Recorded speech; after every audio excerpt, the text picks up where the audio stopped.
Real men eat ass. A real man does not eat ass. Getting mixed messages here. Face-sitting, cowgirl, and any other position with a woman on top are fundamentally acts of homosexuality. Fellas, is it homosexual to have heterosexual sex? A penis has muscle tissue. The more you use it, the stronger and bigger it becomes. The vagina is elastic. If you overuse it, will lose its elasticity and become a borehole. A penis is muscle tissue. The more you use it, the stronger and bigger it becomes. Getting big gains at the gym. Don't skip day, bro. So this isn't even true. This is the truth. Ladies, if he's had more than 3 sexual partners, he got a string bean. A man having the TikTok app is one thing, but making TikToks? What the actual hell is that? You know what? I actually agree with this one. TikTok. And I'm not just saying that because I do not understand TikTok and I don't know how to navigate it or use it. Or men with long hair are not men. If I bend you over and you look like a woman from behind, you are not a man or you are gay. Wait a minute. If you bend a man over, they are gay? If you are depressed as a man, you have failed as a man. This is why so many depressed men are choosing to become women. Think about why you never see emo boys anymore. Because they're all trans women. Trans agenda has stolen our emo boys. If you are a man over 30 and you have time to maintain more than 5 friendships, I mean real friendships, you are either a loser, groomer, or gay. Fellas, is it gay to have friends? Smiling too much Yes, is beta. it is And gay you to know have that friends. men who smile frequently signal to other men that they are not a threat. Better smile less or smirk without showing teeth, as this is more alpha. Smirk without showing teeth? What, do like the DreamWorks smirk? If you are above the age of 27 and not making 6 figures a year, you should be forced to transition into a woman because it is over for you. The forced feminization of working class men. Joe Biden's America. Large penises are seen as desirable is just another symptom of Western degeneration. Large penises are a sign of low intelligence and savage genetics. Small penises indicate high intelligence and aristocratic blood. Whatever makes you feel better, bro. Whoa equals masculine. Wow equals feminine. Racist white dudes be like, here's my top 25 films. These are like very normal, good movies. These are very like popular, critically acclaimed movies. The Matrix? Racist white dudes? Liking Inglourious Bastards? The movie where they kill Nazis? That one? Also, women have no fucking room to talk. Don't go around calling Pulp Fiction and Fight Club red flag movies when your ass is binge watching serial killer documentaries. Men, it is effeminate and weak to ask a woman on a date. A real man does not ask, he takes what is rightfully his. No, don't do that. No. Ancient men, sent to war on behalf of the Empire at age 15. Leaned, jacked, sunned balls. Modern men, beg for women's appreciation, pale, depressed, fat. Ask for permission before... A real man just pisses everywhere while making eye contact. Jacked body, calm mind. Sunned balls.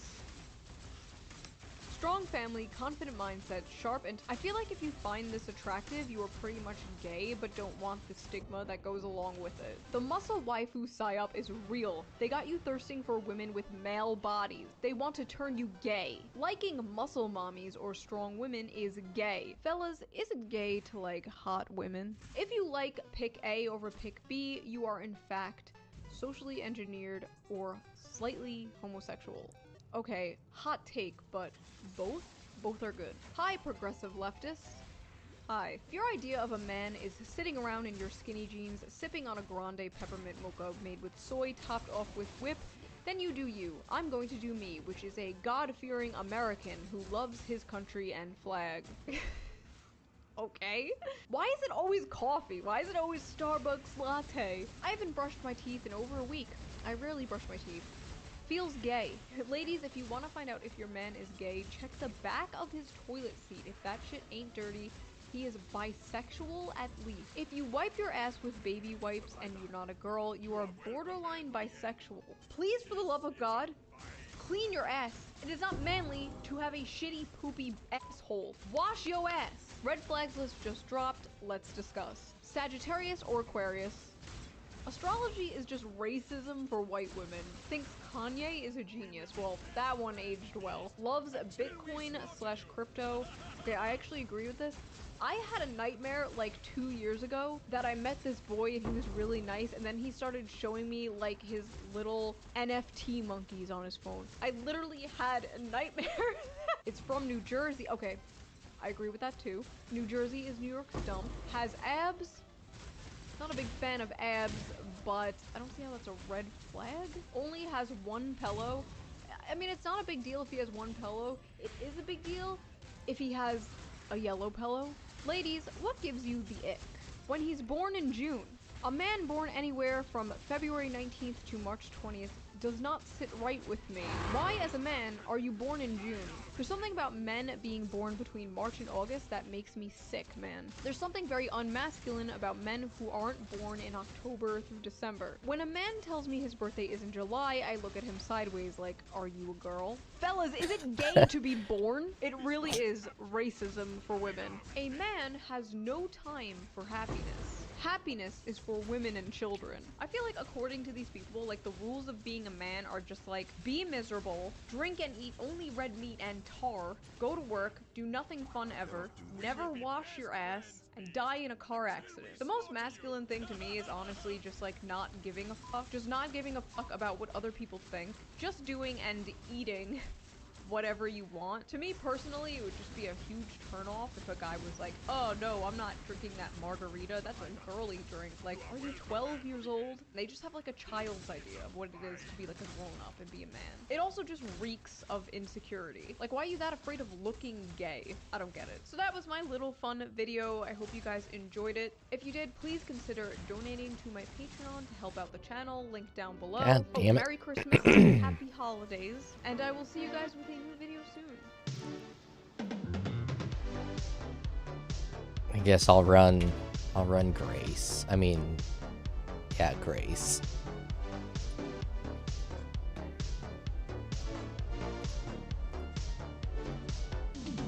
Retain your semen to become superhuman. You can't say we're the modern day philosophers. We're the ones putting the truth out there in the world. We're the ones changing the world. We're the ones holding the mirror up to the powerful people. And then on the same level go, why are they canceling us for what we say? You said you're important.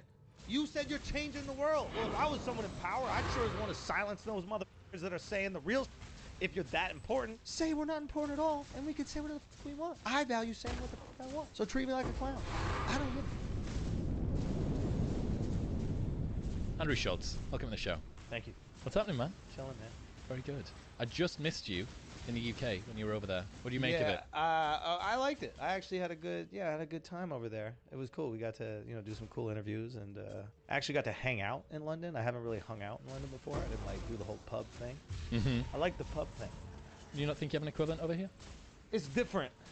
It's different. Like, pub for pub's sake is not. We need another excuse. I think that's why we have like sports almost every night of the week. So it's like we can go to the bar to watch a sport.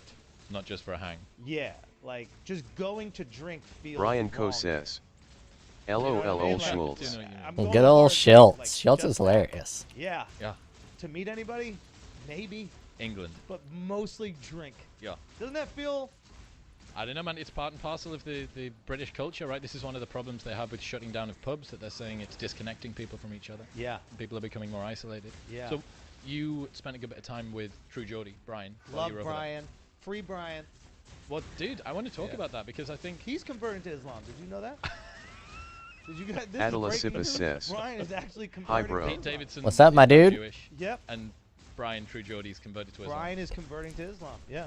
He had to give Just up the foreskin. playing some Path of Exile, not? listening to No. some He's internet right, I bullshit. imagine he's got a massive I don't know foreskin. how heavy, buddy. You know what I mean? Yeah. Like, Brian, do you think Brian's got a big Big unit? foreskin. Yeah. There's It's no. all foreskin. Yeah, it's just 90% foreskin. It's like a sock. It's like a sock with a tennis ball in it.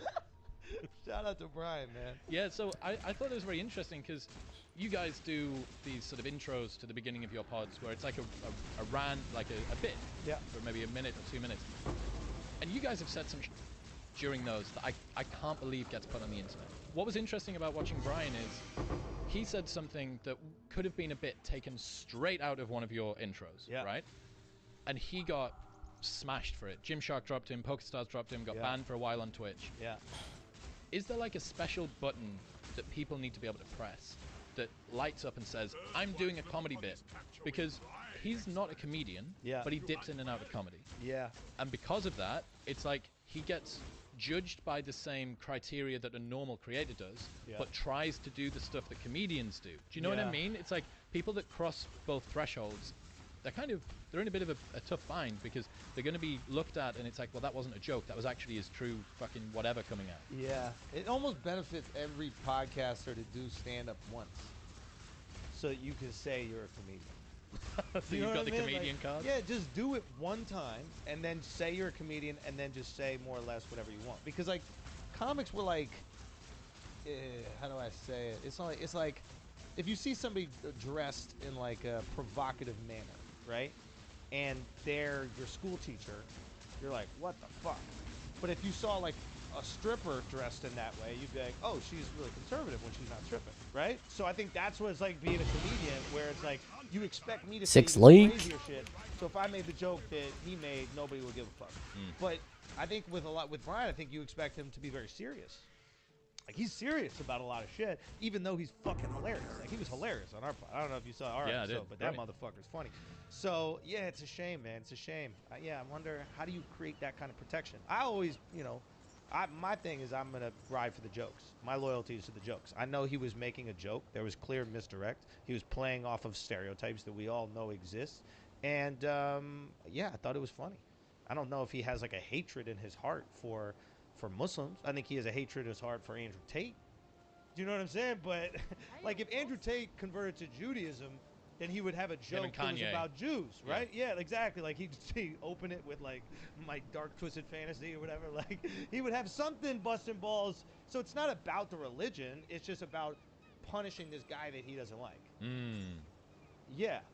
Yeah, that's what I would say. So yeah, I defend him. But I also understand these brands. They're looking out for themselves, right? They don't really care about him. They care about his audience. And then once he becomes too radioactive for them to make money, why are they going to keep giving him money?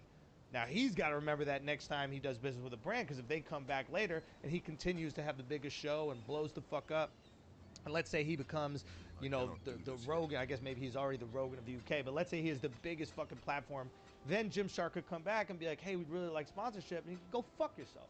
You left me when I was in a dark time, so now I'm not going to continue to promote your brand. So that's what I would do with him. I would just keep on getting bigger and then remind every one of those companies they ain't shit. Well, that was the interesting insight I learned from you, that a lot of people believe there is this grand conspiracy, everybody is unified together in this way to try and take people down. What you said, it's individuals, it's individual actions. This guy's got a new house that he basically can't afford the mortgage on, and a kid that's going to a new private school, and blah, blah, blah, and the wife expects a new car every so often. Yeah. And he goes, I'm going to lose my fucking job. Yeah. The incentives are aligned for individuals to act in a way which makes it look like a coordinated conspiracy from the outside. Yeah. Now, that's not to say that there aren't fucking like overlords out there that are trying to coordinate certain Tons. things. I'm sure there are. Yeah. But I do think that the simpler solution is individual people terrified about losing their job, looking after themselves. 100%.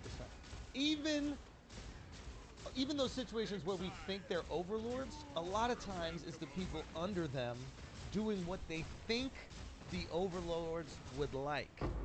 Like I remember I used to go, there was like a few like Fox News shows that were like funny, like they were actually funny shows, right?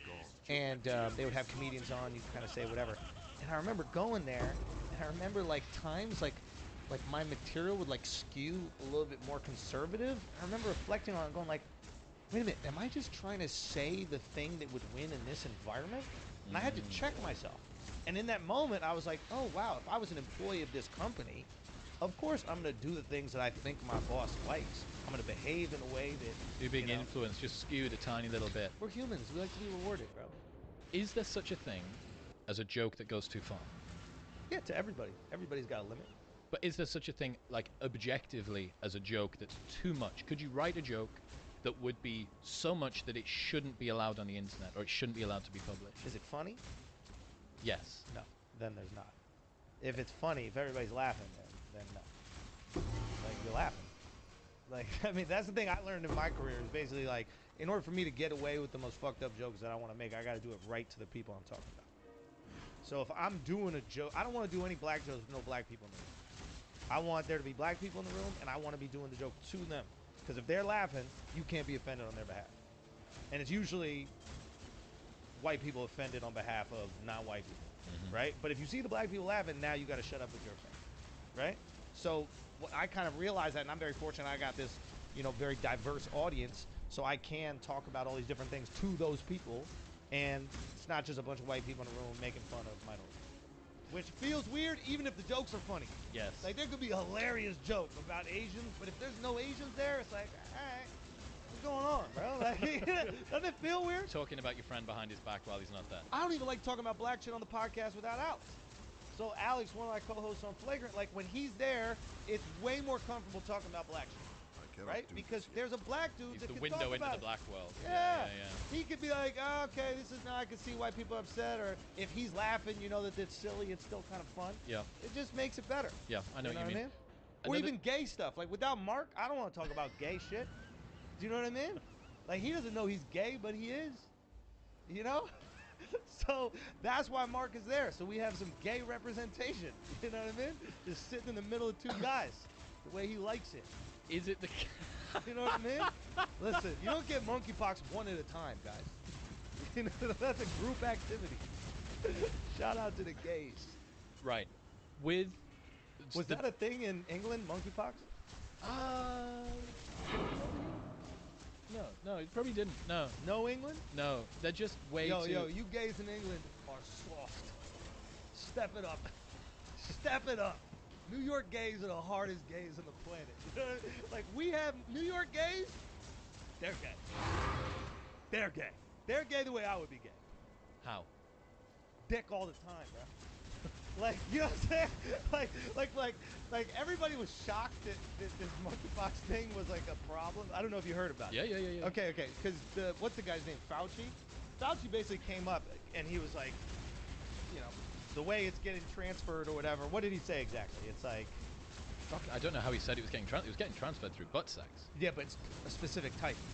It was gay orgies. Ah, yeah. Exactly.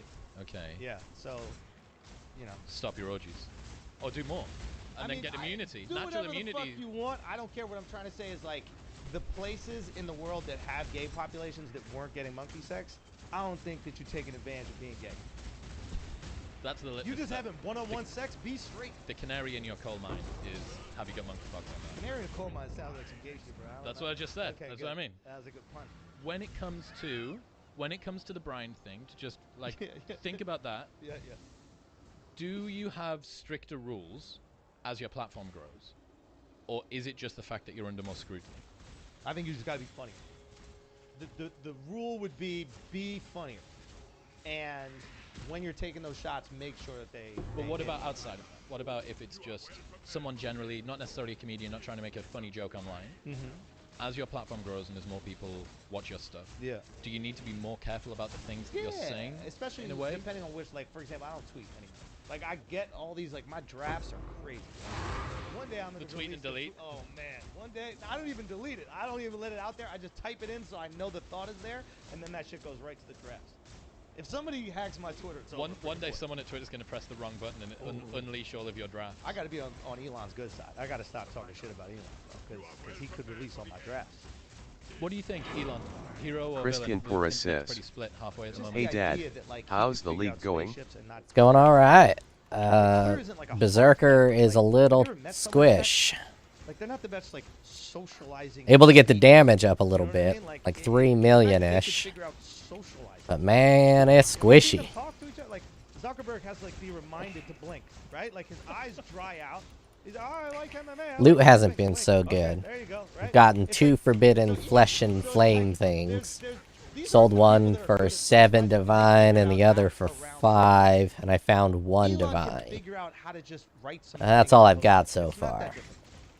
So if I have no question he's going to figure it out. It's going to be better. They'll have- My weapon's very strong. See, look at that bad boy. That is a powerful weapon. And that is the only thing keeping my build alive. An extremely powerful weapon. And now I'm just farming up some currency for build number 2, which I am currently racking my brain about what build number 2 is going to be.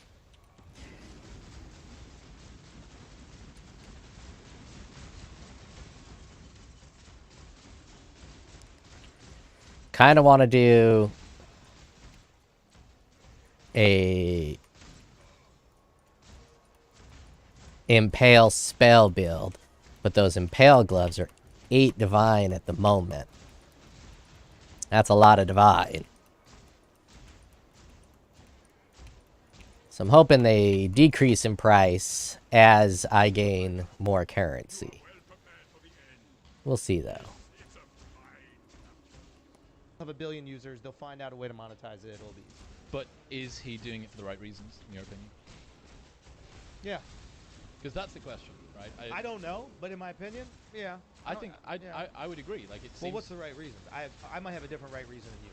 For me, it would be to open. Because he cares about free speech. It would be to open up communication online. Yes, that's my opinion. I think that's part of it, but I think there's other parts. What are the parts? I think if you're a billionaire, you need some sort of like news apparatus to protect yourself. Like there's a reason why Microsoft, Bill Gates got MSNBC. The MS is Microsoft NBC, right? Amazon got the Washington Post. It's like, Christian Porras says, hope a decrease. Pickler impale with the new VAAL option sounds fun. Awful for league mechanic though. Like, yeah. That's what all the articles are. It's like, Amazon gives $100 million to this, and it's just like, yo, don't kill me. Is there not a difference between something that's editorial and something that's just a platform, though?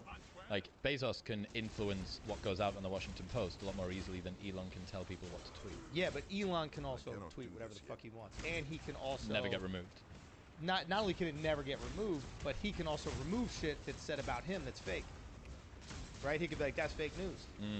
He can't do that from the Washington Post.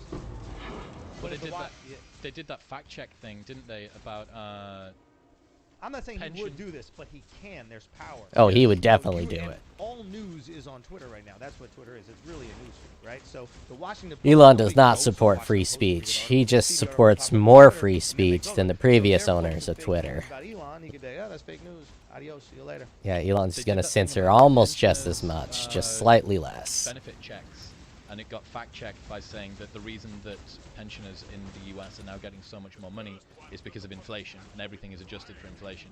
So the increase was massive, but the increase was based on the fact that inflation is massive. And it was a, whatever it's called, a little window below saying... So they fact-checked it? Yeah, and it put it on the tweet, and it was like, this is why this... And it was within like 2 days of Elon buying Twitter. It was fucking hilarious. I love that. Did you see the new shit that just came out today, that the FBI, the ex-counsel to the FBI who was working for Twitter, got hold of the Twitter files before they went to Matt Taibbi and the other lady that was part of the Twitter release, and he, it seems, allegedly, has scrubbed the links between the FBI and the Hunter Biden laptop thing, and he's now been fired by Elon. You never stop working for the FBI. You think? Once you're in, you're in? Yeah. I mean, you're more effective being a retired FBI guy. I don't trust retired CIA. I don't trust retired FBI. You think they're going to let you retire with all that information? You know what I mean? It's like, no, that's a lifetime job, man. If they give you information that could shut the whole thing down, you're in for life. And you better know you're in for life. It's not like you do your 20 years and you write your tell-all book. We don't got that many tell-all books, right? We got the Confessions of an Economic Hitman. He just said the shit that we all know. He didn't really say anything. And also, he's a scumbag for that. Don't, like, do it, profit off of doing it, and then write a book about how bad it is and then profit off of that. That's the Liver King arc. That's what's coming next for the Liver King arc. Which is what? That you go through the villain, and then I am now the hero that is coming clean for what it is. About being honest about who I am. Yeah, yeah. And then one of my friends is adamant that his end goal is to become a WWE star. Like I think Alex asked him, and he was like, we were like, do you do wrestling? He's like, oh, I'm 45. And then he goes, no, like WWE. So he actually thought that he meant like be a wrestler? Yes. Like do some MMA shit? Yeah. He was like, nah, but I don't know if he's going to do the WWE. Maybe. But yeah, go do it. And if that was the whole goal, then that would be very deceptive. Yes. I don't think that is. I think that he genuinely... Yeah, I think he genuinely found something that was very helpful to like him and his family, and he shared it and monetized it. And anytime you monetize anything, I'm going to be skeptical. Like, anytime there's money associated, I told him, I was like, bro, if you were an accountant and you did this shit, nobody would question it. No one would care. Because you're not making any money off of it. The second you make money off something, there's always a little bit of a... The incentives aren't going to be quite as pure. Right? Yeah, yeah, man. I mean, this is why Huberman is such a fucking interesting example. He's like, what do you suggest that I take for my Fidogia agrestis or whatever fucking supplement it is? And he just goes, well, I'm not involved with any of these companies, but this is what I think. And it gives you so much faith that what he's saying is genuinely what he believes. Yeah. Because he has no incentive to say otherwise. Like, all that guy sells, I think, is maybe like ad-free access and t-shirts. I think he's going to do some supplements. Or he already Eventually he should do. We should look at it. He might even have some now. Well, but he should do it, right? Correct. Yeah, but that's what latent leverage is, right? That's what. So imagine that you continue to give and give and give and give to. Oh, then it's time to. Yeah, your audience, and then when they do, they don't feel aggrieved about buying shit from. 100%. I think that probably worked for me with special. Like I give away so many fucking hours of stand-up comedy that when I was finally like, yo, I really believe in this thing. This thing costs me a lot of money. Can you guys support me? I think there was a lot of people just DM me. They're like, yo, we'd be more than happy to. Thank you. Like, and that was really cool because when you start giving away shit for free, so much you expect it to be free in your head, even though it's not free for you to work out. You know, like I put 15 years into this. You know, so I was like, but yeah, that was a cool response. Latent leverage. Latent leverage. Yeah. Yeah, you just accumulate. Well, I mean, it's Gary Vee's like jab, jab, jab, right hook philosophy. It's also like dating. Like dinner. There it is. Speaking of dating, yeah, that's equal opportunity. We've got a lot more to talk about with Andrew. First, I need to tell you about Whoop. It is the best fitness tracker that I've ever found. It's the only one I've ever stuck with, and it tracks absolutely everything from my sleep to my recovery, even the workouts I do every single day through this strap, which is on 24/7. My resting heart rate, my heart rate variability, and even how much I'm breathing throughout the night. It tells me my quality of sleep. It gives me trends and reports over time. The most important thing is it actually nudges my behavior through suggestions in an app. It's a digital coach, not just a fitness tracker, and it encourages me to change my behavior that will improve my health over the long term. Even better than that, you can join for free, pay nothing for the brand new Whoop 4.0 strap, and get your first month for free. So you buy it for free, try it for free, and if you do not like it after 29 days, they'll give you your money back. Head to join.whoop.com/modernwisdom to sign up right now. That's join.whoop.com/modernwisdom. The manosphere. Give me your thoughts on the manosphere. Yeah, what about the manosphere? Has always existed. It just got less funny. That's my issue with it. It's like, be funny about whatever it is. Like my favorite comedian, the greatest comedian of all time, hands down, is Patrice O'Neal. Like Patrice O'Neal is early manosphere. Like I don't know if you watch any of his stuff. Like I'm early manosphere. Like my stuff, I've got jokes that are like perfectly aligned with manosphere shit, but they're jokes. It's funny. What was so great about Tate was he was funny. Like Marvin telling us one thing. I didn't see this one. He's like, I'll never let a girl drive my car. He goes, they're like, why? He goes, have you ever thrown something at your girl and she fought it? like that's just a hilarious. That joke could go on stage. Like you got lines you could take and go on stage, and that's why it's so effective. It's like it tapped into almost like Borscht Belt comedy. Remember? Have you heard like old back in the day comedy, like Take My Wife Please? These one-liners, right? These one-liners were all incredibly offensive, but they tap into feelings that we have, and our feelings are not the things we execute. You get cut off, you wonder, I want to fucking kill that person, but you don't really kill them. It's a momentary feeling. So you have frustration with your wife. But Take My Wife Please. Everybody in the audience, every husband who's yelled at their wife, bitching about something, you know, I relate to that moment. I relate to that feeling. It's not about feelings. It's not about truth. It's not about what should be true. It's about a feeling that is real that you have. So I think what happens with these jokes is they tap into moments of what it is like to be a guy in this day and age. And then not funny people got into it and ruined it, like everything. And then start taking every single line seriously. And then when you start taking every single line seriously, you just seem like you hate women, you're angry at women, you're bitter. That's not. I don't think anybody really at the end of the day wants to resonate with that. The fundamental way that it's positioned is that men and women are enemies, or adversaries. Yeah, they're trying to extract something from it. It's kind of dangerous to think about like that. I don't know, it doesn't seem like a particularly healthy way to create a foundation to build stuff up from that. And the problem is, I also understand, right? Like I was a guy in my 20s who didn't understand the world and himself and fucking everything. So you go to the internet. It was just fortunate for me that I landed on like Jordan Peterson's Golden Oil. to some other channel, because Hails to the yeah. certainty with the way that people speak. Yeah. Maybe this is just like inbuilt fucking incompetence in knowing things. But for me, I've always got like caveats and a little bit of just, I'm not so sure, but I feel like this is the right way. When people come out somewhere and say, this is the way that things are, here's a meme or a cool word or like a brand that makes it seem like fucking legitimate academic copy. This is the thing and this is the way that it is. It seduces people. It's one of the reasons that so many political commentators online, like Ben Shapiro is a perfect example of this. You know, when you agree with the guy or not, he's fucking certain about all of it. Yeah. And you go, well, wow, like that sounds compelling. He gives you the weapons for your feelings. That's why I look at Ben, right? It's like you're conservative, you don't know why, and then he's going to give you the best arguments as to why. Right? You think abortion should be banned? Ben can tell you why it should be banned. And he will do it amazing, succinct, perfect, data. He just gives you the weapons for when you get into an argument. That's very I interesting. think there's a lot of people who tend to do that, but for me, they're not the most interesting. The funny people are interesting to me regardless of what they feel. And I separate that. Like my loyalty is the funny. So like a guy like Dr. Umar Johnson, which might have like many beliefs that I disagree with, is also the funniest communicator on the internet. So no matter what he says, I'm watching it. It is going to be hilarious. Just think of things I can't even say out loud because they're so crazy. But when he does, they're fucking hilarious. So that's the power of comedy. It's like you really want to communicate some shit, whether you believe it or not. Comedy is the best. And when these people don't have any comedy and they're being like really serious and trying to execute these points, and we gotta fucking save the world, it's like shut the fuck up. So I'm not sure that you always need comedy. For instance, Huberman is a good example. Yeah. Doesn't use comedy an awful lot. Communicates points. They make great impact. But I do think that you need to have a level of humility, like collaboration as well, as opposed to this very adversarial sort of zero-sum type scenario. Another one of the influences here as well. I went to Miami for the first time ever, 2.5, 3 weeks ago. And a lot of what I was seeing online in men's advice made a lot more sense after I'd been to Miami. Miami unlocked the back of my brain in terms of going, oh, like what were you saying? So, for instance, your wealth is your primary source of value to the world. Who you are, the person that you're with, the table that you're on, the size of the bottle, the girls that are on your arm. And some of these beasts. Girls out in party dresses, maxi party dresses at 12 midday, going for Powerful. like, where the fuck are you going? What is this? And that to me made a lot of sense because it seems like a good chunk of Miami culture, very transactional, very transient, very resource-based, has informed a lot of men's advice on the internet. And because of that, they're reverse engineering. Miami is how all women are. No, it's fucking not. I've met 500,000 women in my life stood on the front door of nightclubs. No, it's fucking not. Most women, on average, are caring and kind and want a fucking guy they can get into a relationship with who cares about them. Some of them fuck up and some of them are outright mean and nasty and all the rest of it. But so are guys. Like, my personal experience, which is fucking vast, does not suggest that girls are like the ruthless gold diggers that everybody says. However, think about you're a guy on the internet. You're a guy on the internet who doesn't have much experience with women. So what you do is you start consuming content from people who seem like they do. And look at consuming content of future fears. Precisely. But what are the sort of stories that are sufficiently newsworthy to break through onto the internet? They're the most egregious transgressions of this particular. It's the girl that got into a relationship with some Canadian guy and took all of his money and now he lives on the street and he can't ever see his kids and his dog hates him. And while he was sleeping, went out, fucked a guy in a gas station, came back. Like, that's a real story. Like, yeah, all of that. those are the stories that break through. So if you don't have real-world experience that can disprove that, Yeah. quite rightly, you're vehemently going to think these bitches are out here trying to fucking get us. I need to be horribly uncertain whenever I'm around a woman. Like, I don't blame the guys for thinking it, to be honest with you. I think that, like, there's a lot of frustration when you're not controlling your sexual destiny. And there's two ways to handle that frustration. There's one is go inward, the other is go outward, right? I'm frustrated. It's like, well, what can I do to alleviate that frustration? Can I, like, get better at chat? Can I learn what these girls are interested in and, like, how to make them feel comfortable, right? Or do I justify that frustration by going outward, which is all women are gold diggers, they don't like me because I'm fucking short, or they don't like me because I'm skinny, or they don't like me because I'm poor, or yeah. So, yeah, I think a lot of times my issue with the manosphere is that it's presented as if the frustration is handled inward, but make yourself a high-value man, whatever, which you do not need to be together. I think the guys that got laid the most when I was younger were not high value. They're just good at chat. is that not value? It is value, but not in the gold digging sense. Like if we're looking at all women as gold diggers, and they're these guys that are broke, but they can talk them up. Now they must not be gold diggers, right? Now these girls on some level just want to be made to feel comfortable, want to be listened to, want to be entertained, want to laugh, right? But it's much easier, I think, to go, all they care about is money when you're not that good at talking, when you're not that charming, when you're not that interesting, and when you're not that interested. I think the best advice I ever got about women was just get them to the point where you can listen. But once someone feels comfortable talking to you, especially a woman, like that's a level of comfort and confidence that is going to separate you from every other person at that bar. Like once they're sharing feelings, they're talking about their opinions, etc. It's like you're in. That's it. It's yours to lose at that point. So it's like I think a lot of times guys go in like I have to demonstrate value. I have to show you how cool I am. Oh, look at my car. I'm gonna drop my keys on the table. There's a fucking Lamborghini thing. I hope she sees that. No, simple as that. Ah, work sucked, man. Yeah, what do you do? Oh yeah, you do. Okay, yeah. Is that difficult? Oh, it's not difficult. Yeah, it does kind of seem kind of annoying to deal with. Yeah, it's not annoying. It's kind of just talking. Wait, the races. Well, you're a guy who's completed that now. You know, he's a rehabilitated ex-party boy who's now. Bro, being married is the best. Why? No, it's horrible. No, that's great. It is the best. But the thing is that we don't share it's the best because that's not fun. I was talking about this with the guys on Flagrant, but it's like you don't share good parts of your fucking relationships with your boys. There's like fun about that. You know, I'm calling my boys up today and be like, oh man, I had a great chat at brunch with my wife and we really understood each other and felt safe and loved and vulnerable. Like my friends don't want to hear that fucking shit, right? They want to hear the annoying thing that my wife did to me that made me look like a fucking idiot, and we all laugh at me, or we laugh at my wife, whatever it is. That's just way more entertaining. So those things we share, but just to not be involved, I think, in the rat race is great. At my age, I'm 39. That's another thing. I had a great time partying. I'm glad I got a lot of my system. I don't have the FOMO that a lot of guys do. A lot of guys get hitched young and then they have to do it their whole life. What would it be like? Correct. To have a threesome or something? What would it be like to go to Miami? Better take the boxes off, man. Exactly. And I'm glad I did it. At this point, there's nothing that I'm like, I wish that I did that before. Oh, this beast is too much. One of my boys Too really into much. the party about 10 years ago. And I remember him speaking to me and he was saying, like, dude, you're really fucking committed to this pickup shit. Like, you really, really are. Like, where's it coming from? Yeah. He says, yeah, my future wife better be thankful for this. I'm like, you're going to have to explain why your future wife should be thankful that you're running through half of this city at the age of 23. I love the system. And he said, I don't want to walk down the street with my wife and my 2 kids and my dog and look at a Brazilian chick and think, I want to know what it's like to fuck a Brazilian chick. Yeah. I want to close every different loop, every different desire, all the different quirks, even the monkeypox. I want to close it all. And that was what he wanted. And I do think that there's now... Did he live up to it? I have no idea. He may be monkeypox or not. Jordan, if you're listening, tell me if you're monkeypox. But fucking, he definitely put the time in, man. I'm not sure how his future wife will feel about it, but there is a part of that. Right? Close off all the loops. 100%. Yes. Yeah, I think that's healthy as long as you're not justifying it to yourself like that. You know, I think my one issue with the pickup artist stuff is my dad literally sent me that book. I remember being in college when it came out of the game. Yeah. He sent me the book. He goes, hey, this was written in the New York Times. And I don't know what that says about like how my dad thought I was with women, but he was like, you should read this. I'm hopeless. The only way I'm going to get some grandchildren is if you read this fucking book you used to start. Here I am 17 years later. No. But yeah, he said, and I thought it was fascinating. I thought it was like really cool that guys even tried to like scientifically break down what it was that created that kind of chemistry. My one issue with it always was like using the same lines I thought was corny.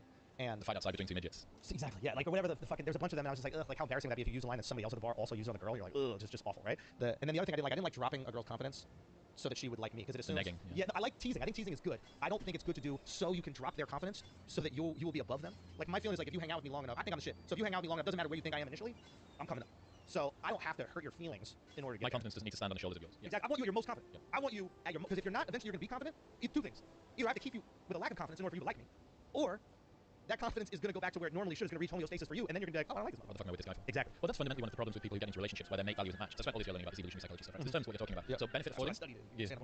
Benefit affording, you both help and you grow. Cost inflicting, you bring the other person down. So one of the ways that you can ensure that your mates won't leave you is to make them feel worse about themselves. Yeah. If you've got a disparity in the mate value, one person seems to be pulling away, then the other maybe they're getting more confident or better looking, or they've got more attention on social status, or whatever it is. One starts to pull away, you can either raise yourself up to match to that, benefit affording, or you can drag them back down so that they're closer to you. And a lot of the pickup artist stuff was like that. And another problem was that people, or the girls that you were using this on, weren't falling for you. Yeah, They were falling for the persona. Yeah.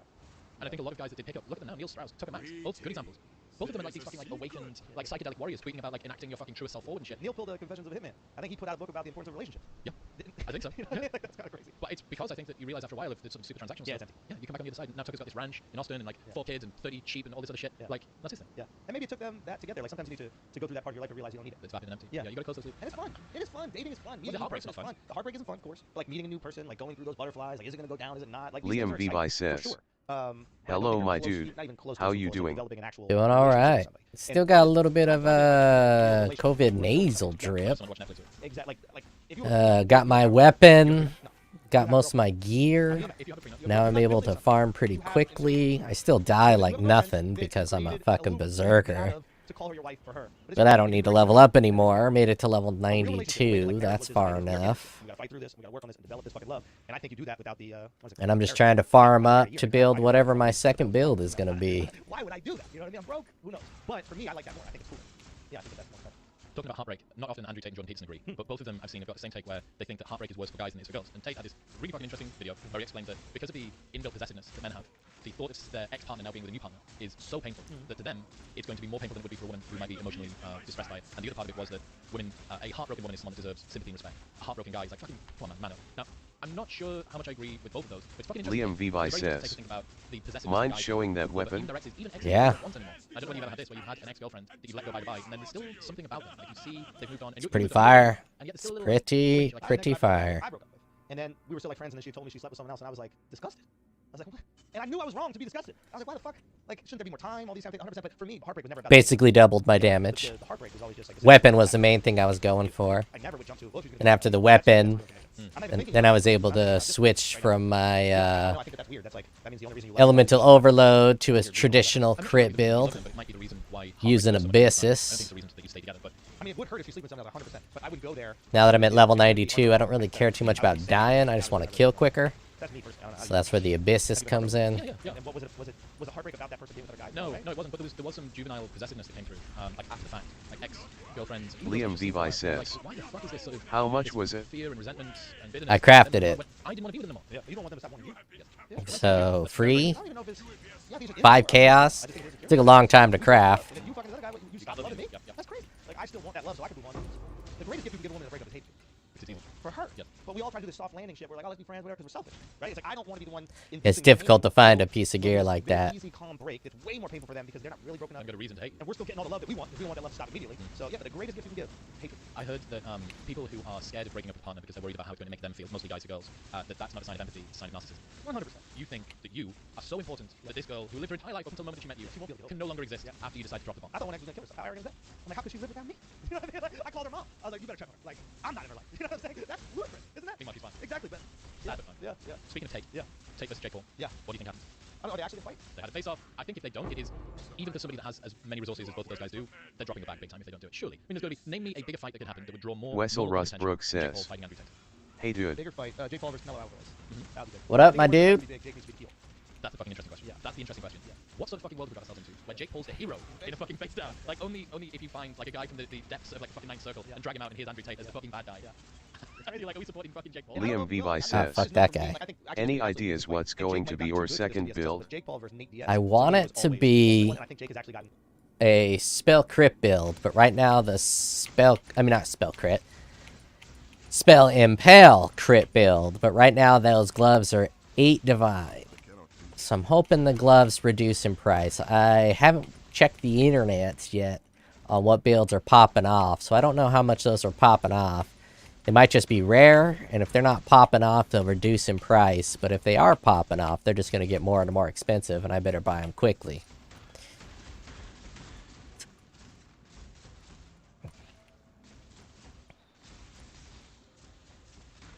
But I don't have an idea of what I will do in Pale's build yet.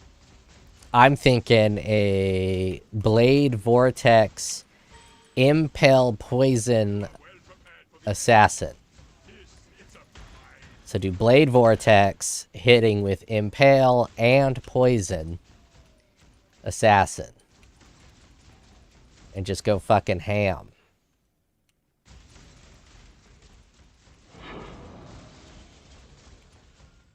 That's what I'm Liam thinking. Vivi says, I want to try making Spark Impale, sounds like a lot of DMG. I don't know how Impale works with spells. I think it has to be physical damage still. If I'm wrong, then that opens up a whole world of spells I can use. But I thought it had to be a physical spell, like Blade Vortex. Or Reap, or Exsanguinate, or whatever physical spells are there exist. If the Impale works with lightning damage, that opens up a lot of opportunities. Wessel Rustbrook says, it can't be ELEDMG. Yeah, I didn't think it could be elemental damage. Has to be physical. Liam Vivi says, Ethereal Knives is the go-to probably then. Ethereal Knives does look pretty awesome. Not gonna lie.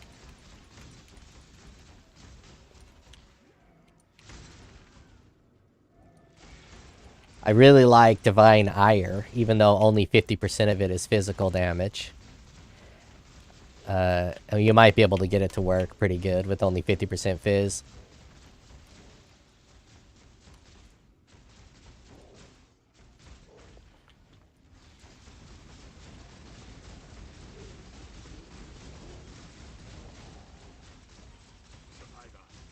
You are well prepared for the end. It's a fine.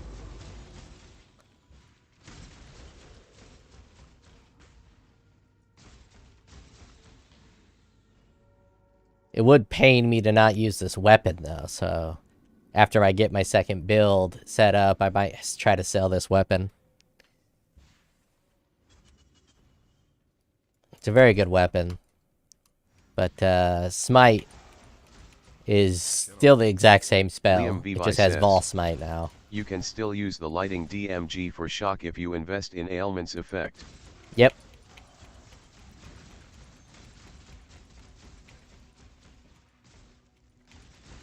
I was thinking using the lightning damage for a little bit of shock, which will increase the damage of the physical.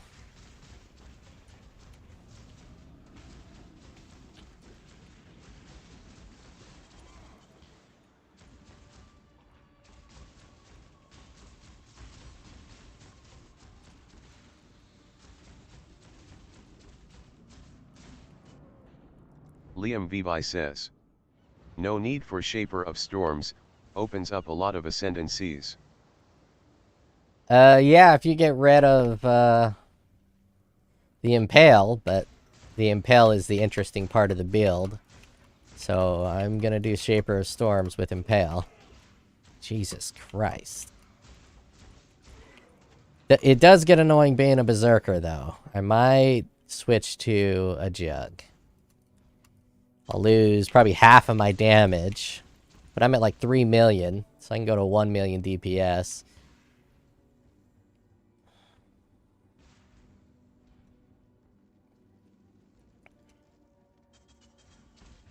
But being a Berserker is awkward.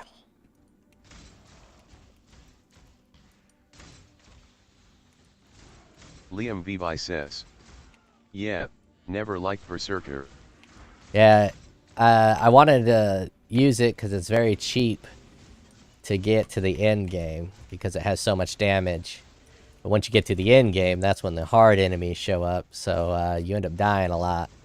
Which is kind of fine, but it's also a little bit annoying just because it's inefficient.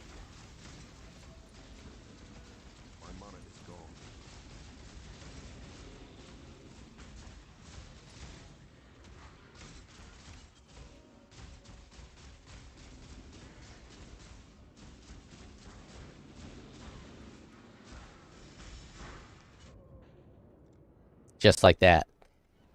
Good old Berserker. Instant death. Of course I am using Abyssus.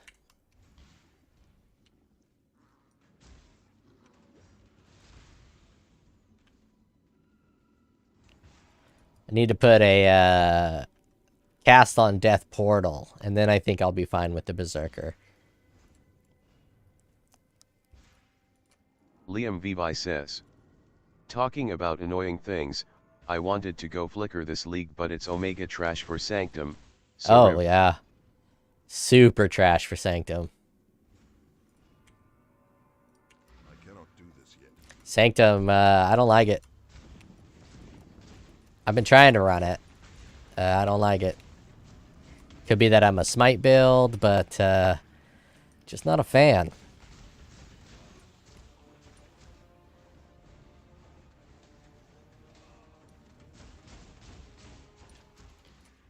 I really wanted to like it too, but I don't.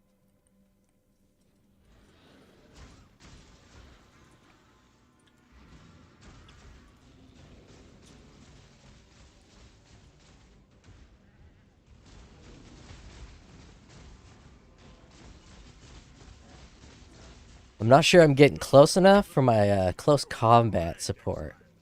It says based on proximity, and I never know how. I never like how vague also that tried is. Ethereal Knives Ignite, not for me sadly. I didn't even know that was a thing. Yeah, I don't think I would like Ethereal Knives Ignite either. Just so much to get that Ignite going. I don't think it'll be better than just the basic Fireball Ignite. Or my favorite, Wessel Rustbrook says. Sanctum is amazing for me, enjoy throwing traps and watching things explode. Liam Vibi says. It's kinda meta this league.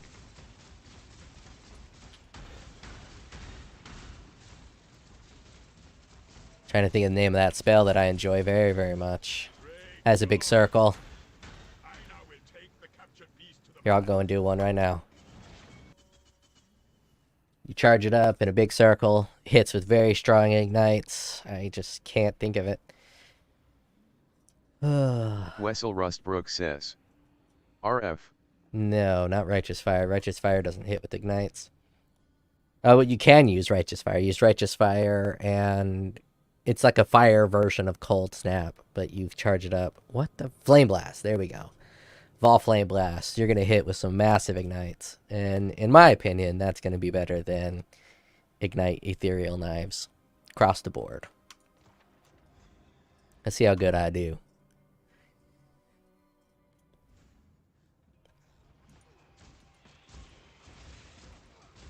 Wessel Rustbrook says.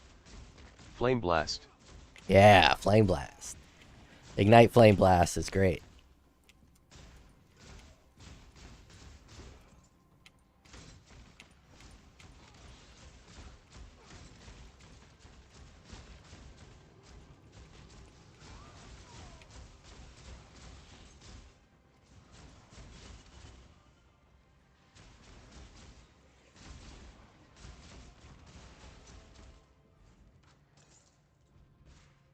I cannot do this yet. Good old fountain. Can I keep going?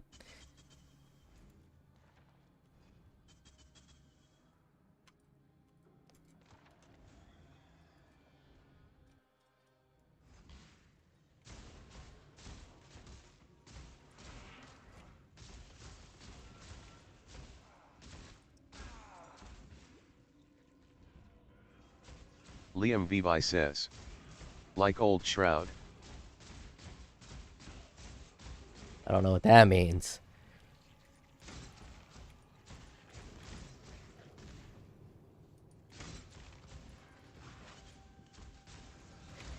Smite seems to be okay for this league mechanic. You know, smite around. Especially with Hatred to slow Liam him down. Vibi says. Oh, it didn't read the other comment I made.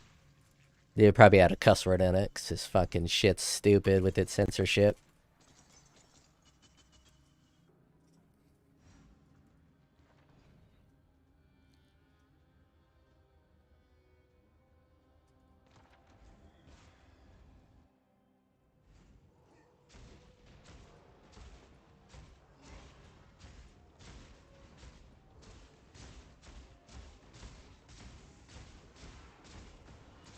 See, with Smite, you can be a little bit mobile, and that's why I rock Haste as well. You can just haste about being extremely mobile. Oh, I gotta kill one more of these guys.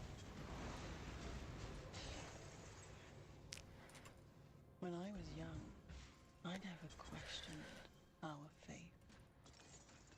We pile the bones of former Templars in massive ossuaries that fill the spaces under the earth. Each one is hallowed, we are told. Each one is sacred. Yet as I stood there on that broken day, gazing at the bones I was supposed to join, I realized that I had no idea who any of these people were. Lip service, meaningless. So many have been forgotten, but I will be remembered.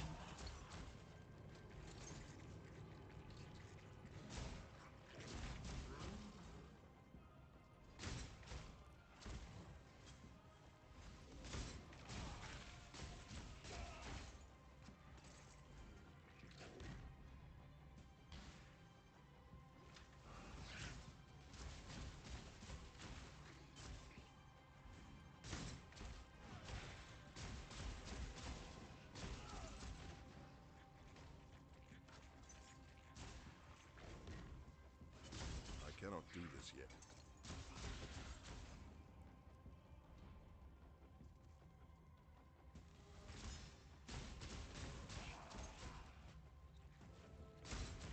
I was correct in damage being king for this league mechanic.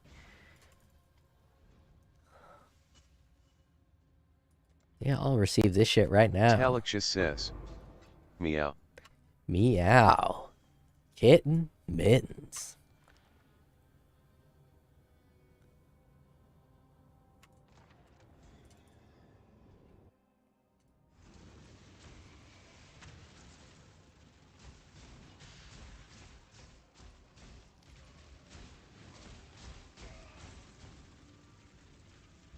Damn, I got a lot of resolve damage there.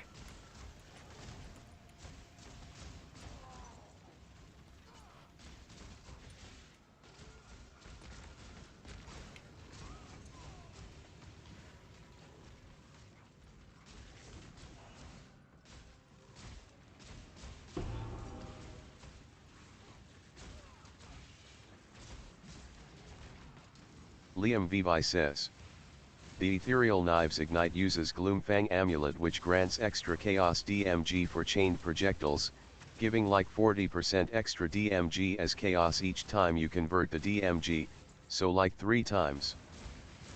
That's pretty slick. Yeah, I ain't seen that build yet. Liam Vivi says, all that extra DMG for a huge Ignite.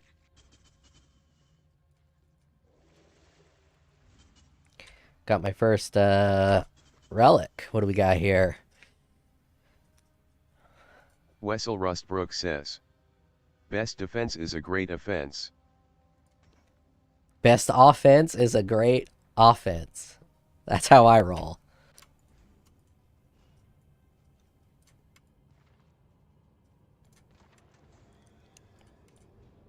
Got absolutely no defense. 100% offense. 100% movement speed.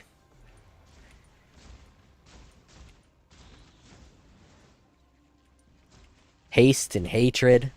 No grace. No determination. Wessel Rustbrook says, hell yeah, brother.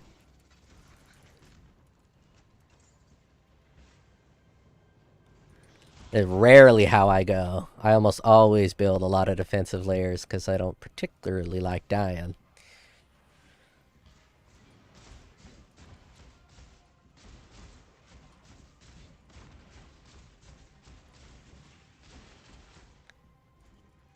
But high damage works very well for this new league Liam mechanic. Vivi says, the build can go damage cap, so like 40 million per second.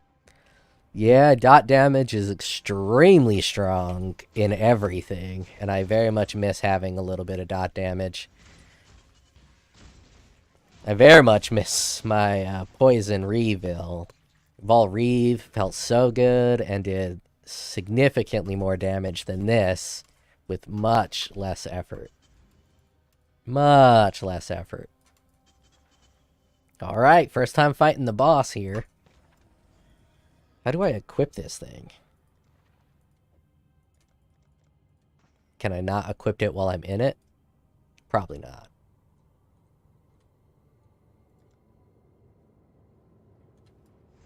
Wessel Rustbrook says, he is easy. Liam Vivi says, never got your liking for Reeve NGL.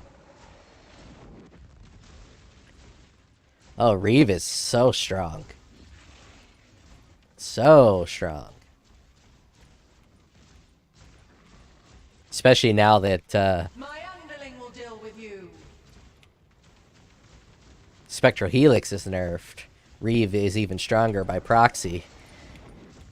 Because the big thing about Reeve is it was hard to run Reeve when Spectral Helix existed, because Spectral Helix did 3 times the damage of Reeve. But now that they've nerfed Spectral Helix and Lightning Strike, Reeve is even stronger than it's ever been. Oh, fuck yeah. 5 regrets right now. 6 fusings right now.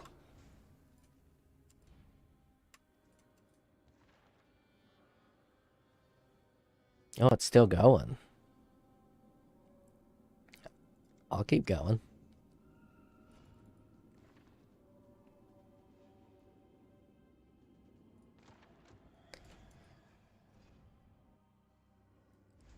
Well, yeah, you hit that VAAL Reeve, and then all your attacks hit the entire screen. And because you can capitalize on Nightblade support, you're doing a fuck ton of crit multi with almost no Liam investment. Bevi says, "Oh, for God's sake, I'm so glad Spectral Helix got gutted. Such trash and annoying skill carried by its damage." Yep. It's pretty good in the right situations. There's nothing better. But it is really annoying to use a skill that has such a high situational usefulness. Another reason VAAL Reeve was great, because it was good in every map, in every situation.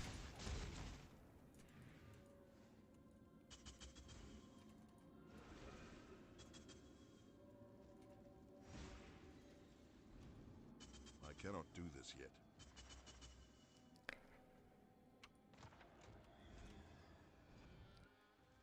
Wessel Rustbrook says, "It seems the more rewards you save up seems to ramp up the reward." This is the farthest I've ever been so far. I haven't really started playing the league mechanic just yet.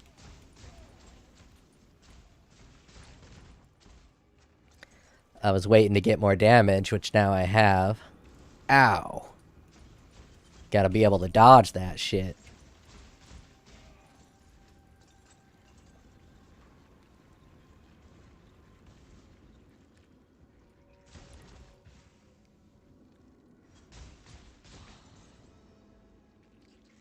Congratulations for some boots. Oh, it's just a skin.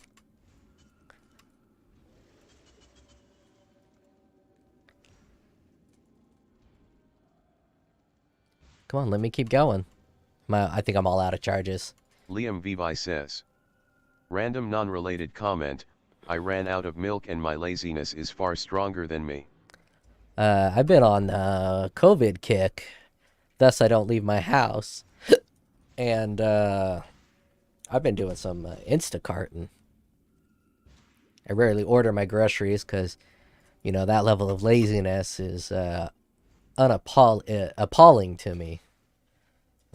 So I've never done it before, but now that I've done it, it's actually kind of handy, kind of useful.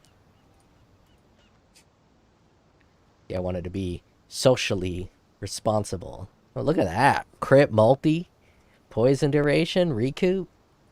It's good for a poison build. Trying to be responsible and keeping my COVID to myself. Though I tested negative and I no longer have it, I'm still impacted by stupid snot. Alright, how do I equip you? Right click? No. View Sanctum.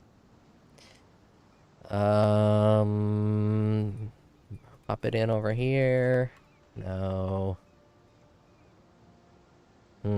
G button?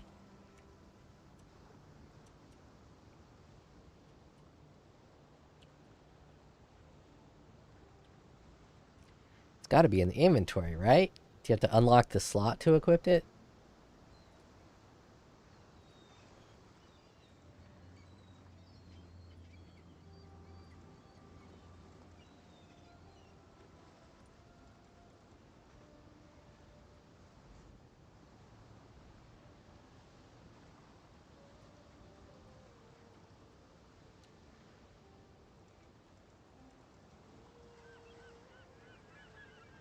Place this item on the relic altar at the start of each sanctum run.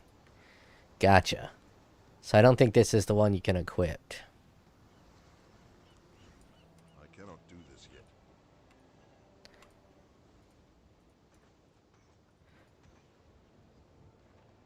I will charge up more sanctum and run more of that sanctum.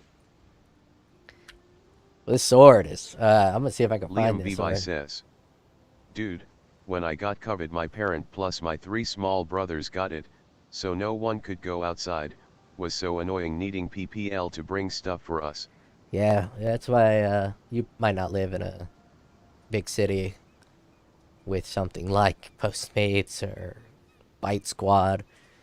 But we had one of those companies just get our groceries for us. They just dropped it right off in front of our house. It was kind of nice.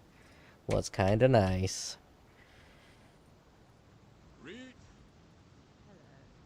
Oh yeah, I was gonna look and see if I can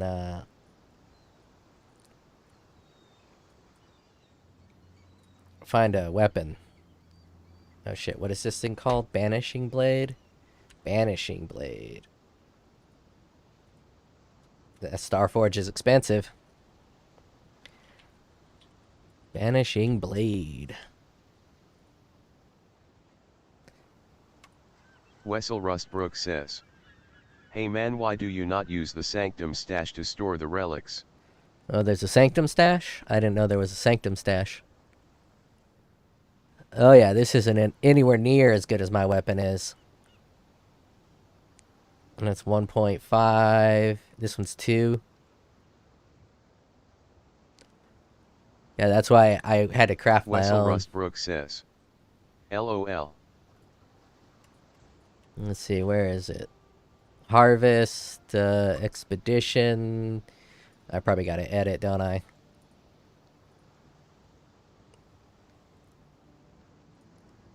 Is it decorations? I haven't modified this place in a while.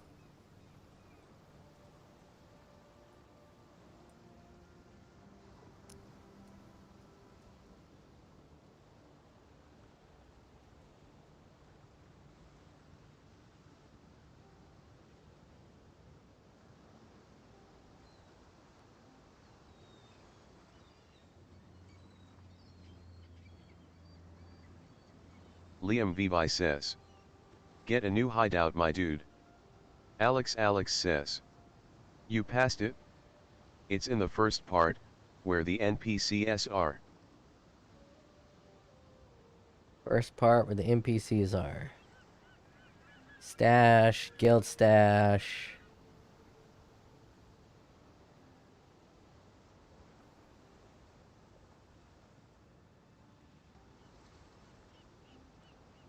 Crafting bench. I don't see it.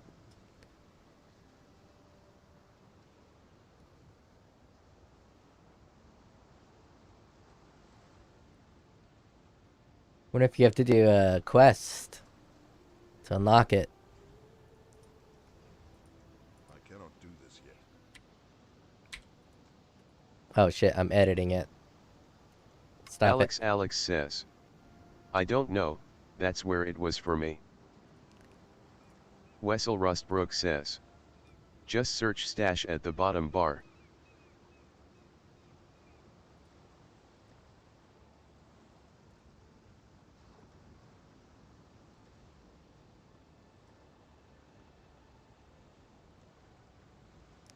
I don't see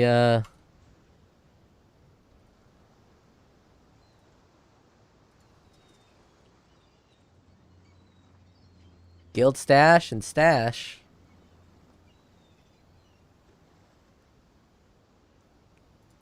There's a sentinel locker.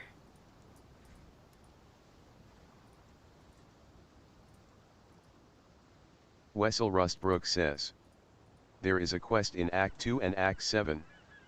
Alex says, "You don't have it yet LOL." Hello, get Wessel out of here. Rustbrook says, "Unlocks the stash tab." How do I get rid of this sentinel stash? Reclaim. No, I definitely don't want to reclaim all. Get out of here. I don't want you no more. Oh well. That's why I don't build a new island. I don't know how to do any of that shit, and I don't want to learn. I'll do the quest just after I finish this Einhar shit that I got going on. I'm rocking some memories here.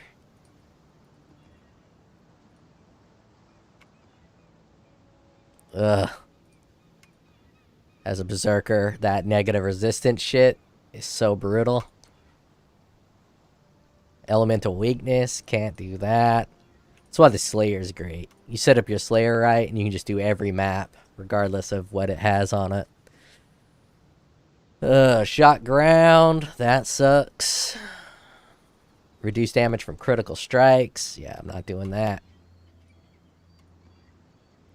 Desecrated ground, reflect elemental, can't do Wessel that. Rustbrook says, Go to Act 2 and talk to her, or you will struggle to make any progress in a sanctum. You have only done 2 sanctums so far. You just saw me do the second one. Players are cursed with temporal chains, fire additional projectiles, hexproof, can't be taunted. Okay, that should work. Yeah, I'll go ahead and do those quests after this little map here. I think this is the final. Yeah, that's the final. It's the final countdown. Boo-da-boo-boo. Boo-da-boo-boo-boo. Well, thank you. Thank you, buddy. That fucking guitar solo for Final Countdown is ripping. Eddie Van... Oh, look at that. It's all hidden and shit. Eddie Van Halen broke the 80s. Every single fucking song, every pop song just rips a badass guitar solo in it. Basically every song from the 80s has got a badass guitar solo in it. Then after you done do Act 7 quest lets you use the relics. Ah, that's how I use the relics.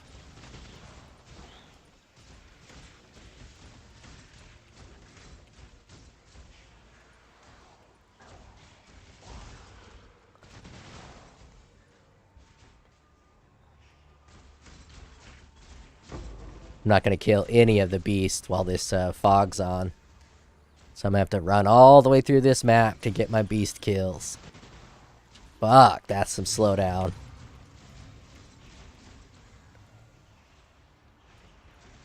VAAL smoke.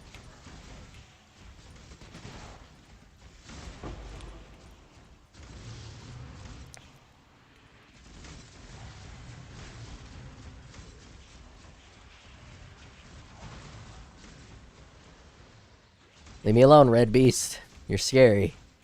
Especially with delirium going on.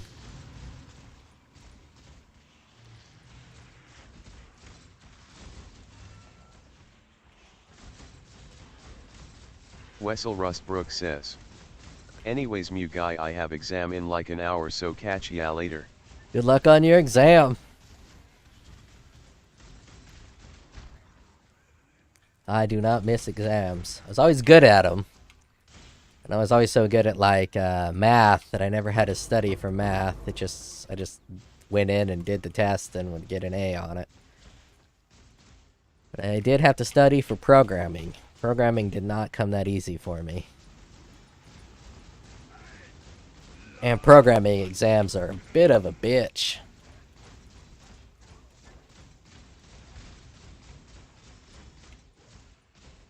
Survivor, you are well prepared for the end. It's a fine.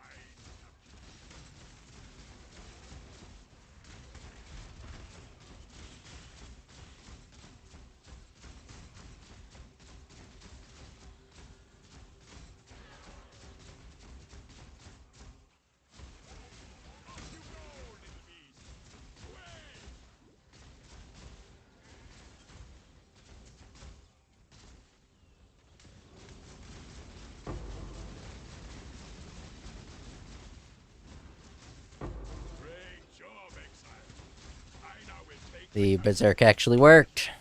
Almost every time I pop a Berserk, it doesn't work. I hate having to recharge my rage, but sometimes it's worth it on one of them big scary beasts, especially because I have no defenses.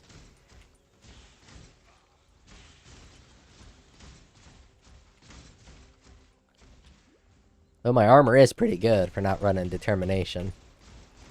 I think I got like 60%, 64, 53 physical reduction. Pretty good for no determination. Okay, here we go.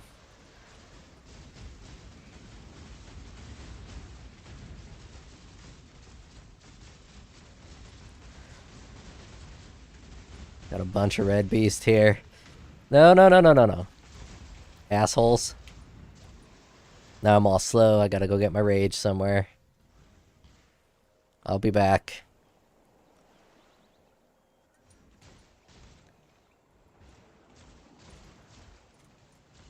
I'll fight you one at a time. That's better. Liam Vivi says, Sir, there's a website where people upload their hideouts, that's where I got mine, quite nice site, can specially choose ones without MTXS and that stuff. What's wrong with this hideout? There's everything I need. Look at this. I got all my boys over here. Got my boys over here. I got the heist locker, guild stash, regular stash, the 2 fuck nuts here, and my crafting bench. And if I ever want to just fucking hang out in a little open area, got this whole spot down here. This hideout's all you need, man.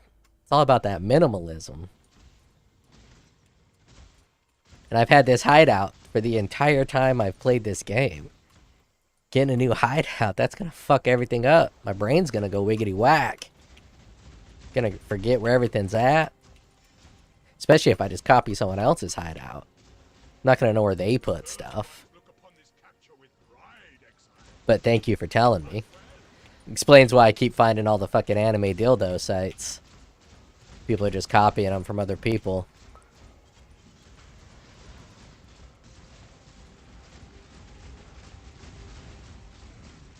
I got a sleeper hideout. Like a sleeper car. Piece of shit hideout. But it's got all essentials. It's got everything you need. It's gonna haul ass.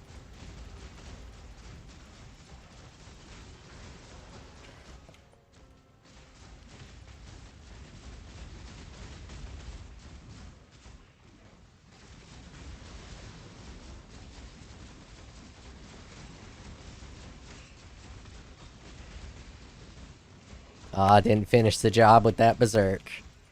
Now I gotta recharge it. Look how slow I am without my 70 rage.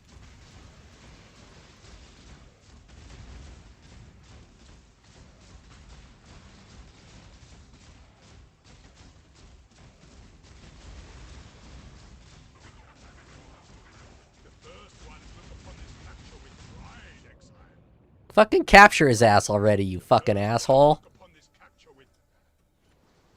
Well, the reason I died is Einhar is a slow little bitch. Capturing those beasts.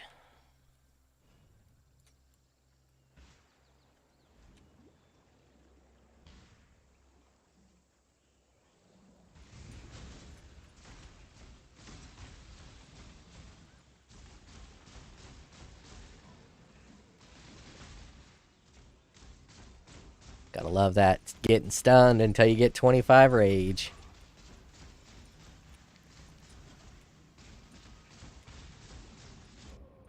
Capture the motherfucker. BTW hydration check. Drink some water. Don't tell me what to do. I'm gonna drink some fucking Coke.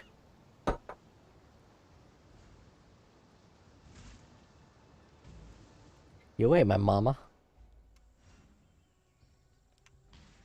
Unless you are my mama. Sucks a mean old dick. And you know what? You're actually right, and I fucking hate you for it. I actually do really need some water.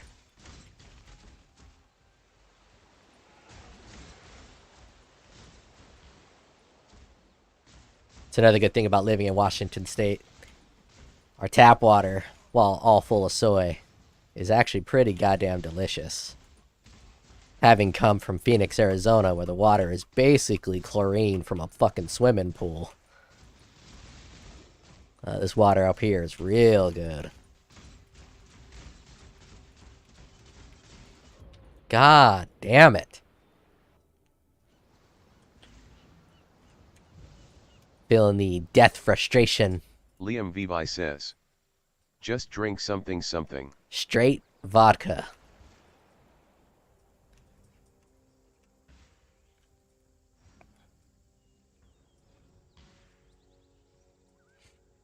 You know what?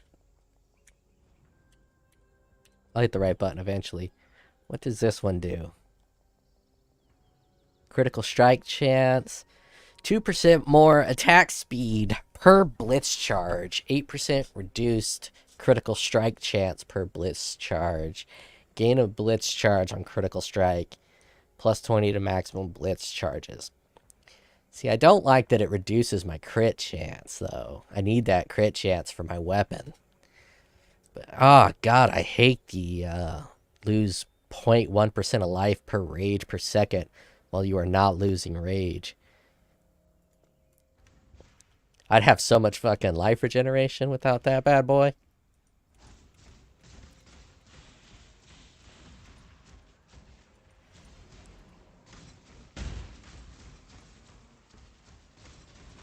I cannot do this. Liam Vivi says. Man, you are using the Deacon Ascendancy, of course it feels like garbage. Yeah, I'm getting fucking wrecked. The degen's not that unnoticeable. That's just because I got so much life regen options. Less so now that I'm using the Abyssus. I had a life regeneration rate on my helmet as well before the Abyssus. Do not worry, little beast. We are friends now.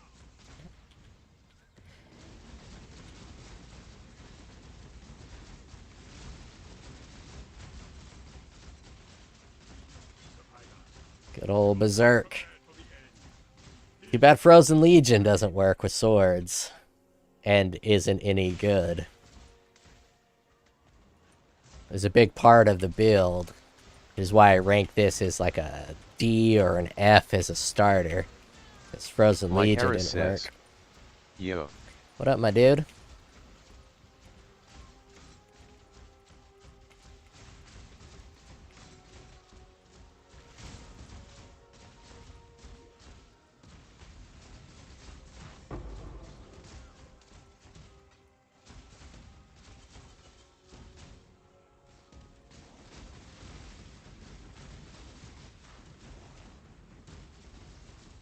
You have been captured, beast.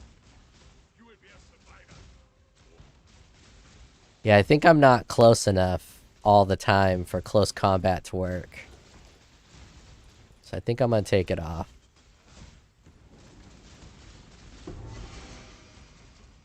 My mana is gone. And that's my last portal. Okay, so what am I going to put on instead of close combat? I had on Pulverize, but it was a little Mike slow. Harris says. New Avatar movie comes out tomorrow. You going? No, probably not. Liam Vivi says. Also you could remove strike range if you have some. I'm not doing anything special to get strike range. I think I'd rather watch Violent Night, the Christmas movie, and I think I'd be able to get my wife into that as well. I got bad memories from the first Avatar. I get heavy motion sickness, and I sat down to watch this movie. I had a whatchamacallit chocolate bar. I had a full throttle energy drink. I had snuck in a full giant bag of salsa verde Doritos. And I was watching this 3D movie, snacking on this. I ate down the chocolate bar, drank out my full throttle, and I'm eating these salsa verde Doritos. It's about 30 minutes into the movie, and then I just feel awful. Awful. Extreme levels of motion sickness. So I go into this movie theater. It's a Harkins back in Arizona. It's like a lower end AMC, not as good as a Regal Meridian or an AMC. It's a lower end theater, so there was shit all over the bathroom floors, and it was kind of nasty. But my body was burning up, and I threw up into the toilet, and I no longer had anything to throw up left, and so I just took my shirt off, laid down on the cold cement on the bathroom floor, and just fucking moaned like a little bitch. So that was Avatar 1 for me. I later watched it at home without 3D, and it's a good movie. I like it. Liam Vivi says. Happened to my when I was a kid watching a 3D fish documentary. Liam Vivi says. Didn't puke though. Yeah, I puked. I put my finger down my throat. I thought it would help. Didn't help. I didn't know I got Mike motion Harris sickness. says. Probably the energy drink and 3D combo, oh boy. Oh yeah, the energy drink, the Doritos, the whatchamacallit candy bar, all that comboed into just a fucking terrible time. I was gone. I didn't know I had motion sickness until then. I watched the old school 3D Freddy when they had the red and the blue glasses. I don't know if the glasses are the same or how they work or if they're different. But that one didn't get me sick when I was younger. It could just be that as I got older, I got motion sickness. So I think they're going to try to do the 3D in the movie theaters. So I'm going to want to watch this Avatar at home. I got a pretty nice TV. It's actually extremely cheap TV. It's a dumb TV. I don't want a smart TV. So I got this dumb TV that I bought, some no-name brand, but it had a nice Panasonic panel, 65-inch. And I watched that. I watched TV with that. I got a computer hooked up to it. It's super smooth. It's super Mike slick. Harris says, got sick watching one of the newer Transformers movies, thinking were movies so fast made me queasy and lightheaded. Yeah. Liam Vivi says, you'd probably get nauseated just by the amount of stuff you ate.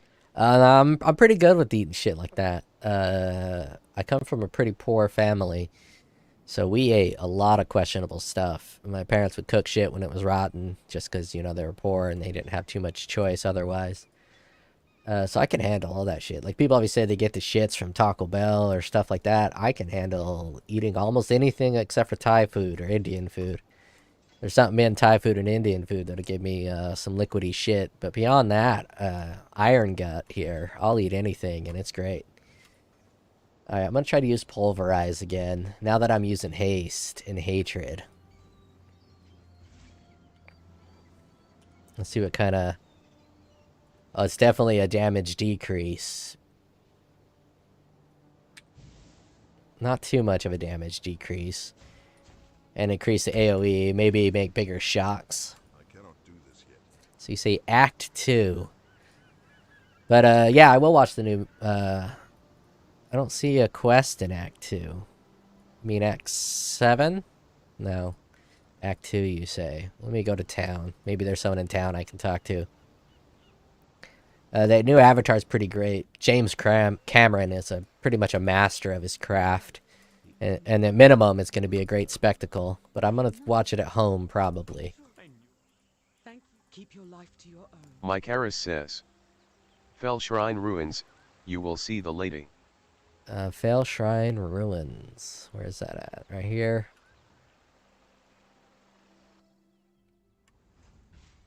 My little brother went through most... I don't know why I'm killing this shit. Went through most of the act, and I just tried to keep up. So I obviously missed it. This may be Oh, there we go. but it's an important historical site. We're not far from the sanctum now. Are you hot? Let's make our way there. Oh, look at you. No, look. You got that Liam Vivi booty. says, damn, then my stomach is weak as hell. I get nauseated just by eating too much oil/fat. Once I puked at 3 a.m. by eating some ribs with lot of fat. Mike Harris says, have to look for the crypt opening.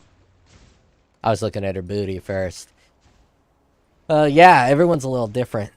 Obviously I get heavily motion sickness, where you probably don't. And I can eat anything, where you are a little more sensitive. Mike Harris says, That's not it. the place you go for lab though. There it is. I can't believe we're here at last. I can't believe we're here at last. I'm gonna fucking rape you. This charm here. Take this relic I found. It may prove useful. No, she's not that hot. Oh, you get a free relic. Well, let's just have 4% chance to double coins. Nah, this one's better. Oh, what the hell is this?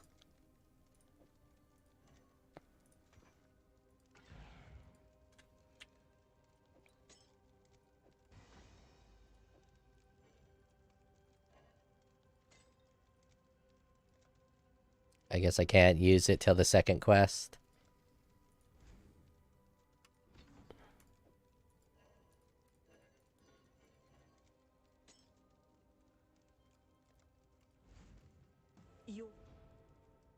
This guard your treasures well. Farewell.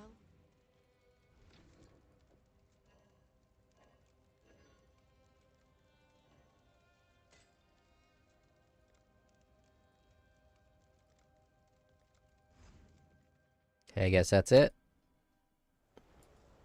Now, Act 7, you say?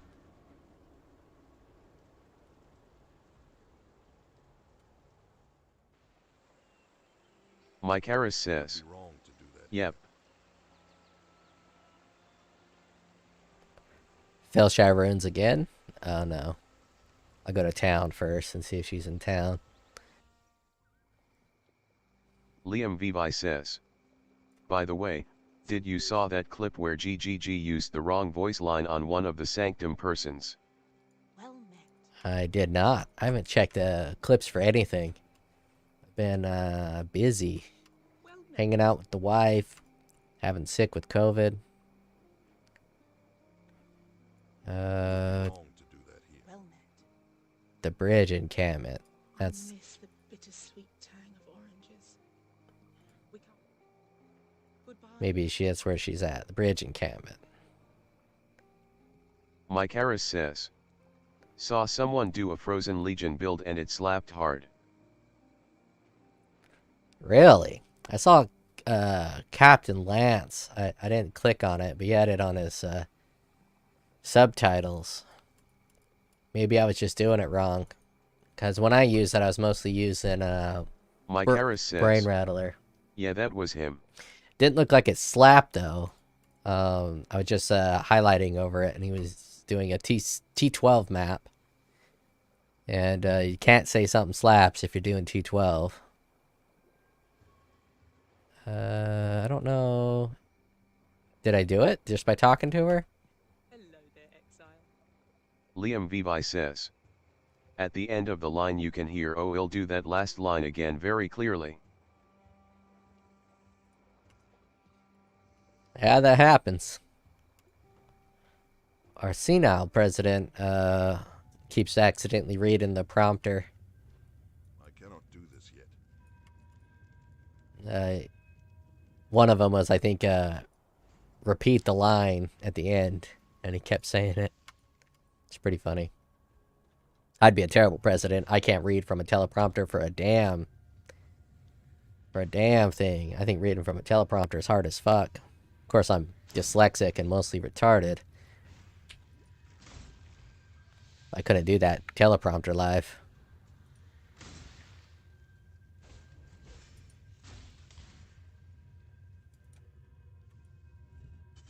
Nah, this ain't it.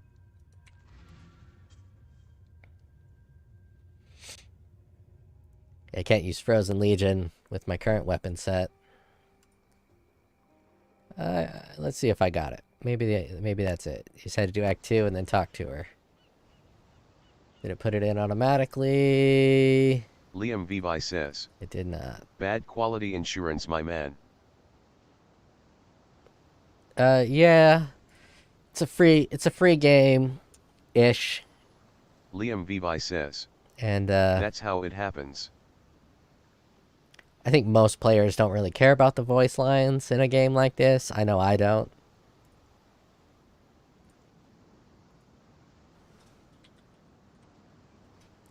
I still don't got it.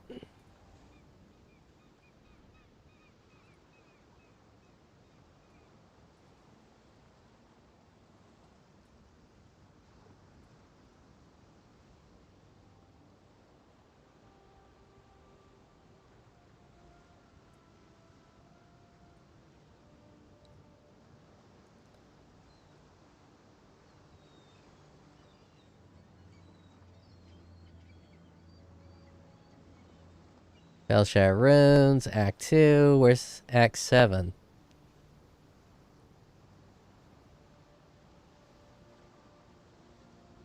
Need to go to Act 7 camp, unlock the accursed feature after Act 2 quest.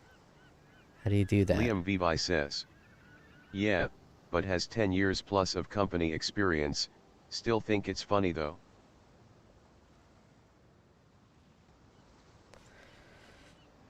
Yeah, it's pretty easy to fuck up like that. I mean, they do a patch every quarter, which is like 4 months to get one of these things set up. It's not a lot of time.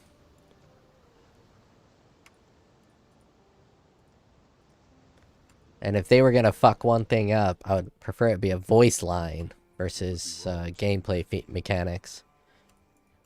Hail, fellow explorer. I recognize Eremir's spirit. The man who's every time. Go well, exile. I don't really know where to go. It didn't unlock the stash for me. Maybe it's right here at the beginning. I cannot do this yet. I don't see the bitch there.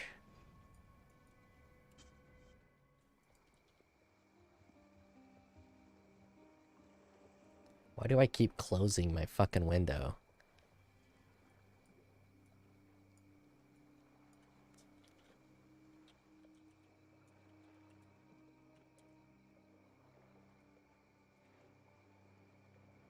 Grim Dawn.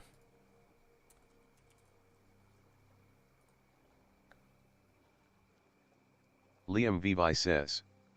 Yeah, you are right, wish it was that short of a period, but it's probably better for them monetarily.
Doesn't look like there is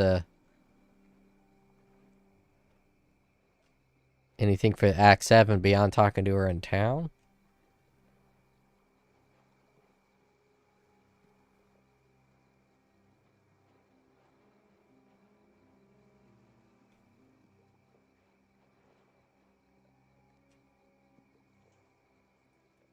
Let's go to the VAAL shrines.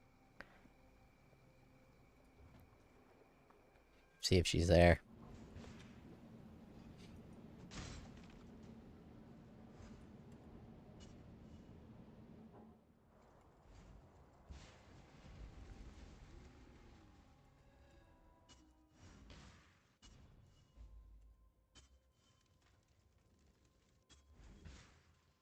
Yes, adventurer.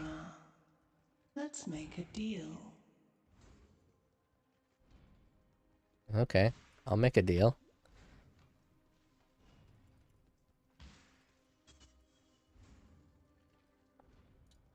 Okay, now I'm pretty sure I got it.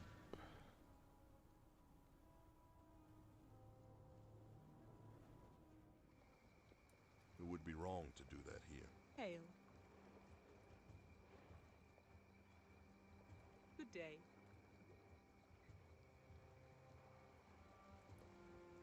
She should be a slut. I cannot do this yet.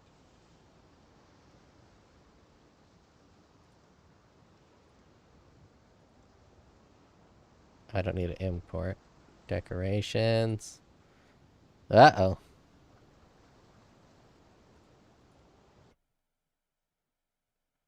See, it doesn't want me to change my stash. Let's wait for it to respond. Let's see how long we got here.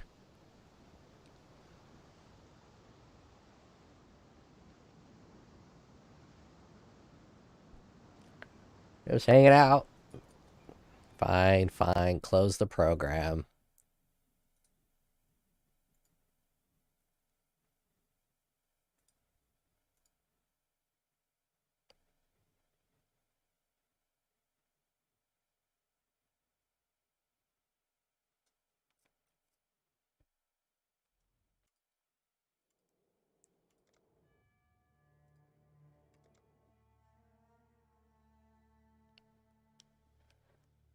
All right. Alright, we got,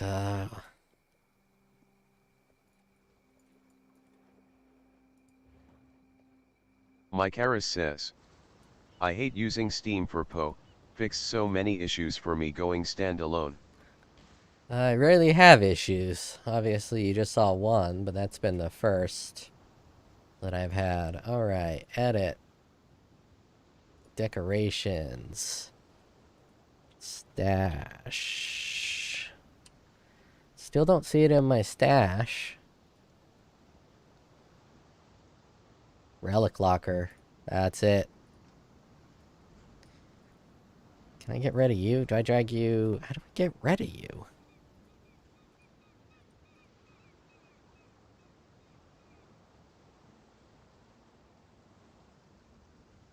Seriously.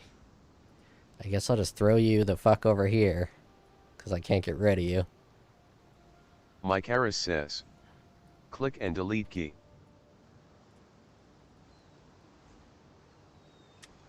Oh, there we go. I think that might be why I got my stash of people over here. I didn't know how to get rid of them, so I just moved them in the corner. I'll put the relic locker over by the other lockers. Helena, you're not needed anymore. You can go over here.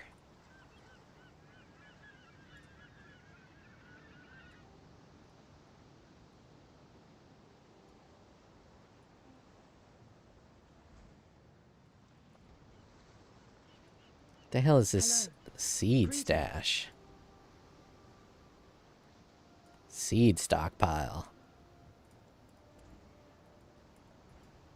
I don't think that's needed either, so let's get rid of that.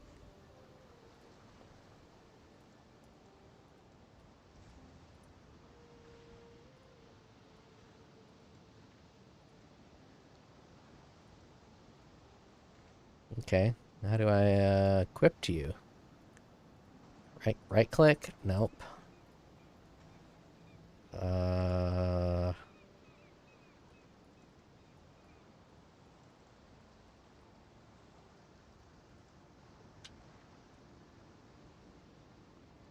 Don't know. Maybe I can only equip it when I go into the relic. Can I put that slut in here? Maybe I talk to the slut.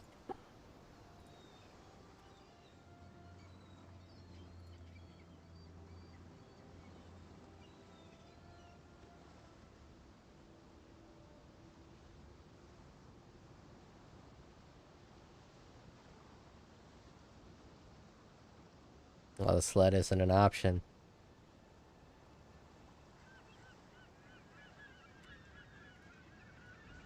Alright, I'll just run a map and see if I can equip it once I get into there.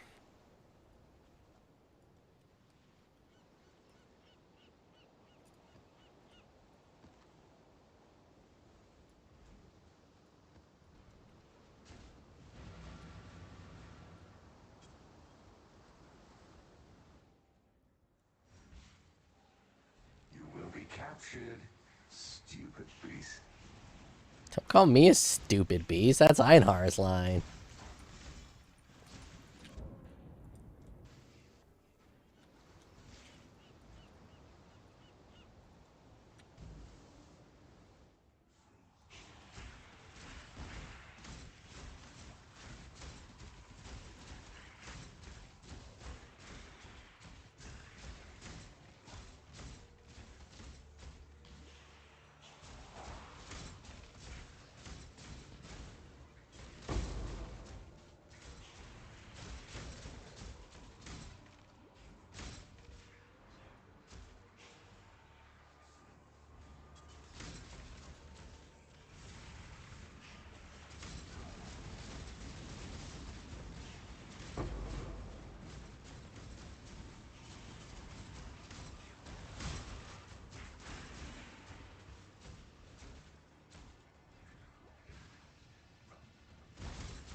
Got stuck on a fucking chest in a barrel and couldn't move, resulting in my death.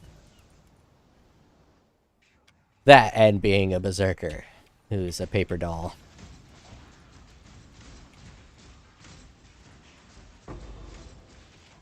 Almost got it off. But I got stunned before I got that VAAL Smite.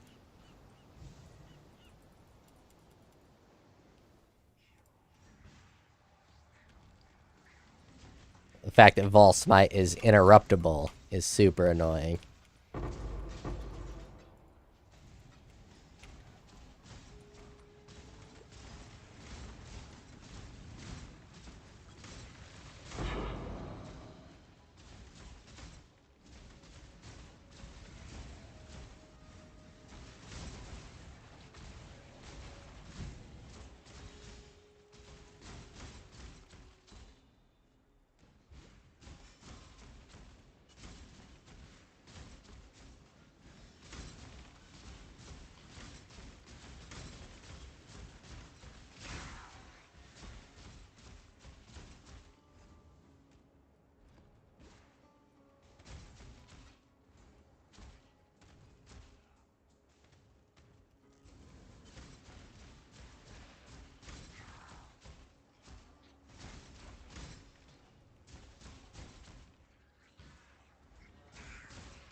I cannot do this yet.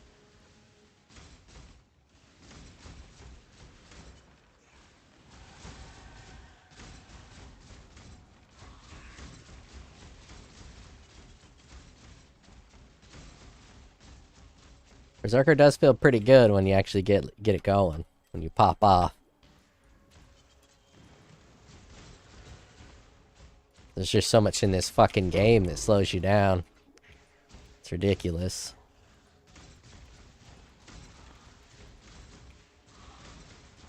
Of course, my weapon is insanely good, so makes the build look better than it actually is, simply because the weapon's just juicy.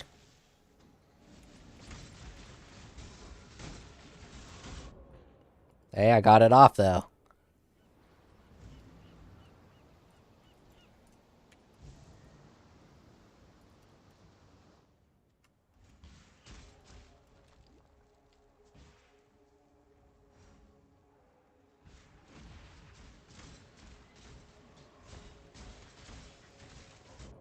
Almost got it off. Basically, it's a death sentence casting VAAL Smite with this build.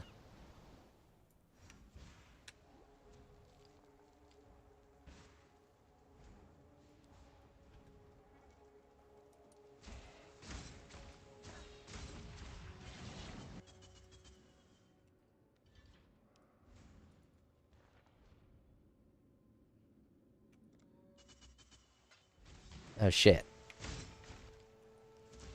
I have no idea how to equip this fucking relic. Good. I'm fucking tired of that map.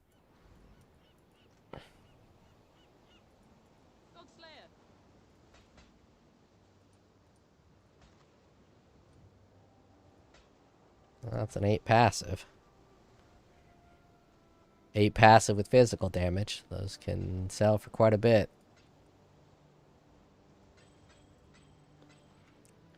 What exactly is the damage loss of a Juggernaut? Let's take a look. Hate that those don't auto go in there.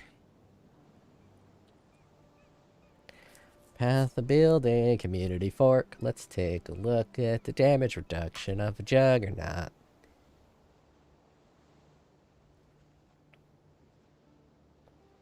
Import, start, passives, import, items, skills.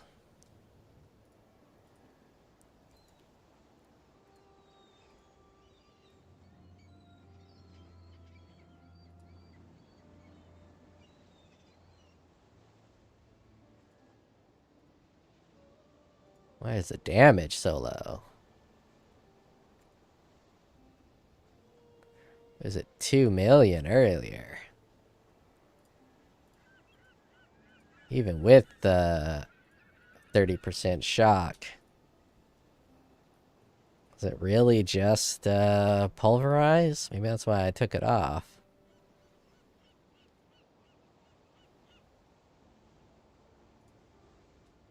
Yeah, pulverize does Really reduce the damage.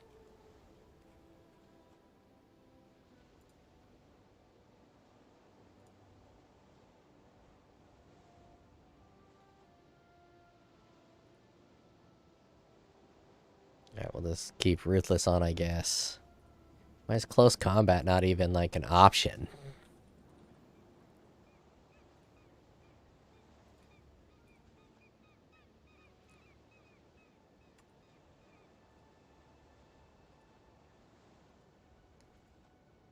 Alright, yeah, we'll do whatever you say. Ruthless is what you say. So let's tree. Let's switch from a Berserker to a Juggernaut. Kaboosh, kaboosh, kaboosh, kaboosh, kaboosh. It's only 500,000 less damage.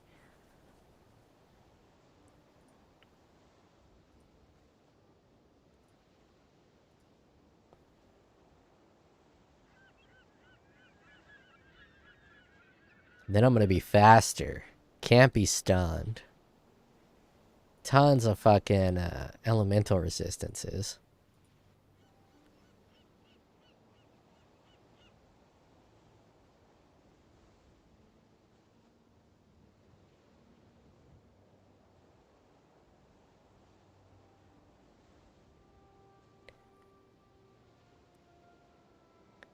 Yeah, I think it's time. I think it's time to I cannot do this yet. go to that jug life.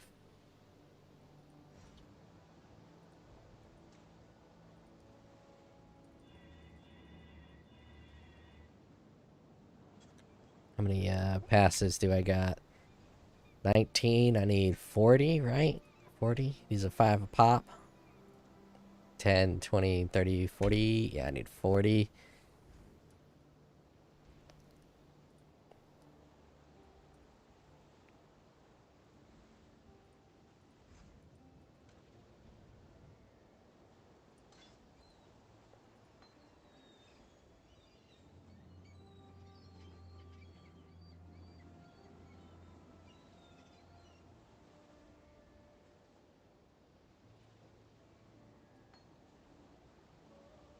Wait, no, Ruthless is what I wanted. Ruthless. Do I have a Ruthless? Am I leveling that up?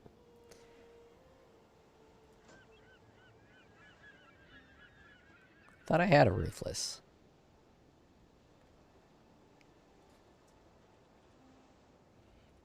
No Ruthless. Oh, there it is.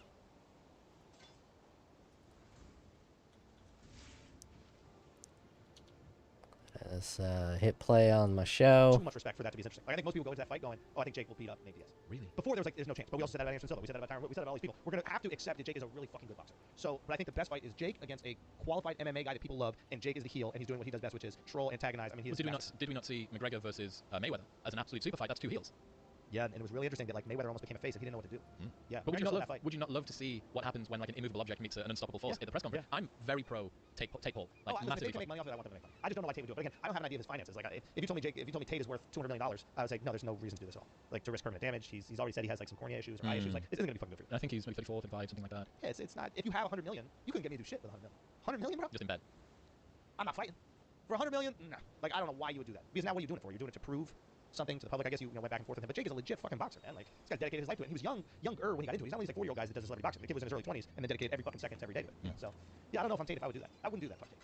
Because you got the money, why risk it? And then I suppose one of the risks for this is every single time that Jake Paul steps into the ring with somebody, he can only win. If he gets beaten, he goes, look, it was fucking Anderson Silva, Tyron Woodley, it was whoever. They are this illustrious, it's Canelo Alvarez. It's fucking Andrew Tate, right? You know, 4-time kickboxing world champion. Every single person that steps in must have like arse-splitting nerves about if this guy fucking knocks me out, I'm an embarrassment. correct. How can you be the top Jake? It's not very top Jake to lose to Jake Paul. Maybe it doesn't happen. You made me think it doesn't happen. I would never do it if I'm Andrew Tate because the reality is Jake Paul is probably going to beat you. And that's not saying that you're not. Oh, what a nice guy. He could have just got 10 for one of the free. best kickboxers of his time, there's no doubt. Right? We know that for a fact. You probably haven't kickboxed in years. If you've done any training at all, you know that the instincts, not just the muscles atrophy, the instincts do, the timing does. Like, you take a year off, the timing's not there. This guy Jake has been in the fucking ring. Now, granted, he's big. I mean, how tall is Andrew? 6'2", probably. Oh, I thought he was tall. Okay, so 6'2", they're about the 6'3". same. They're about the same height. Yeah, I wouldn't do it for me, especially if you got 100 mil in the bank. There's no way. Yeah, No way. yeah. Legacy counts for a lot, man. But To then, impress some 14-years on the internet? yeah, I was adamant it was gonna happen. Alright, so who does Jake fight next? Do you think? Nate Diaz. Nate Diaz. That's the one that you would make if you were the fucking Kingmaker? Nate Diaz. Because you want to rile up the MMA crowd. You want everybody in MMA. MMA is bigger than boxing, right? Now, so it's like you want everybody in MMA to be rooting for the MMA guy. Because you have to tap into like a stream that's bigger than you. If you really want to make things big, it can't be just you're following my following. We have to discuss an issue that all these other people also feel, and ideally, they don't even know who the fuck we are, but they tap into our So you conversation. want tribalism, you want in-group, out-group, you want them and us. Bare minimum, tribal curiosity. Yep. So like when we put out, I imagine you're going to put out clips from this podcast. Every one of those clips is going to tap into an issue. Not you, not me. Maybe a couple clips of Schultz about this, but it'll be about a topic that's bigger than the both of us. And ideally, people don't even know the fuck we are. Find us, they find you, they go, I like the way this guy talks in interviews, maybe I'll listen to his other stuff. Yep. But we're tapping into something bigger, right? Like, so what's the umbrella? That's what I'm looking at when I look at a fight with them. I'm like, okay, what's the umbrella? The MMA crowd is desperately trying to prove that they're as qualified strikers as boxers. The boxers are desperately trying to prove that boxing is a much better martial art, is a much better form of defense, and you have those two groups. I just realized Jake and whoever he's fighting as why my president. damage was so low. Right? It's like Afghanistan. I forgot You to don't put really want rage on my path of building. United States versus Russia. That's what I want the boxing. So that, and I want, you know, whoever's boxing to make the most fucking money possible. It's a horrible way to make a living. So I hope Jake makes fucking tens of millions of dollars and then retires. So he was talking about he's already getting some, was it speech slurring or maybe something was up with his thoughts? That's what he was saying. Bro, can you imagine what time, how old is he now, like 26? He's not even. Right, okay, so let's say that Jake Paul's 26, 25, 26. He's been doing this full-time 5 years, 4 years, something like that. And in the space of that long, he's seeing neurodegeneration, his speech is changing, something up with his eye, fucking wild. Yep. Yep. And that's what I'm saying. The kid is committed. Because you're putting not only your health, but literally your lifespan on the line as well. Like Jake is 100% lost maybe months, maybe years from the amount of time he's going to be alive because he wants to pursue this purpose sport at the moment. Yep. Fucking insane. That's what you're dealing with. So Yes, think about someone that. that's prepared to kill himself soon. You deal with that level of commitment. Are you that committed? You got 100 million in the bank, you got private jets, you're the top G, you got all these girls, you got Bugattis, you got everything. You're dealing with a kid who's willing to give it all away. You have it all. He's trying to get to the top G. If he has it, I don't know how much money he has. I'm assuming he has that much money. I'm never taking that. You gotta be crazy. I mean, I give a lot of respect for doing it because if he honors martial arts that much or something, whatever fucking bullshit, but no fucking way. No. Fair point. That kid's hungry. Alright guys, we'll get back to that in 1 second, but first I need to tell you about athletic greens. You are not eating enough fruit and vegetables in your diet, and you know it, and this is going to help. Dr. Andrew Human and Tim Ferriss have been harping on about it for years, and I always wondered why. It is the best greens drink that I found, and I've tried pretty much every one. It tastes great, and it gives you nutritional insurance through 75 vitamins, minerals, and whole food sourced ingredients. fuck One it. scoop that you take every single day. If you're starting the new year looking to give yourself some good nutritional improvements, this is a great place to begin, and there is a 60-day money-back guarantee, so you can buy it and try it for 59 days, and if you do not like it, they will give you your money back. Also, you get a year's free supply of vitamin D, 5 free travel packs, free pots, shakers, and that 60-day money-back guarantee. Head to athleticgreens.com/wisdom. That's athleticgreens.com/wisdom. Do you know why people don't fuck their sisters? Yeah. Why? That's too much money. You know, it's like Ugly sisters. It fits perfect. You know, it's like it's Lego. You know what I mean? So I learned about this. I gotta tell you. I gotta tell you about this shit. So I learned this shit. I gotta tell you about it, right? So there's something called the Western Mark effect. Right? Okay. What it seems like happens. Let's say me and your brother and sister. I can't tell that you're my genetic brother, right? There's no like fucking little code on your face. You would be able to notice an affinity. You're not disgusted, sexually disgusted because of that. The reason is because of this thing called the Western Mark. So what happens is infants that are raised together for a good amount of time throughout their infancy, usually between the age of like 1 to 2 until like puberty age. Yeah. What they do is they look at their parents and the family around them and they see who is mum giving attention to, who am I being raised with, who's she breastfeeding. If you're the older sibling, you look at did that baby like come out of mum and around the time of labour was she holding this baby that then became my brother or sister, and that's called the Western Mark window. Right? So you have this period of time when you get this sexual disgust imprinted. So that's why you don't have sex, not because of some inbuilt fucking innate I know that you're my brother or sister, it's because of this window. Now the interesting thing happens when brother and sister are split apart at birth. Not necessarily, but well, I mean in the same like amount of hit rate that 2 random people on the street would do, but they don't have sexual disgust because they haven't lived together for that time. Yeah. Same thing goes for the father that leads the daughter's life and then comes back in later in life and you think maybe already daddy issues. But also there's something about this person. It seems like humans have a predisposition, they have an affinity toward people that resemble them a little bit. You actually see, you'll see them if you look at couples walking down the street, you go, like you kind of look alike a little bit, and there is an affinity for that. So what you end up with is this very dangerous situation where 2 brothers and sisters can take apart and then come back together and they don't have that sexual disgust. In Indonesia, there was a period where families would adopt the daughter of another family when she was a newborn and betroth her to their son, raise them together. But what they didn't realize was that they were putting them through this Western Mark window, and it meant that even though they weren't genetically related, they had sexual disgust. Yeah, how interesting is that? Fuck. So what would happen? Would they have sex with one another? With difficulty. I mean, like brothers and sisters have done it before, but it's fucking hard. Like it's very, very ingrained to do that. You should give them some credit. Like We're getting past it. Yeah, like a lot of Viagra and a fucking good no, porno. but we tease all these like Southerners. They're like, oh, it's all incest, blah blah, like brother fuckers, whatever like that. But like, I guess what you're trying to say is like we should honor them for their ability to break through the Westmark barrier, right? Is that what your point is? That's not Did my you bring point. this up to Justify incest. I not want justify, like, more incest. give them a medal. like you couldn't fuck your sister, you pussy. You know what I mean? Let me But that guy did. Well, I know that you don't have a sister. Yeah. And I'm an only child. So it That is. you know of. You could have smashed out your sister in Leeds or something like You that. think? You could have been up in Leeds. Oh fuck! you know? Separated at birth. Then curly hair, big jawline, fucking stupid accent. Dude, imagine adopted people I worry about all the time. Do you not remember that sperm donor guy? There was that documentary on Netflix. That dude. That it turned out he was a fertility doctor and he was using his own sperm. This is in Brazil. Or No, it was something in the like US. that? Oh, really? It's on Netflix now. It's fucking brilliant. In the US. And this guy. Wait, he like, oh, that's right. Like 40, like fucking everybody, and they were all thinking that apparently one of the women said exactly that. Which He was like waiting for the list of names to come through and praying that it wasn't an ex-boyfriend. Wee. But remember about that, like she. Can we also point this out? Like, a lot of them wouldn't have gotten like doctor genetics. Now, I'm not saying they should be grateful, right? But you know, but like, they're probably objectively smarter because of this evil fertility science. doctor. Yeah. Like, I mean, Is that not MD? I don't know. Maybe Listen, psychopath genetics. it's bad what he did. Yeah. But all those kids are smart. Imagine like dumb dads. You know what I mean? Fixing plumbing all day and shit like that. Coming on to this smart ass fucking kid, right? Don't, hey, Gymshark, don't cancel me. But like, think about it. Like, they're smarter because of it. They were able to figure it out because of that fucking doctor gene. One of those kids got to the bottom of it. Because and that's the father's fault. of the gift that the father gave them. Yeah, Done. back. So they did a study where they got guys to imagine tongue kissing their sister, right? Ugh. You pulled the face. So what they were doing is they were videoing the facial expressions of these guys. I was doing this because my sister would also have a big nose, so I was like just getting out of the way. It hits the mic sometimes, I noticed. Yeah. And they they were tracking the facial expressions, and they can categorize them. Yeah, They can say this is disgust, this is happiness, this is blah blah blah. And they found that right on cue, some of the guys were like, oh, and some of the dudes were so far back that the camera went out of focus. However, the guys that didn't have sisters showed like a disproportionate amount of like smiles curling at the edge of the mouth because it's like there's no sexual, there's no like incest aversion, there's no sexual disgust with it. Why do you think you're so into like the stepsisters and that kind of shit? Fucking fascinating question. I don't know why. Like incest porn and stepmom porn. That's popular, isn't it? The incest porn, yeah. Stepmom. Well, I think this, the MILF Do you think thing. that's pandemic related? Like we're all in the house together and it's like the only person you're seeing is your stepmom? Maybe there's definitely something to do with the MILF thing, which is like an older, more powerful woman that can say what she wants. I think that's attractive. I think that's one of the reasons that guys go toward the MILF thing. I mean, why are people? But that's what guys are turned on by that? Some guys are. Some guys are turned on by like cuck porn and all sorts of stuff. What do you think about that? That cucking is so odd. I really can't. Oh yeah, we were talking about that. I really can't come up with a good example or a good explanation for it. I've got a guy coming on next year who's one of the primary researchers into cooking. So I'm gonna ask him. I'll find out like what it is. He's the premier. What? There's not many. Imagine being like the worst. Like, yeah, I'm one of the worst researchers in cuck porn. Like, listen, I watch my wife get fucked a lot. Like, I've been No in a idea why it's room, happening. Yeah, I just can't figure out why I love it so much. The premier researcher, has he tried it? Is it like some fancy shit? Where, like, Oh, you he's do doing it for all these himself. I have no idea. I don't know, man. But I mean, what we're saying out there is that you're trying to control an uncontrollable situation, right? Like, you're getting cheated on a lot, so you're like, okay, I'm just gonna allow this as if you're in charge. But being in the room and watching it as a way to like almost desensitize yourself. Yeah, Now, I am a trying to thick monogamous person. boy. His wife was upstairs banging her boyfriend while he was downstairs dry retching on all fours on the bathroom bathroom counter, and his dry retching? What is that? Oh, throwing up? Oh, wow. like had nothing to bring up, but just So felt she like was also up there like, like, isn't that interesting that like she was on all fours, also dry retching? fucking You know? in unison together. It's like we're still together. And he said he justified This is fun, mate. And yeah, he was like, oh, it was at the time. He's now realized different. At the time, he was like, dude, I think I was just working through my trauma. You know, like I was just letting go of the ego. I was allowing it to evaporate. Yeah. I'm like, maybe that's just something that you shouldn't be doing. Maybe just That's such an excuse for everything that we do that's fucked up. Is I was working through my trauma. You know, like no, you just something's off right there, my dude. Also, we have too many names for things. We gotta stop naming weird shit because it normalizes it. well, like Non-monogamy. It's like no, it just describe it, and then you're gonna feel embarrassed, and then you won't do it. Don't write a name. uncircumcised. Oh yeah, I told you about that one. Yeah. You saw that on PPT. Damn fucking right I did. What the fuck is going on? It blew my mind. Explain uncircumcised. Yeah, it's just a stupid word. There's just no point to the word. Yeah, it's circumcised a dick. That's what I was saying. Yeah, we don't call things ungay. You know what I mean? But the joke that I was trying to make, it was obviously with all the Kanye stuff and Jews being control the media. So in my mind, I'm like, all right, what's the funniest way where I can make the argument that Jews do control the media? And I thought about the dicks, and I was like, yeah, I'm circumcised. I have a Jewish dick. I'm not Jewish, but my dick is Jewish, and that seems pretty good control. I was in the car with a friend a couple of weeks ago, and his girlfriend was sat next to me. We were talking about this exact thing, and she went, "Honey, close your ears for a second. I have seen a lot of dick in my life. I've never seen one that's got a foreskin." I was like, "Wow, if you were in the UK, you would struggle to see one that didn't have a foreskin. In fact, if you're Brian, you have too much. Like you've got way more than you need. Fucking 90% foreskin. You could use it as a burqa. Like what he's gonna do. He's gonna when he becomes Muslim, he's gonna get circumcised. Step into it like a sleeping bag. That's for his new bride, bro. That's for his new bride. Oh, Brian. But yeah. It's a fascinating term. That's just it's such a weird thing. Why is it that so many Americans that aren't Jewish are circumcised? Why was Kanye saying that? No, I think it became like a health thing at one point. Like people thought it was healthier. I've looked it up a little bit, but it is an odd tradition, right? And what's so interesting about it is the way that women perceive it. Like women in America are, I don't want to say repulsed, but they're not into the whole thing. Intact. Yeah. And it is a fascinating thing that like you could create perception and create aversion to something that is natural. Yeah. Like the way it's supposed to look. You know, even now. Yeah. Like I'm like mine looks better. Yeah. Well, that was Bill Maher's take. Bill Maher, he just said that it's so ugly. I'm like, well, that's kind of the same as saying like someone that hasn't chopped an arm off is more ugly. But it's so fucking, you're so right about being like a cultural condition. Still don't know how to use this fucking relics.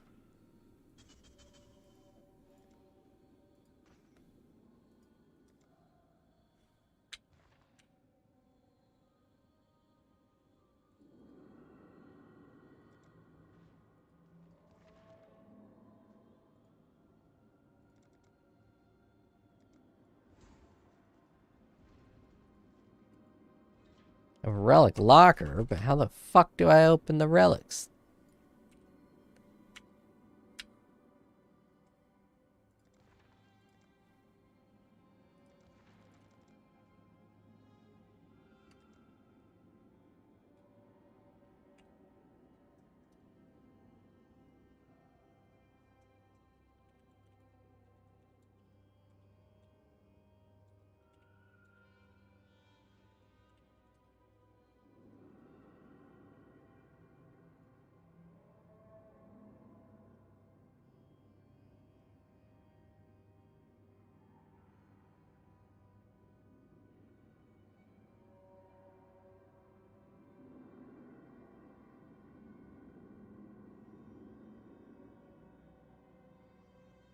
I did finish our first run, I guess.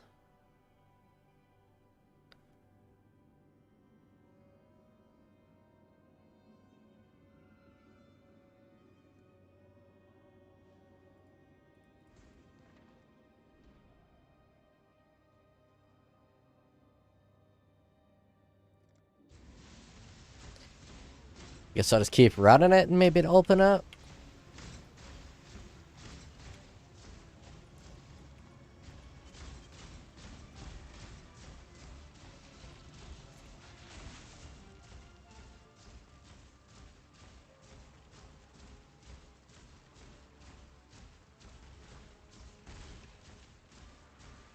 I cannot do this yet. Berserker definitely got more damage, but I probably won't die with a jug.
This way, exile.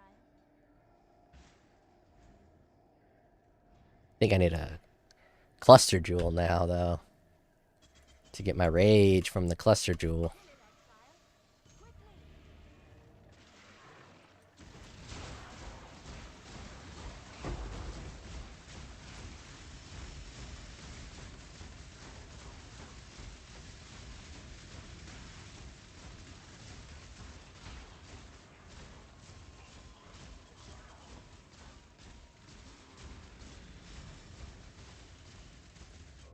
I'm still able to die. How dare the jug have the capability of death? Should be so thick he's unkillable.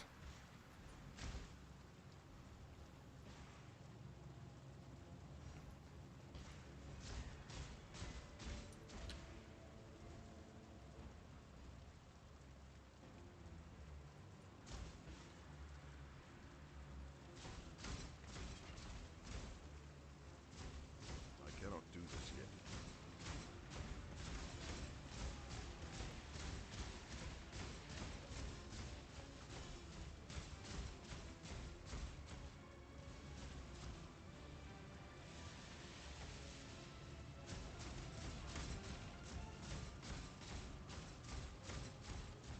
Hurry, there are monsters about.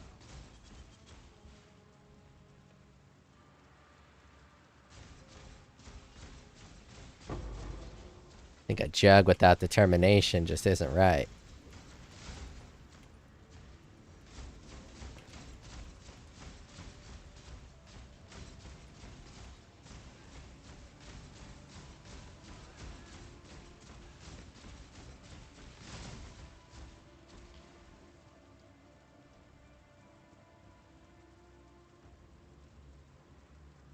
I hope you know what you're doing.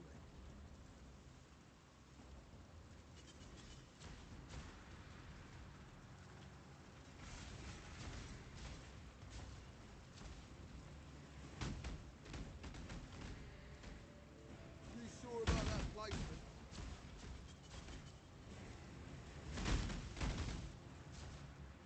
I no longer have rage. Sitting there trying to maintain my rage, but I no longer have rage.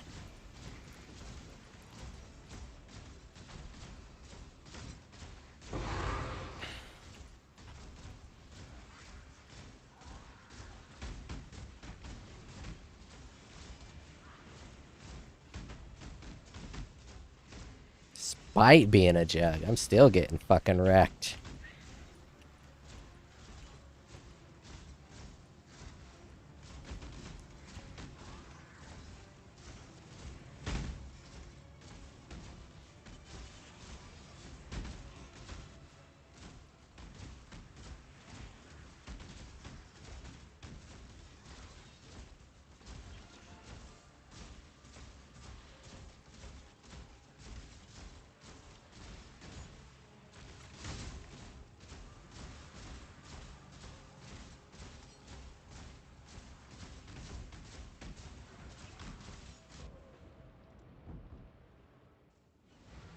Highly disappointing.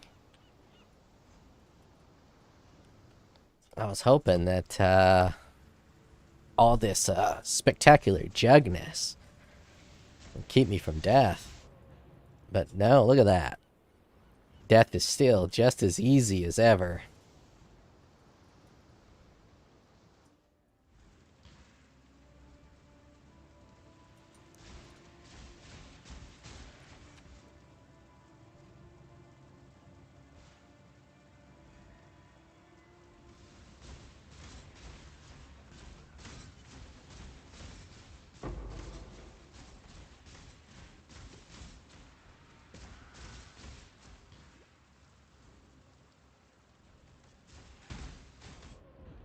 Fucking two-shot with a jug using determination. It would be wrong to do that here. Somehow teleporting to there. I cannot do.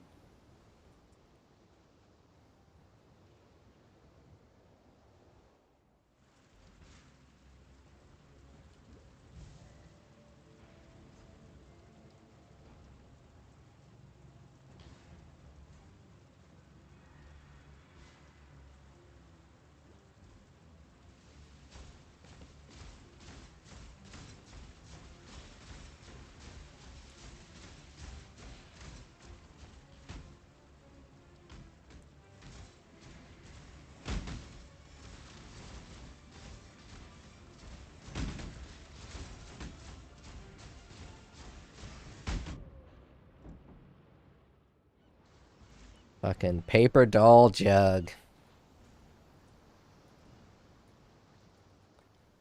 That's 90% physical reduction. That physical reduction is supposed to have 6% of armor applies to cold, fire, and lightning damage taken from hits.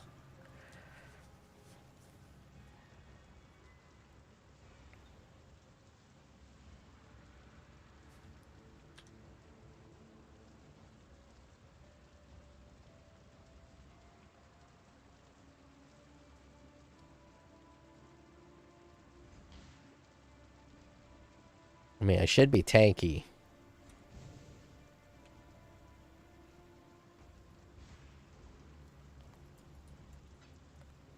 The fact I'm not is highly disappointing.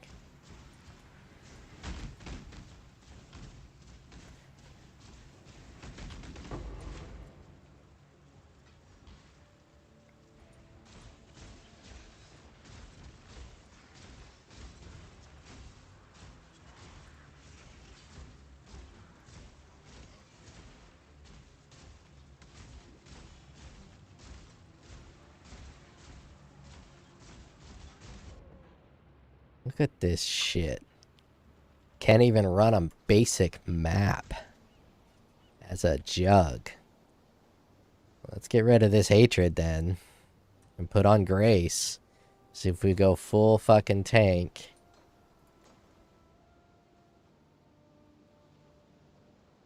Get rid of hatred.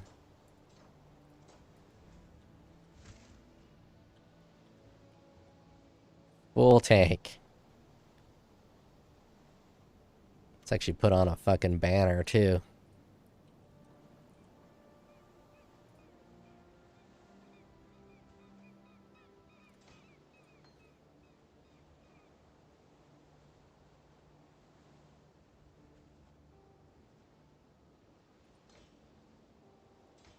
Where is blood and sand?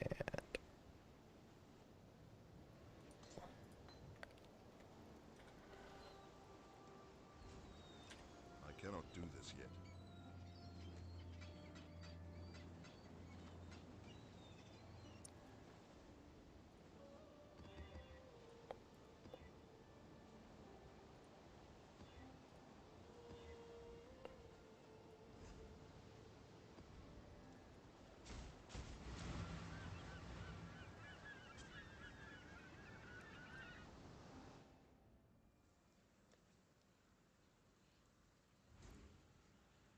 %52% chance to evade, 30,000 armor. Oh, the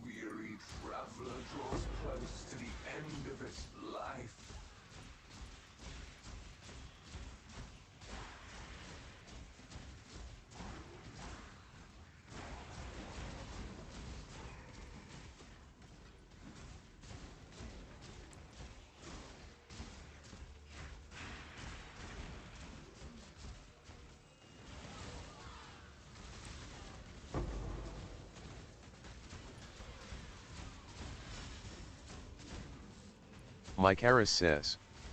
Just had a guy call me asking for a blueprint of a part, told him that I didn't have a print for the part, he said I don't want a print, I want a blueprint. Oh geez, what a maroon. Yeah. That'll happen. Maroons abound. Aplenty. Of course, I can't figure out how to use my artifacts in a Sanctum League, so I'm pretty maroon as well.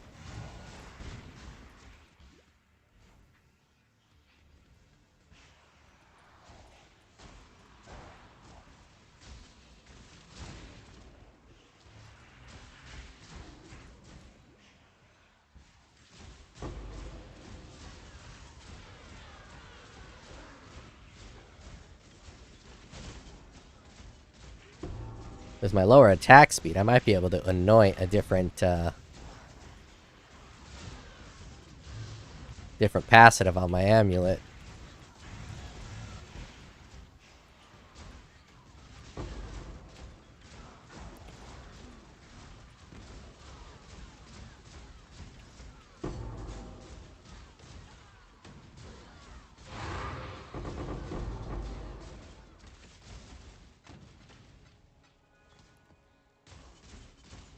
Mykaris says. Most of my dealers are just older good OL boys that don't know slang, haha. Just the good old boys. I love them good old boys. I cannot do this yet.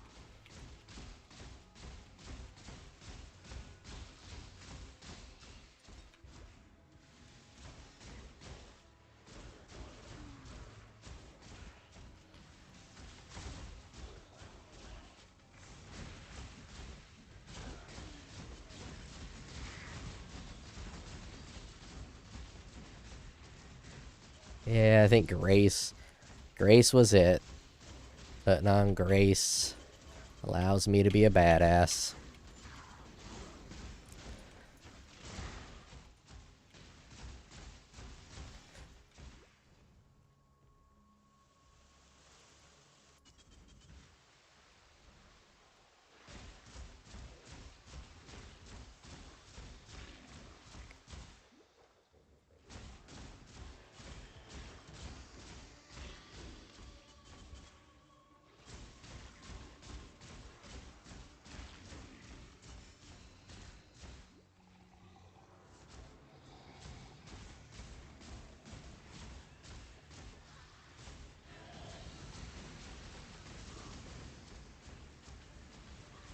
My mana is gone.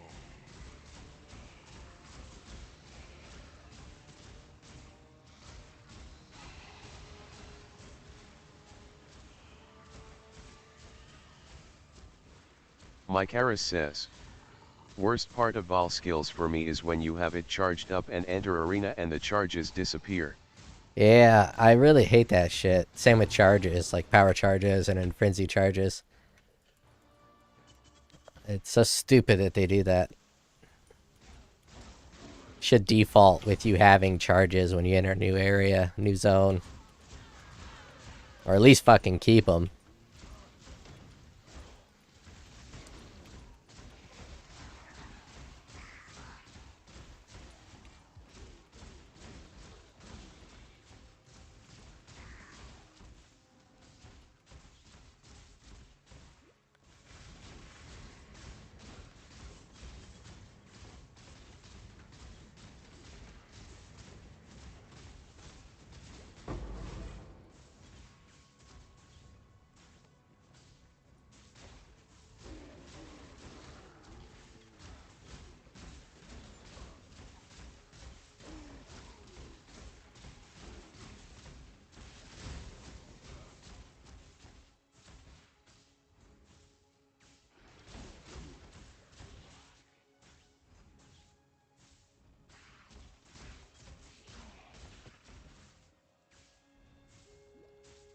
Yeah, I think my damage was cut pretty close to in half. Switch into a jug.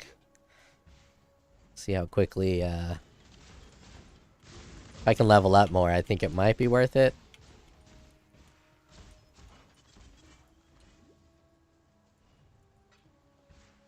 Mykaris says, started a ice trapper other night, and pretty amazing, have tried a lot of trappers and this one hits the hardest so far. Yeah, trappers are extremely strong. Don't think I like the playstyle. Never done it, so I might.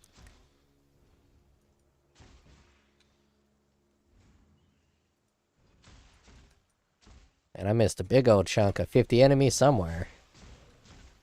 Oh well. Yeah.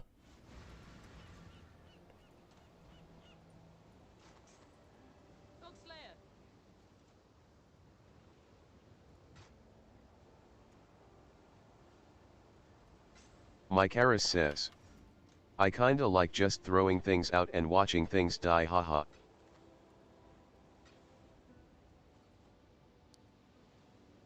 Yeah, I like the feeling of a big old fatty hit. I don't think I like Ruthless, because Ruthless isn't going to improve the power of VAAL Smite. I think I'm going to put close combat back on, now that I can get close.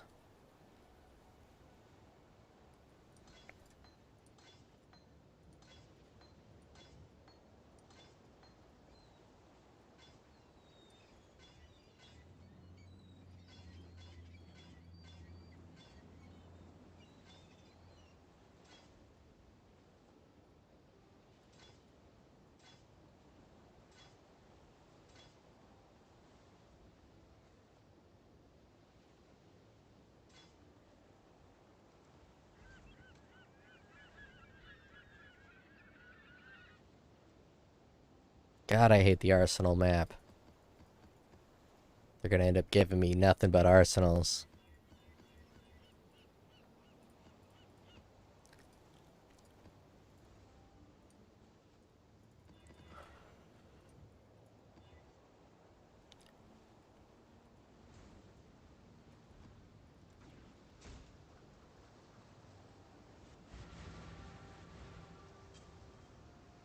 Used to, or what you think, and there's some sort of like predisposition around it. Things does make them. You're taking away. So here's the take way faster, better. You know, we add jawline, we do these other things. I'll get into the fucking meat and potatoes of it.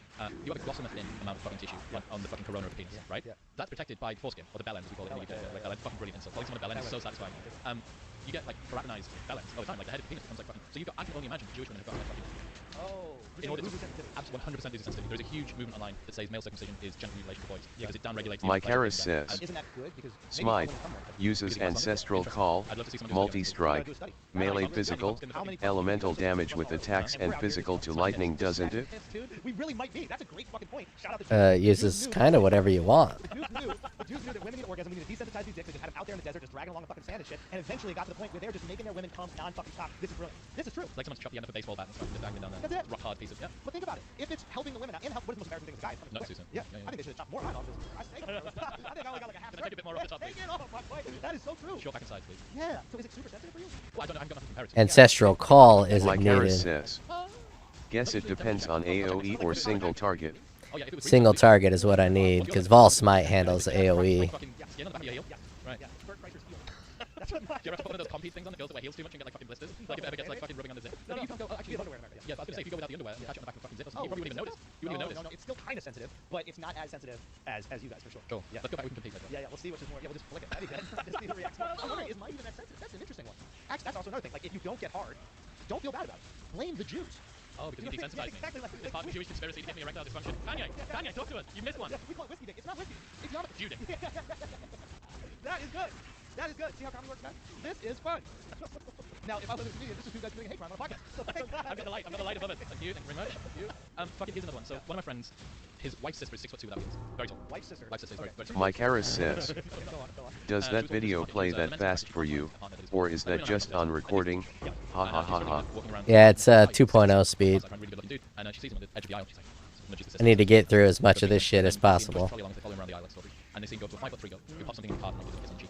She's like, like this short fucking bitch. She could have had 5'5", she could have had 5'6", she could have had 5'7". Though listening to videos on 2.0 speed makes talking to people a little difficult because they don't talk at 2.0, and sometimes I'm just like, can you speed the fuck up at whatever you're saying? That is kind of interesting. Women are allowed to have standards.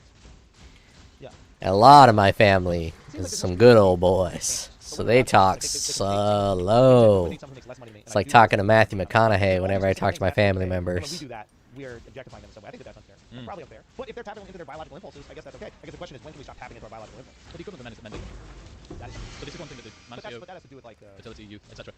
specifically, right? Yeah, Like, well, youth is, optimizing fertility. yeah, but what is resources and status? That's protection of the men. That's why women tend to take up and cross. Yeah, that makes Dominance and height in the men. So like, this is one of the things that never really gets discussed in the world of online men's advice for dating. They'll always point to women and say, your hypergamy is fucking disgusting. Why is it that you want the millionaire? You don't realize that you're a 5 out of 10 and actually you're trying to get like these guys that are 0.1% of the entire population. Yeah. And you go, okay, has any guy ever been told that they should date older? Because you're saying women, your inbuilt predisposition is wrong. Yeah. Maybe that's up to debate. But if you're going to make that case, you have to say to men, your preference for younger women is also wrong. Yeah, 100%. Yeah, I think that makes. And it's not like we have a preference for younger women always. You just have a preference for younger women as you get older, because that's where the fertility, what would you say, like range is. Window, unless you're Leonardo DiCaprio. Well, he's not even trying to Bouncing off the fucking limit of 25. Yeah. Fucking 25th birthday, and it's like a fucking scheduled email. And a scheduled email on a birthday as soon as you get to the time it is. Like, I mean, it's exciting. If you're girlfriend number 8, and it's your 25th birthday, and you know that it's happened 7 times before, you're like, I saw this. Yeah, I don't know. I think if a woman wants to have kids and she doesn't prioritize a man's wealth in some way when she's picking them, she doesn't care enough about her kids. Because resources will give you kids a better life. Not only better life, like security while she is unable to work. Like bare minimum. Like if you have a job that's gonna give you fucking 9 months of whatever it's called, maternity leave, etc. Okay, then you can have a little bit more security. But I don't think there's anything wrong with a woman going, okay, I need some protection. What if I want to raise these kids? What if I want to give these kids the best possible? I don't think there's anything wrong. I wouldn't call it gold digging. It's gold digging if you want a rich guy and don't want kids. Then you're a gold digging bitch. If you want 20 kids, get a rich motherfucker that can afford them. That's beautiful. The only thing that makes you a gold digger is not wanting kids. Because once you have kids, ideally, your focus should be on them. It's not even the things that you're gonna get. Your focus should leave you. I don't have kids yet, but I want kids. Like my wife. Mike Harris says, did you see that new path of building feature to optimize gear trade or something? Helps find gear that gives best outcome of damage. At the very least, it would be I did not use it yet. I saw you talk about it. US college degrees, women between 21 and 29 earn 1,111 pounds more than men do. So you have an ever-increasing group of women that are high-performing. But that's date, by the way. Not just fuck. Fuck is totally different. But you're going to have to get past fuck in order to get to date. Not sure I like it. Here's the thing where I think there's like all these things are true, but I think Takes all the thought process out. women aren't trying to date and have a girlfriend. Has a robot select your best gear, you might as well not even have gear. If a robot's gonna be doing all your gear selection. Just tell them you got pussy before you were famous, and they're gonna tell you everything about you, why you got pussy. Oh, you're handsome, you're you're in good shape, all this other shit. Not your personality at all. They become the biggest objectifier of you because they're trying to tell themselves why they don't get pussy, right? So, but 100%, you can't. Girls are willing to sleep with dudes that are making. Trying to hipster out here and pick my own unique gear. It's hard to hipster out if a robot's like, this is the gear you need. Mike Harris says, he reminds me of ice vines for WoW, etc. I don't know what that is. Being an adult, late 20s, living with my parents. Crushing. They don't care. So do you think there's always talk on the internet about Be fun. That's what they care about. There's so few guys that are fun. I never played WoW, so one of the things that the current dating advice would make people do, make them take their lives very seriously. We make them take dating incredibly seriously, the interactions. Every interaction, you think, this person trying to take advantage of me. Do I need to set the tone here? Do I need to... No, just have fun, laugh, be silly. They will also be silly. You'll have a great fucking time. She might have these requirements and eventually go, you know what, this person isn't taking his life, I don't want to say seriously, but this person isn't at a place in their life where I can move forward with this. But please believe, you would go to a city like New York City where there's so many women that are just moving here. They actually are looking to hook up with them. They're like, I want to hook up with my first guy in New York. Oh, I've never hooked up with a Puerto Rican guy. This is going to be really fun. They're going to be objectifying you. I've never hooked up with a bartender from a thing. Boom, done. It is like the biggest myth ever is that these girls do not want to fuck guys. They do. And they don't give a fuck what your value is. What's your value that night? Are you the funny guy at the bar that night? You're the high value. Simple as that. I think you have to almost lie to yourself a little bit more. You should lie to yourself. Like, every girl in here is starved for dick. And unfortunately, I only have one. But that's the mentality that you should enter the room with. I really do believe that. I think that would help you. Not the mentality that every woman in here is trying to take my gold. What a horrible way to live. What do you think about the body positivity movement? What about it? So I saw a Bill Durbin from his show Red Rocks, and he had this really fucking fascinating insight. So I learned about this thing called intrasexual competition, right? What? Intrasexual competition. So women competing with women for men. Mike Harris says, the current world, both popular program would analyze gear and find best upgrades for DPS. Their losses or gain and vice versa. But it seems like most competition happens intrasexually, not intersexually. Fucking Burn nailed it. I don't know if I like that. How do we get ourselves to the stage? Taking the average, can't remember your human women, thought out all of their bigger friends that they don't need to the gear process. You're the hot one in your group of friends. I don't know. Reduce your intersexual competition by encouraging body positivity. It's like fucking keep on eating, you fat bitch, lose a toe. Like so, it made me see body positivity through an entirely new fucking lens. There's no woman that's proud to be fat. That is a myth. This is not true. Even the skinniest women don't think they're skinny enough. Like, if you actually believe that these fat girls on the internet that are saying how proud they are of their body are actually proud, you just don't know any women at all. Women are constantly scrutinized and for their weight. It doesn't matter how. Like, even those fit girl, like the most fit athletic girl, is upset she's not skinny like a model. And that skinny girl is a model is upset she's not fit like the athletic girl. Everybody is, they're constantly worried about their bodies. Like, this idea that there's these, like, fat, confident chicks. No. Maybe if you've been fat your whole life, you've, like, learned how to accept it, and you have another confidence that, like, these skinny girls don't have, because they're trying to live up to these unrealistic expectations. But I truly do not believe every fat girl you see walking down the street is, like, proud to be fat while their feet by both running all over a mall, right? Like, I'm definitely tankier as a jug. Right? You don't want to. Come on, bro. Listen, do you want to do that? You walk into the Apple Store, the iPads are fucking shaking and shit like that. That's a problem, right? That is a problem. You're trying to get a brand new iPad. The guy is telling you about it. It's popping out the charger. You're like, what the fuck is going on here? Oh my god, is there a beanstalk in this? Right? I think there's a beanstalk in this Apple Store. Is that you take a beanstalk to the Genius Bar? Like, I don't think there's any girl that's actually confident about that. And I think they're trying to mask that confidence. We were talking earlier. You told me about that interesting point. We talked about now. That thing I forgot about. What is that? Well, I think that there's a couple of things going on here. Like, you can and should be happy with where you're at, but also want more. I think the problem comes when you try and tell other people that this is the way that they should be. Right? So that's the inner citadel. The inner citadel is, I damage my leg, I try to fix it. If I can't, then I chop it off and I announce that the desire for legs is misguided and must be subdued by everybody. So how many people that are a part of the body positivity movement are there because they struggle to lose weight and then announce that the entire world's view of weight and health's link is completely misguided and that's wrong? Like, you can be, we're saying here, embrace the person Mike who are, Harris a shorter says, guy that maybe doesn't have as much money and maybe doesn't did have you the right change job. Like, what can you do, ascendancy? right? So the same thing goes for this. Yeah, Weren't you Berserker before? Yeah, I just changed to a jug. The thing with weight is we perceive it as something that can be changed quite easily, especially if you Kind of got tired of dying. You're like, oh, you must be fat because you're overeating and lazy. But the reality is that there are different metabolisms, right? Like some people just are fatter. It's harder for them to lose weight. They gotta try way harder. They gotta sacrifice way more. And my question is like, how much you want to sacrifice? We were talking about this earlier. Like, I would rather be fat than David Dow any day of the week. That seems like the worst life ever. Like the guy got no fucking toenails. Like he's saying his knees are completely devoid of. Need to find a way to get rage though. To get up and run every single fucking day. And it's like that sounds awful. Like I'd rather be plump and enjoying meals with my friends and like just embracing desserts. I love dessert. I wonder whether it's an issue with theory of mind. I wonder whether it's because you can't imagine what it would be like. Let's say, I don't think that this is necessarily the case, but let's say that Goggins takes as much pleasure from running 30 miles a day and doing 500 push-ups as you do from going out with your friends. Let's just say that that's the case. Let's say that there is a person for whom they can be as happy and confident at the size that they are as the person that is in whatever the shape is. That's not to say that there isn't. On average, I don't think that that's the case for most people. I think that most people end up being happy with a varied life that gives them a good bit of freedom and has a little bit of discipline. Yeah, I agree with you completely. And again, that was just me personally based on what I value, right? So the one tricky thing with body positivity is the assumption that these things are healthy. And I think nobody's saying don't love your body. What they're saying is don't mislead people into thinking that that's health, right? Like it is not healthy. Like doctors say that this is not healthy. And I think that's the only pushback. If you're like, yo, I'm fat and I'm not healthy, but I like to live like this, I don't think anybody's gonna be angry at you. Why do I give a fuck that you're fat? But what if they say, I'm fat and I'm confident like this? Great. You're like, do what the fuck you want, you're not hurting me. I'm fat and this is healthy. Now you're misleading people. Now there's other people like, okay, Do I have a cluster jewel for do that, swords? but it is misleading. It's not true. There was a university in Canada that recently took all of the nutritional information off of the Physical students and damage. What's too triggering? Too triggering. Wow. Mace I don't acceptors. think they are. I just think that What calories do were you? seen as part of a probably patriarchal superstructure that is trying to keep people in their place. Axes and swords. Alright. I'm gonna be honest with you, bro. I don't really believe in calories, dude. Don't believe in calories. Okay, this is interesting. Let's dig in. Like I don't think liquid shit is calories. I challenge you to drink a bunch of Dunkin' Donuts shakes and tell me otherwise. Depends how liquidy it is. But like, for example, like I know this sounds crazy, but like, I just don't think there's any What if you drink a calories. bunch of cream? Is that not liquidy enough? Let me tell you something, bro. You shouldn't be drinking cream. That's absolutely disgusting. But like, ketchup don't have calories. You know what I mean? Like, it's liquid, right? Like, you know what I'm saying? Like a Coca-Cola got calories. Like, get out of here. Like, if you just, you know what I mean? Like, I just don't believe it. I don't believe it. I don't think liquid shit really got calories. I think once you make it liquid, then calories go somewhere else, bro. You should tell these students in Canada. Bread has calories. I try to stay off that bread. That bread is dangerous. So by your logic, the more solid a food is, the more calories it has. Like soba, Cheese. mad calories. Cheese, crazy calories. Cheese, it depends. Is it grilled? You know what I mean? If it melted. If you get it while it's melted, that's no calories. But if that just starts to coagulate a little bit, now some caloric, like, is going on. I'm just like mayonnaise ain't got no calories, bro. Like there's certain things when you liquefy, I don't believe it. You can't tell me right now Fanta got calories. You can't tell me. I drink a Fanta, I'm full. Huberman. I never drink a Fanta and I'm full. Andrew, I need to speak to you. We have someone that is not. Dr. Huberman's on the phone. You tell me right now. You tell me right now. How many calories is in a Fanta? 180 or some shit like that? Probably like 200. 200 calories. Yeah. Okay. You drink a Fanta and eat a Snickers. Which one makes Goddamn wound aggravation. Because calories ain't real. Now, I don't think that they're not real in its entirety, but I think the system that we're using is fucked up, bro. I don't think it's legit. Let's say, for argument's sake, you're wrong. Let's just imagine in another world that you I'm might down be to be okay. hypothetical. You can drink way more Fanta than you can eat Snickers. I believe that. Which would mean now that, you're on my level. which would, Now you're rocking but with no, me. but it means that you can fit it in your body. It doesn't mean that it's not going to like impact. No, you. because calorie is a unit of measurement for Ooh, how much energy it takes to Cosmos. digest something. I think it takes more to digest a Snickers or a loaf of bread than a fucking liquid. I pee that out. You, hey, body. Don't even digest it. How about that? In, out. Orange still. Don't even digest it. I'm not asking for you to digest it. I don't want no energy from this. The most ideal way to drink some shit is get that flavor and then pee it out with the bubbles. I'm cool with the Still bubbles. carbonated. Yes, still carbonated. I don't want that as calories. I just want the flavor. You cannot convince me right now that 200 calories of bread is the same as 200 calories of Coca. I know for a fact it's not. Okay, cool. And nobody will do whatever. If you get diabetes in 3 years' time, everyone's going to know where it came Let from. me ask you this, right? If calories are the same no matter what, why is it that Atkins works or keto works? Because it is significantly easier to feel full from protein and fat than it is from carbs. Carbs cause you to eat more. Carbs cause you to eat more? Correct. I get fuller way quicker with carbs immediately. That's my point. So when you get it is you will feel more satiated from protein than you will do from Over a long period of time, but the immediate fullness comes from carbs. True, but you also have You're starting to get on my side. fuck it. You're starting to get on my. I'm just saying, liquid. There are dietitians like committing what the fucking thing seppuku now in the fucking comments. Harikari? Yeah, that thing, whatever it is. Japanese? Yeah, anime. Yeah, that they're doing that. Where they kill themselves. Yeah, that's it. That's what they're doing. They're soft. Mr. Beast. Yeah. What do you learn from Mr. Beast? Because I'm kind Everything. of like amazed by him because I can't work out whether it's work rate or creativity or like openness to trying new things or attention to detail. And then I watched a vlog the other day that says he basically lives in the factory that he bought that has all of his different studios in. So he's obviously super committed. Super committed. What do you learn from Mr. Beast? How to run a brothel. A lot of people don't know that about him, but Okay, that's a side he's hustle. into sluts. Loves, like, you know how he's like big on hamburgers? That's not the only meat that he's slinging, bro. This guy sells bodies, man, like men and women, just gigolos and hookers. Like in Oh, North he's an equal Carolina. opportunity employee. He's very equal. 100%. Mike Harris Loves says, selling sex. Big into have a it. couple yeah, so extra that's- divines that's- since that's- I last that's- saw. that's- that's- Nice. Oh, you gotta see it in person. Yeah, I North Carolina. Fucking 6K. got You watch me up on? Say again? a bunch of those forbidden fleshes. I got 2 forbidden fleshes from the red boss. Why, is that good? Well, it's like this. It's like that. Sold one for 4 divines and the other for like 7. But to be honest, I forgot what one was for an assassin skill and the other was for a necromancer skill. You can ask him for assistance on things, and he's like, yeah, do this, do that, blah, blah, blah. And, That's how I get all my chaos, is those bosses. Analyze the hell out of what makes videos work for attention on YouTube, and then they create those things. And it's just, yeah, he's fucking, I can't say enough great things about outside of the hookers thing that he loves. Yep, slaying dick. Yeah, So, yeah. It seems to me like And big dick, dude. He how much likes, foreskin? bro, he doesn't like foreskin, that's another thing. Okay. He doesn't, what he'll do is he'll bread them and make like calamari out of them. So like he has this cool restaurant, that's the new restaurant that he's making where he has breaded foreskins, and then he sells them as calamari. Beast skin. Yeah, beast skin. Yeah, it's crazy that you know that. How do you know that? I saw the trademark get issued online. But outside of that, like selling parts of dick, like baby dick, at that, he's a great guy. How many calories are in baby dick? Honestly, dude, I don't believe in baby dick calories either. To be completely honest with you, dude, I don't believe in it. Foreskin calories aren't real calories. I don't know.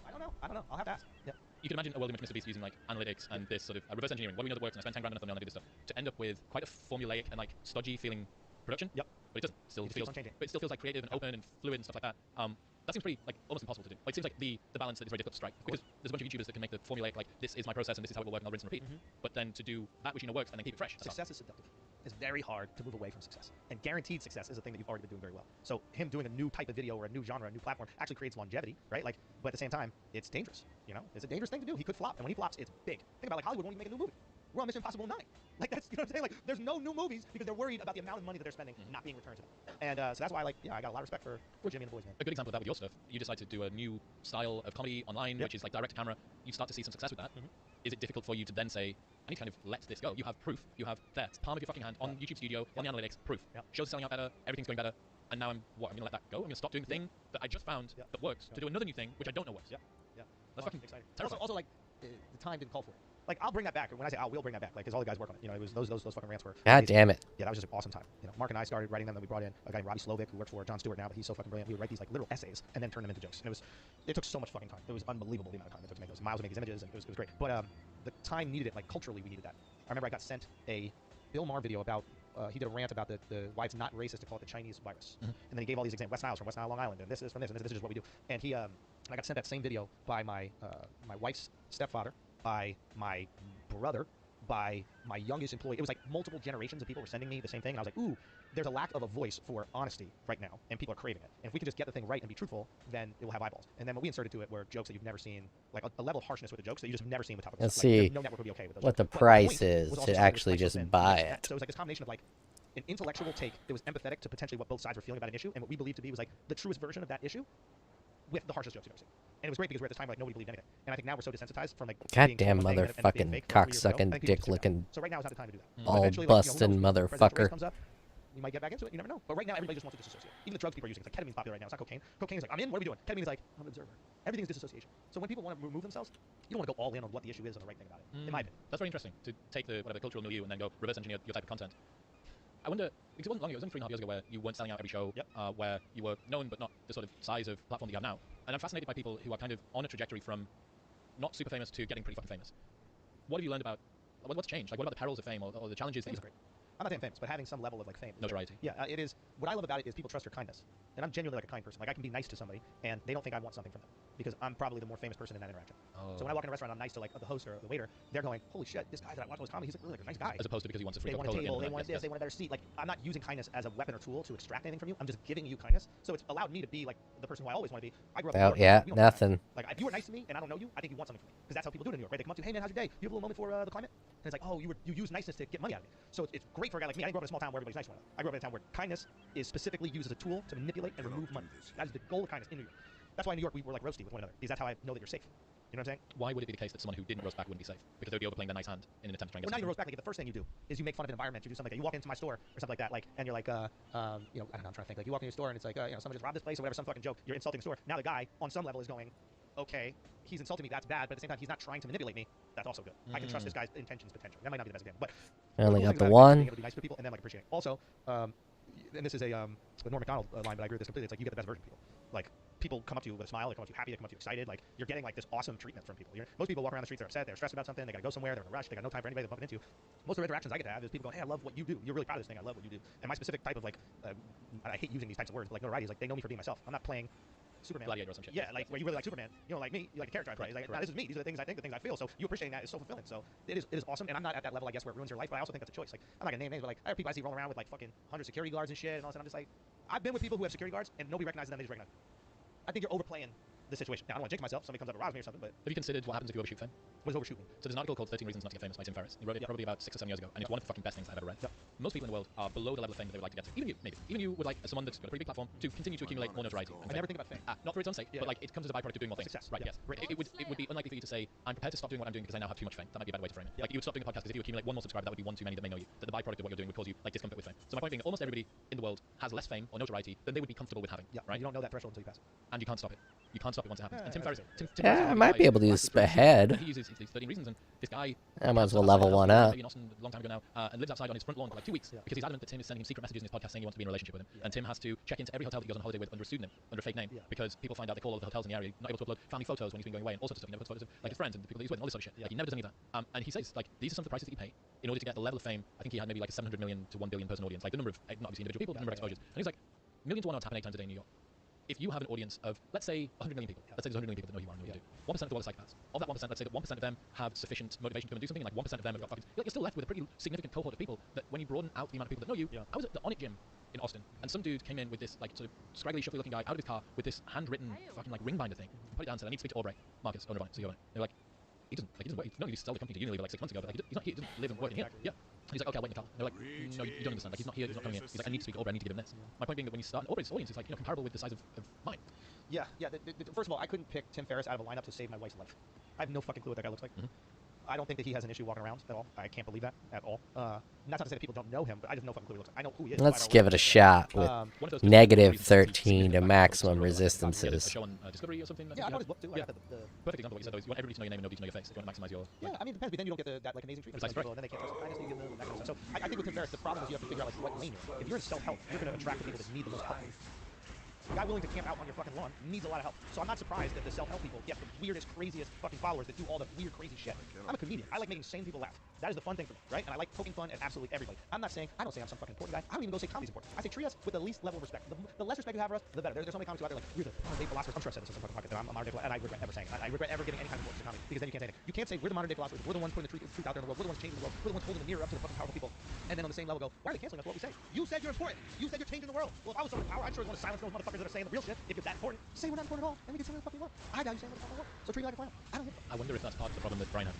Because he's done serious stuff. He's done serious stuff. Of course. And then when you want to get out of jail free card, I was just making a joke. Like, it's very difficult to do that. Yeah, man. I'd be very interested to track it. I don't get me wrong, it gets a level. Like I see what certain like ones of my friends have to go through that is like very fucking difficult. And it's not only difficult in regards to like how your life is, because like listen, you know, my wife will get fucking insulted and that kind of stuff on the line. And like when you have a wife and you have children, you're subject to That fucker just disappeared. on the podcast, and I was like, would you run for governor? He's like, nah, I wouldn't subject my family just. Oh, I ran out of time. Yeah, so he's making a value judgment between what's the price I pay versus what's the return that I get. 100%. Yeah, it'd be interesting, man. I mean, one of the problems that you definitely do have is you've got friends for whom you were, I think, about to say that it affects the people around them. Like if you want to go out for dinner with Joe, it's like we need to pre-vet the place that we're going. He needs to have his guys. He needs to be a closed-off room because it's just going to be bing throughout the entire night. So how do you maintain your normalcy in that? I'm so lucky. Everything I do is collaborative. It's one of the things I realize. I love doing things with the people that I cherish.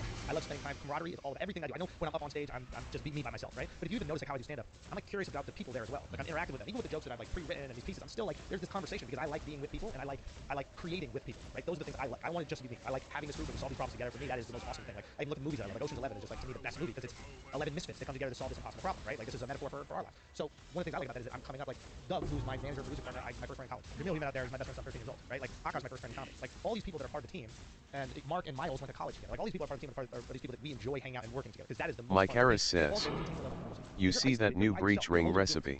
Who's your boy? No. What's the breach ring recipe?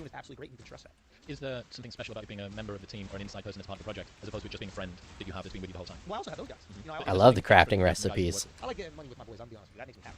Like, on the come up together. yeah, because these are things we talk. Like, Mike Harris says, give you cool body armor. Oh. Right? And then, like, Well, I'm gonna be storing my dude, when me and Doug were in college, rings then. how crazy is this? Now he is managing Basically, a fucking radio. You know, like all these things we planned, and then we're executing. That to me is fun. Like seeing your friends buy some expensive shit from the money you guys made together. Seeing your friends like treat their fucking wives right. You buy something. He's got a very, very, very fast BMW back in the UK. Isn't that fire? Fucking unreal, man. Isn't that cool? One of the fucking coolest things that's happened since doing the show. I need to do something about this life regen. He made £50 probably in AdSense. Yeah. We'd split YouTube down the middle. We very first started. Yeah, yeah. He worked for worse than free, whatever worse than free is, for like 2.5 years. Yeah. And then fucking by year 4 he's got I'm like, let's fucking go. That's, I mean, to me, that's just the most Let me give you the other one. Let me give you the second thing for me. So that's one of them.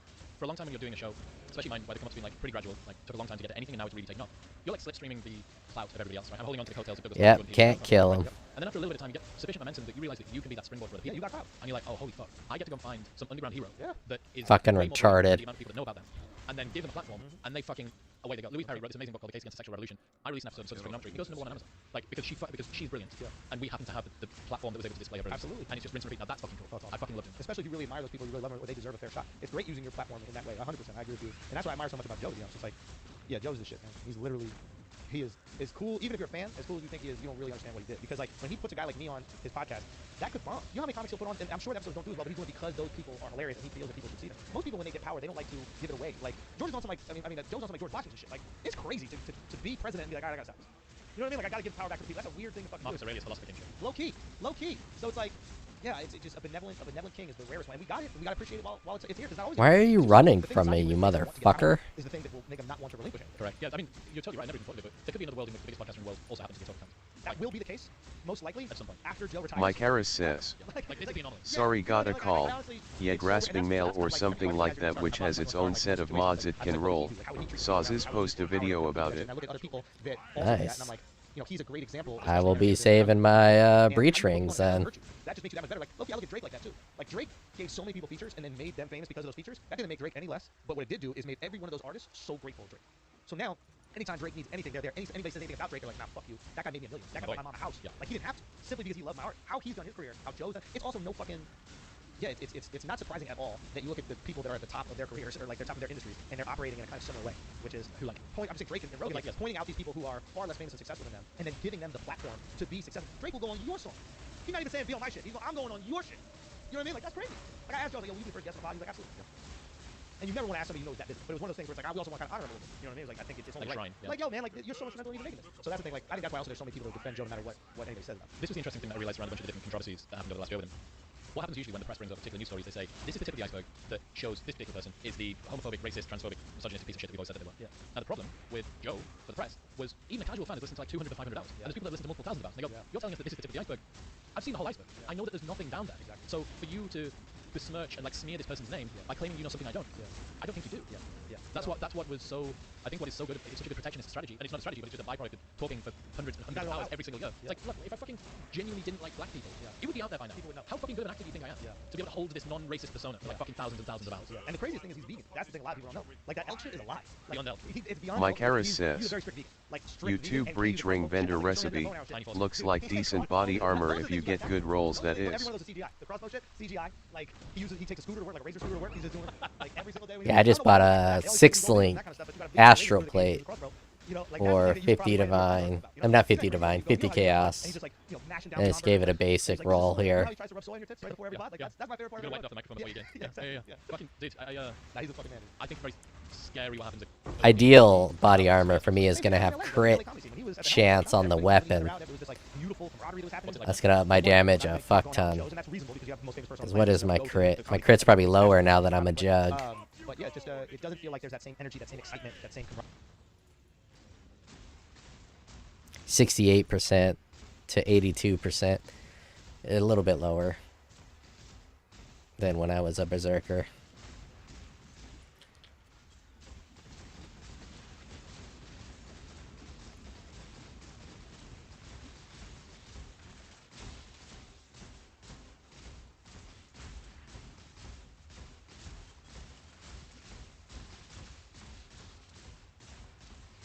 The first ones look upon this capture with pride, exile.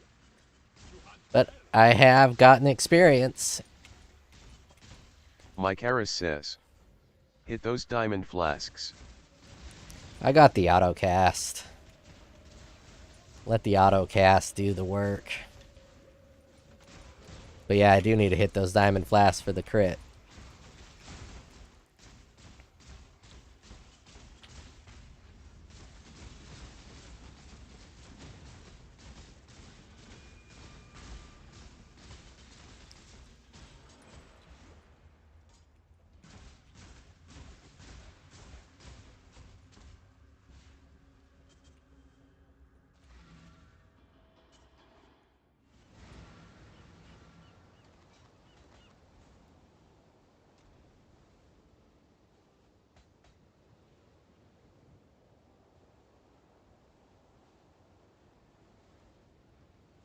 Slayer.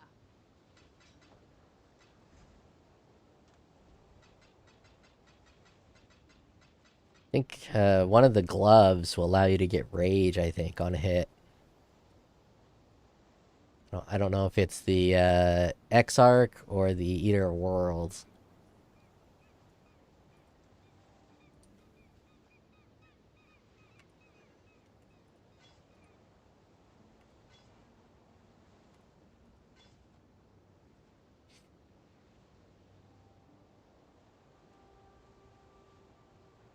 Do I have a... Oh, I don't have a thing to pop on there.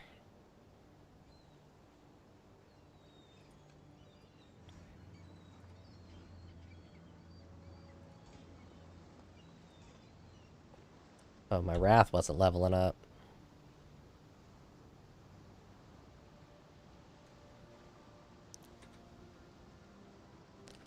I was going to add something. Oh, yeah. I'm going to put...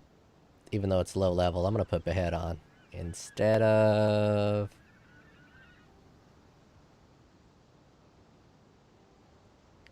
I want Behead instead of Close Combat.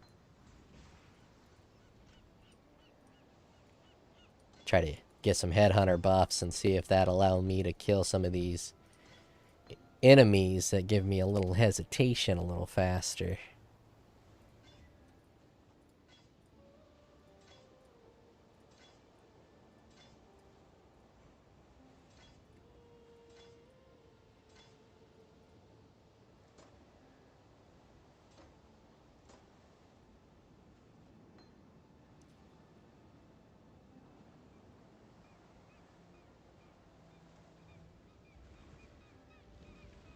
I cannot do this yet.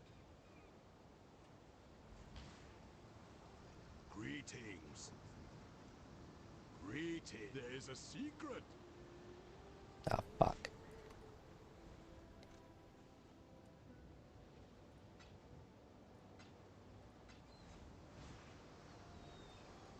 Hello.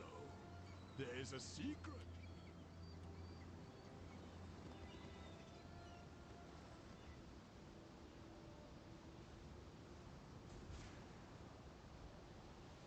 Prepared for the end. There is a secret. Greetings. Camaraderie that was there. And I think naturally things can get a little bit more competitive. People are organizing who's the next king, who's the next person, what's There's the a power deal. vacuum, so there's a power grab happening. Of course. And but yeah, man, it's like yeah, that potentially can happen. You gotta hope that a guy like that has instilled enough value in people that even if they are like these kind of psychopaths, they see that the way to success is through altruism, kindness, support. And he's left behind this like traditional. Yeah. So even though they're using it, they're doing those things for the wrong reason. Like it's like even though they just be a Christian so they can get to heaven, at least they made it. Pascal's wager. Yes, There it exactly. is. Yes, you got it right. Pavlov's wager. Pavlov's wager. I was fucking up. All right, so think about for me. Talk about this sort of change of status and notoriety for you, and you mentioned earlier on that you and your new wife are now starting to try to kids. Yep. Right. Comedians are used to being gratis, right? Do all of these shows and podcasts and do stuff online and all the rest of it.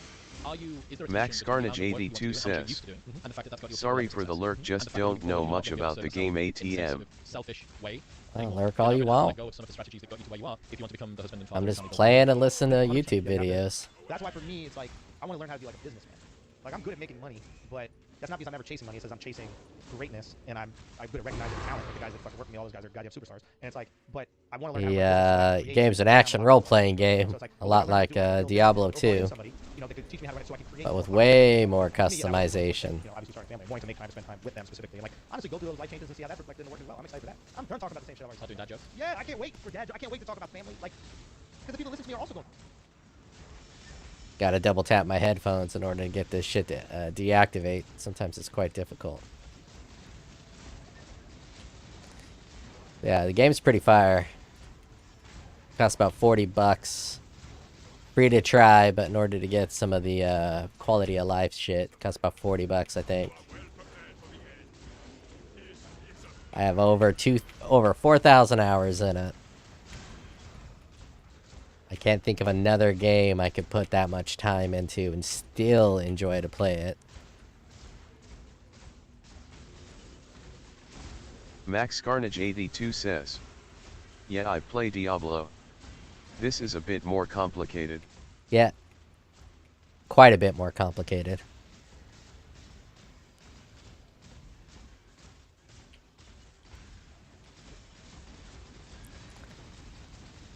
Complicated is good for me. Not necessarily confusion, just complication. Sometimes it's confusion and complication, unfortunately.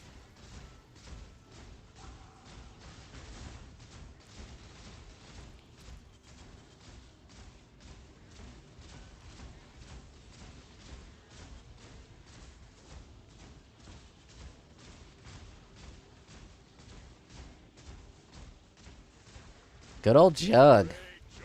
Become unkillable.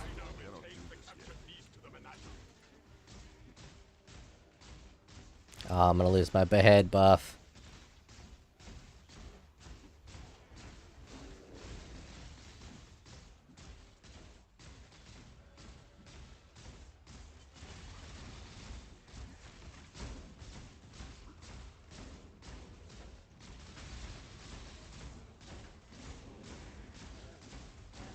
Just like chopping a tree down. Ooh, got some comms gauntlets.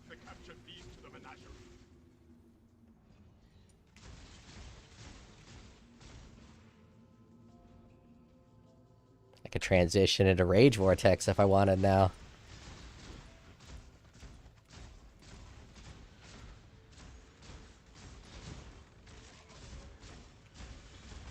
Jesus. The fuck was that all about?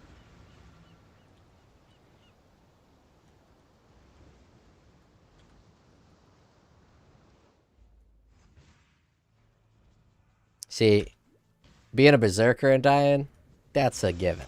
I don't care if I die while I'm a Berserker. Dying while you're a Jug is absolutely devastating.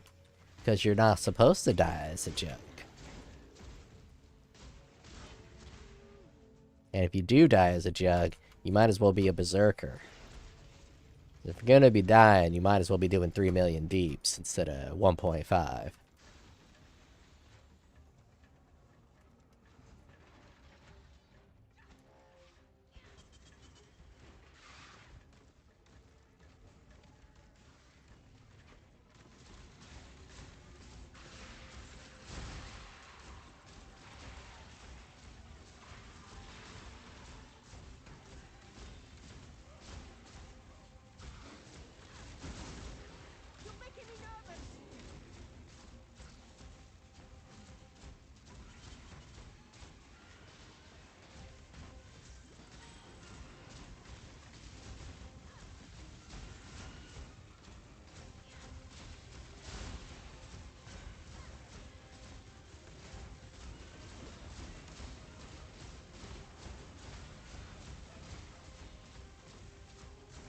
Max Carnage 82 says, how high is your attack speed? Not very.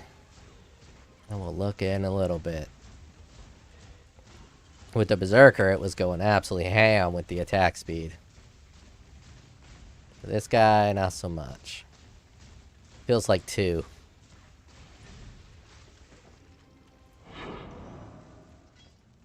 Attack speed, 2! I guessed it right on the money. 2 attacks per second. I cannot do this yet. I really want to use haste instead of grace so that my attack speed is much faster, 2.4. And it feels a lot better to have haste on. But not being able to dodge shit really jacks me up.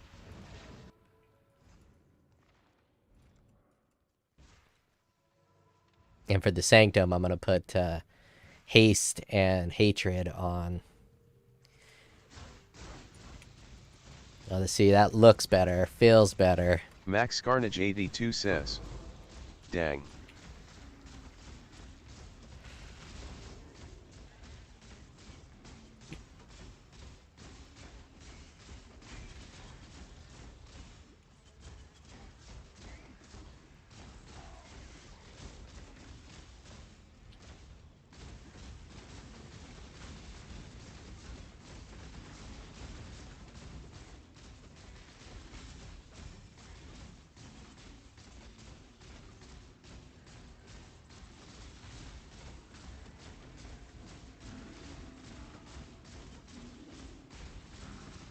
I could probably do some janky shit with the holding still.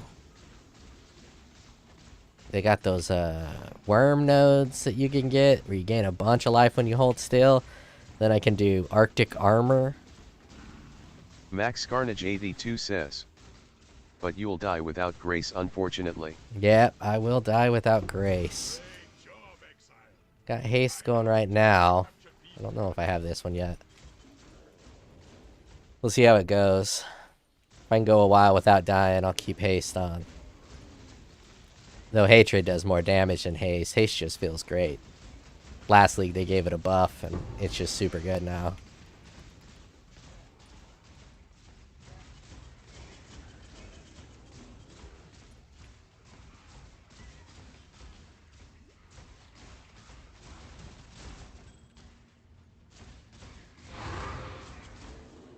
I should build an assassin. I think an assassin will be super strong with the sword that I found.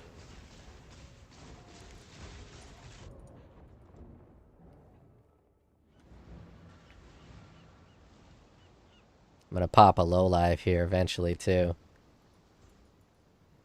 Once that gets at a higher level. I mean, these are pretty tough maps. I'm running bestiary memory maps, so I think this is level 2, maybe even level 3. So it is a tough map.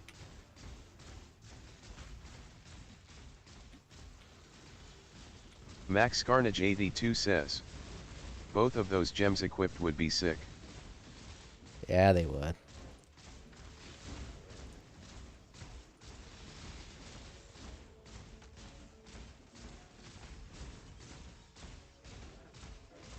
Had 3 of these beast memories though.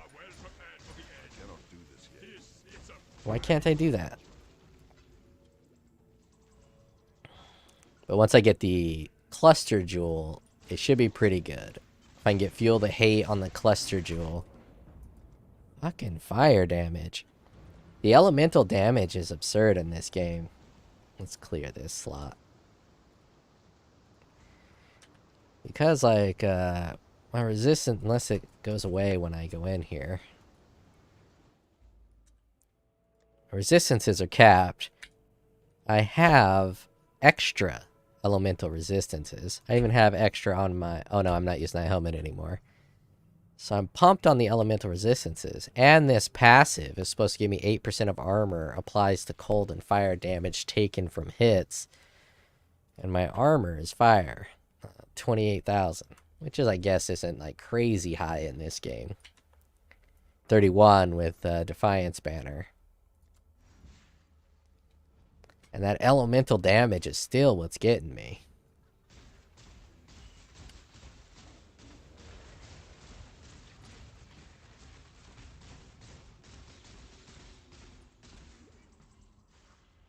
Do not worry, little beast. We are friends now.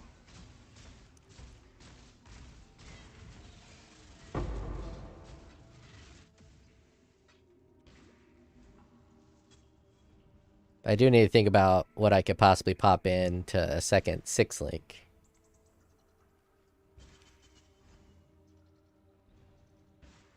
To add some damage.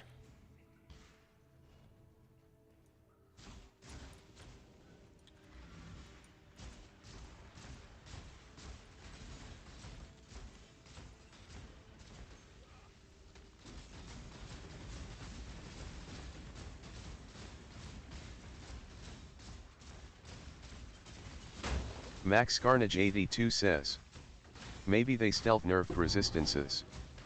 No, I don't think they stealth nerf resistances. It's just resistances. Elemental damage is absolutely king in terms of what's gonna fuck you up. Ever since they added in spell suppression, the elemental damage has been crazy.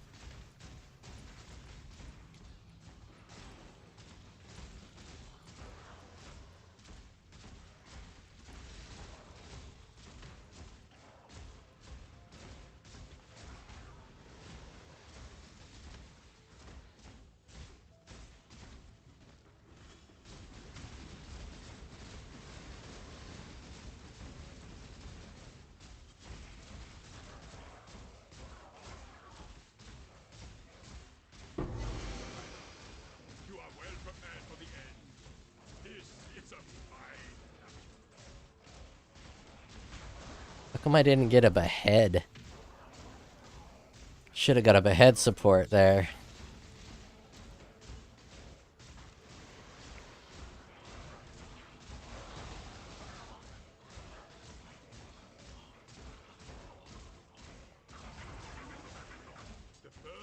I guess you don't get behead supports from Beast.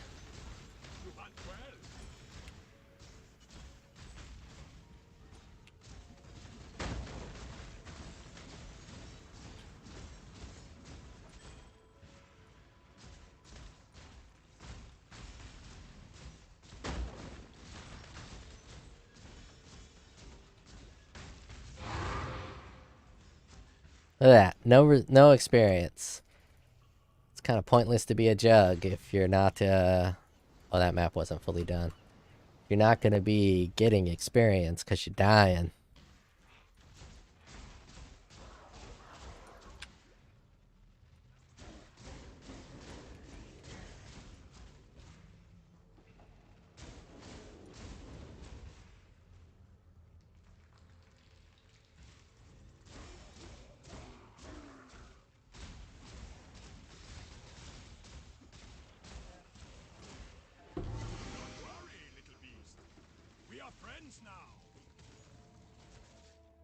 I cannot carry this.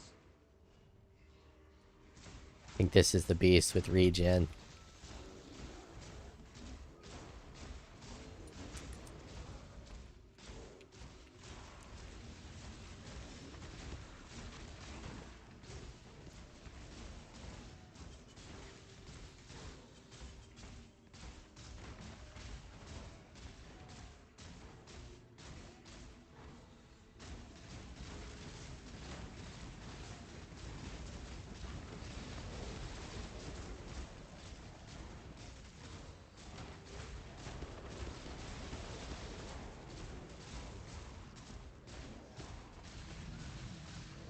The first ones look upon this capture with pride, exile.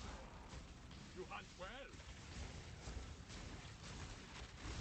How am I getting power charges, though?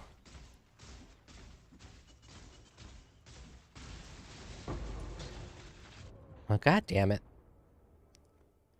On death effects. Gotta love them.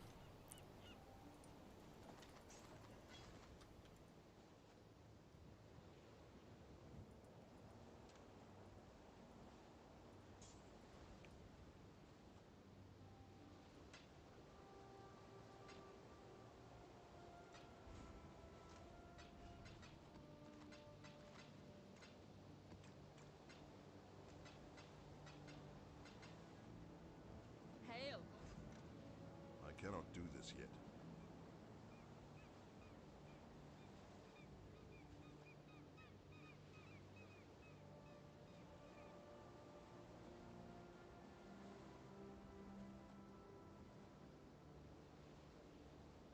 I wonder if these would be better to get some endurance charges. One, I can get 2 there, and I'm already getting another 4% life for that one. So not run these 2 nodes. Or hell, I could even get rid of this one. Of course, I'll be getting stunned.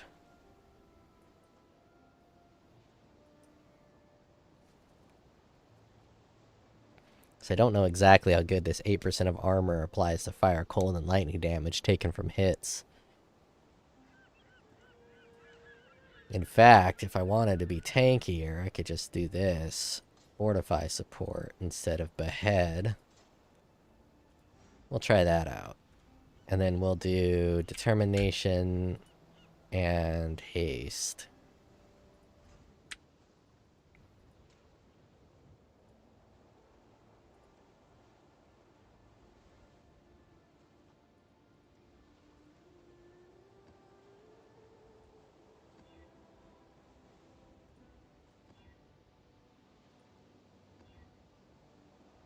Elemental weakness sucks ass, but let's do it. They're also having things, right? They're also married. They're also experiencing these things. I like evolving with them. Like, I don't want to be like a clothing brand that's still trying to sell shit to 16-year-olds and you're 55. Like, fuck that. Like, I want to grow with them, and I want those 16-year-olds that listen to go like, oh shit, that's what's gonna be like. Comes along for the ride. I listened to fucking Chris Rock when he was probably in, I mean, I don't know how old he is, but like, I know I was a teen, and I'm listening to this older guy talk about relationships and that kind of stuff. I wasn't exactly related to, but I recognize how funny he was. So I think that's there. But yeah, man, to me, that is the greatest honor. you know, building that family and trying to instill some cool values in a kid. I have a friend who has made a good bit of money throughout his 20s off the back of really, really great products and courses that he released online. And he's got this new girlfriend, and he's all fucking smitten with her, and they've been together maybe a year or so now. We went out for dinner not long ago, and we were just chatting about sort of where he's at, and the journey he's got to get himself to the level of success he's at now. And he was like, you know what it is, man? I realized that most of my 20s was spent setting me up to be the dad I want to be for my future kids. It's cool. I was like, that's fucking dope. Yeah. So fucking cool. Yeah. And you realize that, you know, the strife and the challenges and overcoming this and the learning and all of that, you know, it's nice to give it away to people and they resonate with you and you're like, that's fucking brilliant. But imagine if I synthesized it down and focused it on like fucking 3 tiny little humans that had my genetics. 100%. That's awesome. Yeah, I think that's the ultimate success. Like, I think that's the ultimate thing that I'll be defined as. You know, for me at least, I've been very fortunate that like I've achieved. There's like one more goal I have in standing, and then I've checked off. You say what it is? Yeah, I just want to sell at Master Square. How many people is that? There's different ways to do it, but I think in the center, and I have to make sure that's the best show. That's like 18,000, and then if off to the side, it's like 12,000. So it was one of these things where like for the last tour, I was like, do we do it for the last tour? Because we did Radio City, that's just 6,000. We did that twice, so that's 12,000. Like, all right, maybe we could have done that and check it off. But then there's also the big boy, there's 18. Maybe we want to get that. So that's the last goal. That's not to say that I'm gonna stop. I think I'll have plenty of new goals. But of those older ones, that's the one where I'm like, okay, I still want to check that off. But it's funny, like success will make you value completely different things. You know? Like, I don't know. I was like, I would look for inspiration in terms of. I look for inspiration in terms of the things that like man has created. Like I went out there and I was, you know, looking at pyramids, I looked at Rome, I looked at Paris, I looked at Tokyo. Like I was going around to all like the greatest creations that, you know, man is responsible for, right? And I'm like, oh, this is really inspiring. And then I was out in like Utah and I looked at, you know, what time was created. You know what I mean? Like you see a fucking canyon that was created over 100 million years, and one, it's like absolutely beautiful, but two, it puts things in perspective, like how short the time we have here and like what we're gonna do with this time. I think that's why I like bust David Goggins balls a little bit. It's like, okay, you spend your time running, that's awesome. You know, but like, how do I want to spend my time? Do I want to spend it creating? Yes, I love creating. Do I want to spend it developing this relationship and this partnership with my wife? Playing Path of Exile, baby. I want to experience things with these kids, and through these kids, and hopefully prepare them for the world, which is fucking terrifying. Like, what the fuck do I know about the world? You know, I know about some stand-up comedy. Am I gonna have the right thing to say when they're having a tough issue at school? Do I call my dad and ask the right thing to say? Is there a book I can read? You know, that's another thing. It's like, how do I want to process my time here? And I think that's what I'm thinking about. And it's very likely I'll get to like a dollar amount where I might stop everything. I might get to a dollar amount. I'm like, okay, that's it. I'm done with everything. I'm just gonna focus on my kids, enjoy the fucking life of my kids, and travel with my wife and make sure I experience every little thing I want to, and make sure she gets to experience every little thing in the world that she wants to. That's completely possible. Or I might do that and then realize, oh, I really love creating. It's fulfilling, and having these conversations is like so important to me. And I'm not doing it for money because I have enough money to say fuck you. I'm doing it just because I truly love it. Like, yeah, we have to cross that bridge when we get there. But I want to at the end of the day be like, I got the most out of this fucking time. Like if I get 100 years on this planet, I want to feel at the end of it. I was like, yep, I did that right. I had some fucking dessert. I ate some bread, not too much. I did enough running and exercise. Stayed healthy. You know, I was a hell of a fucking husband. You know, I hope that God, you know, if I could be half as good a dad to my kids as my dad was. Yeah, that fucking grace. Gotta have the grace. Yeah, that type of shit. Can't run the haste. And hopefully get to a point where I'm not trying to keep myself busy and distracted, and more at peace with all this great stuff that's happening. You know what I mean? When it comes to business side stuff, it's interesting to think about what you're building here. And Tom Segura as well, in Mom's House, is like a really fucking good example. It's a miniature production studio. Yeah. It's a genuine production studio. And given the fact that recently you already, what was new media, streaming, took back control from something that already felt like new media, so like new media. And then there's another one from that, which is like, no, fuck you, this is mine now. This is independent creation, direct to customer, direct to consumer. Yeah. What do you think? Because obviously you've got the inside Hollywood thing. You were back over in the UK doing some acting, I think, at some point not too long ago. So if that's the case, you're straddling both sides, right? You're seeing still the old world, and you're also slap bang in the middle of the new world. What's your predictions for the next 5 to 10 years? For me, it's like I like the institutions. I don't want to like create a new streaming platform. That's not my thing. Like, we'll use the platforms that exist already. I want to focus on creating things. So whether they live on YouTube, or they live on Netflix, or Amazon, or any of these places, or movie theaters, that's awesome. But I just want to make sure I'm doing the most creating. We had to build out a business, you know, apparatus in order to like execute the dreams because we didn't have the opportunity on these traditional channels. So like I had to put on the business hat, but I didn't really necessarily want to. But I had to because I want to find ways to solve problems and get what I want. But I think in the future, at least for me, I really want to make a film. That's why I'm doing this acting stuff now, so I can like see what the process is. You know, it's like, but I really want to make films. I'm really obsessed with story. And I think story is the key to information, the truest way that we digest and hold information. Huberman said a really interesting thing. I was like, tell me about story. Like, what's going on with story? And he goes, here, I don't know what the fuck it is about stories, but even when I quote people, I make them sound dumber. But I don't know what the fuck it is. This is a doctor, right? But no, Max goes, Carnage 82 says, their heart rate, gotta roll, like, take care, dude.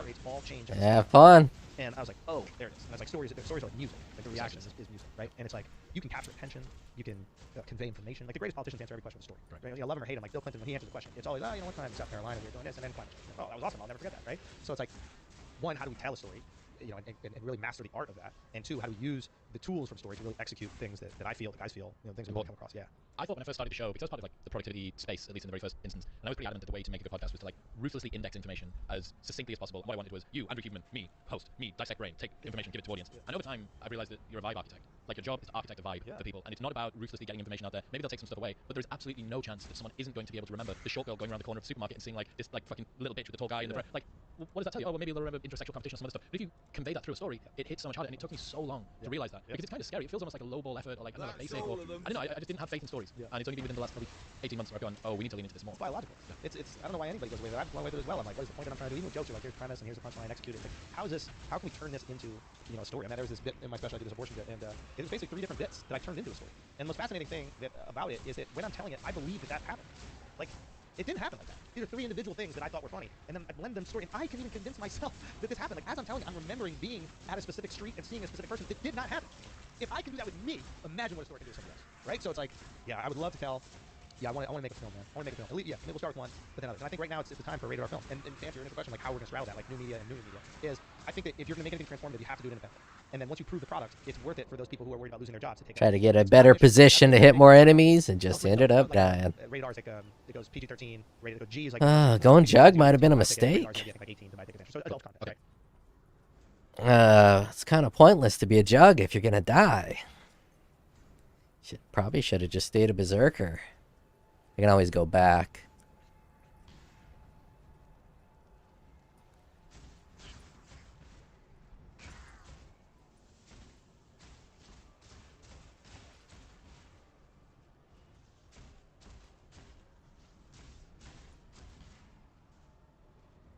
Or I should just build my second character already. Of course, I need the currency for it. The more currency I spent on this character, the less I have for my second character.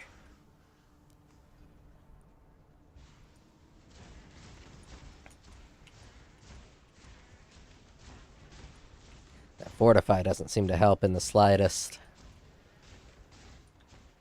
So I'm going to take it off.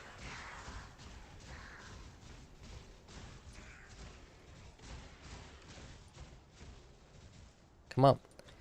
Let me fucking take my fortify off, dicks.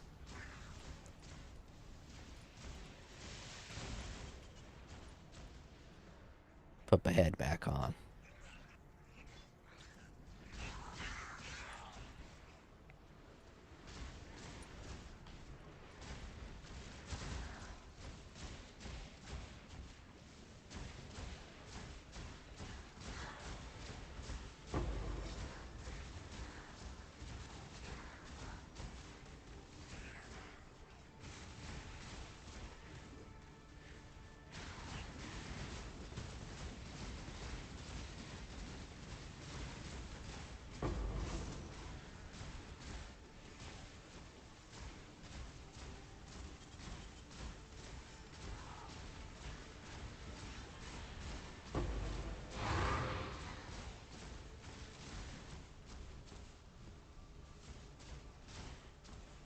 I cannot do this yet.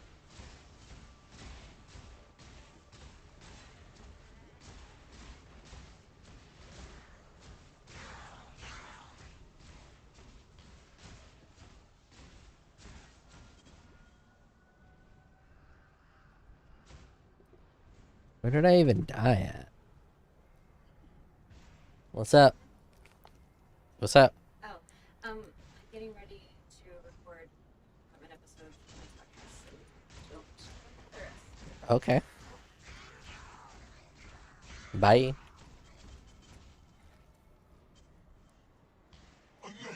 Come and tell me not to bother her while she comes and bothers me.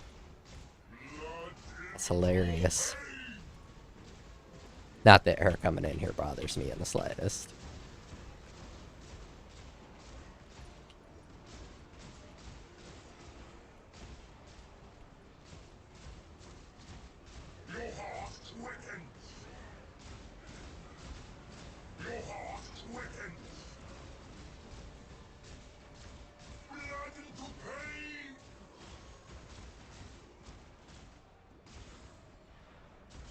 Why am I fucking just slowing down? Slowing down.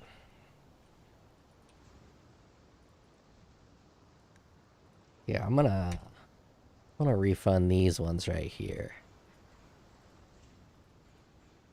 And go into there.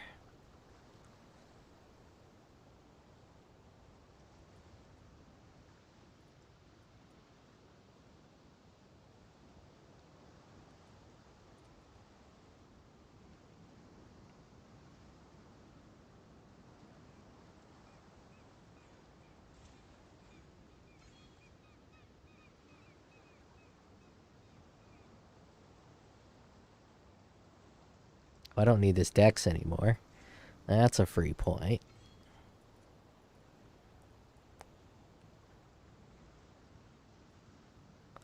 Need 1 point. Let us...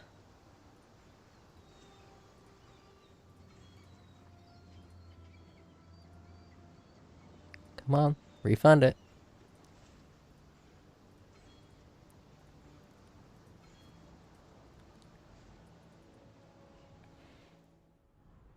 Now I have some endurance charges.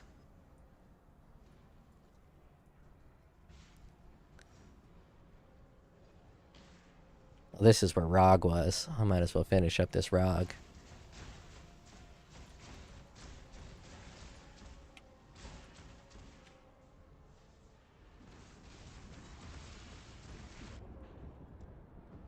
Or not.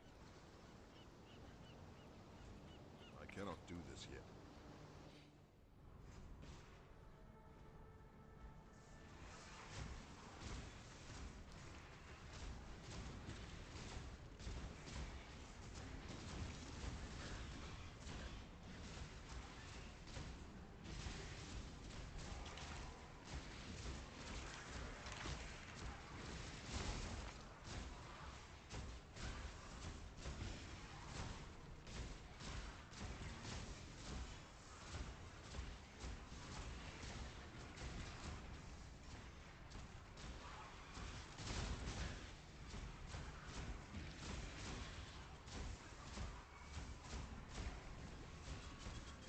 Such big hits. My mana has gone.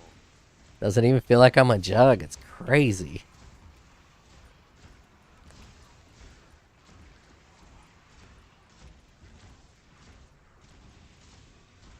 And these blocking bastards are just blocking all the attacks.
I'm not even hitting that guy.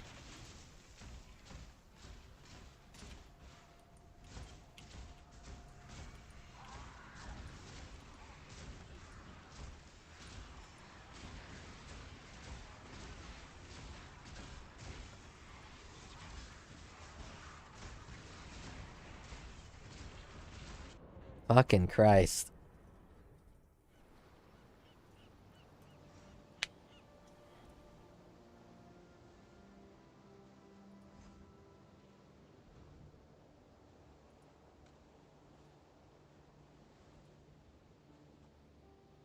Godslayer.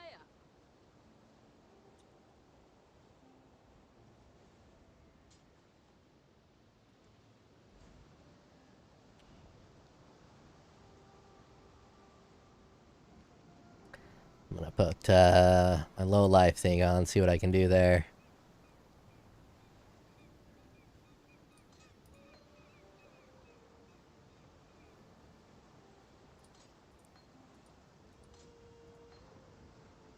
Yeah, petrified blood.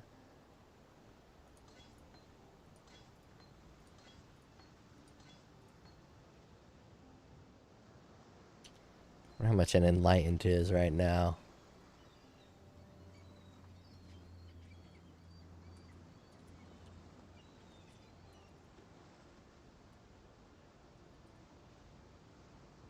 Don't know why I keep closing this window.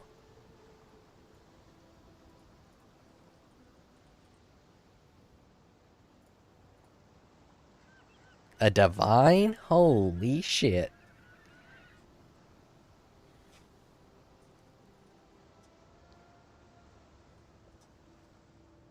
That's crazy talk.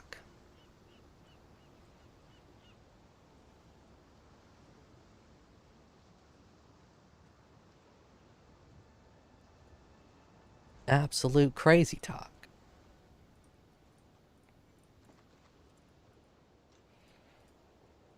I cannot. Hail gods.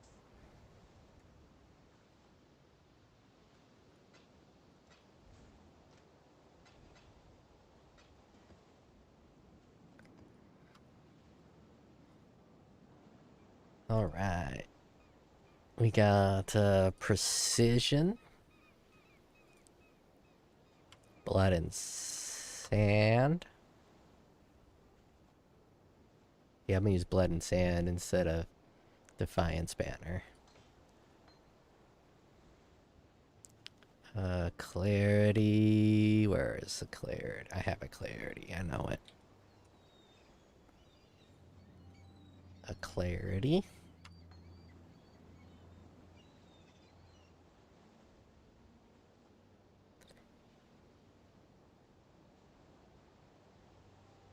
And vitality. That's the other one.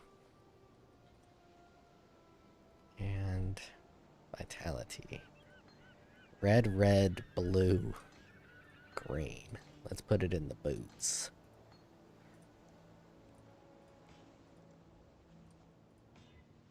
Perfect. One try.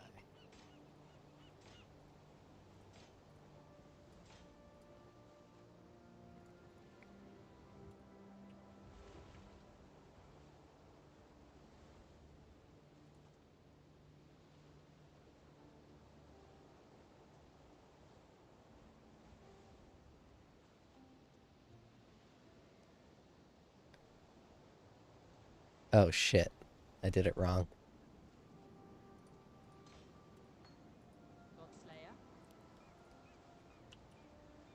Forgot I needed that in there.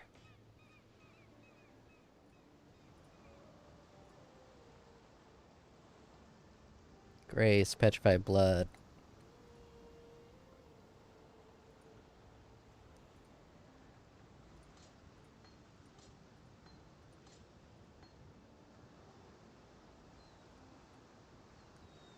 I'm gonna use hatred instead. Where is...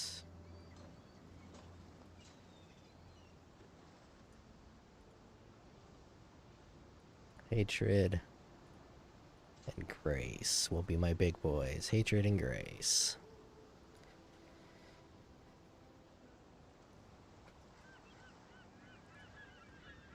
Petrified blood, assassin mark, mark on hit, frost blink.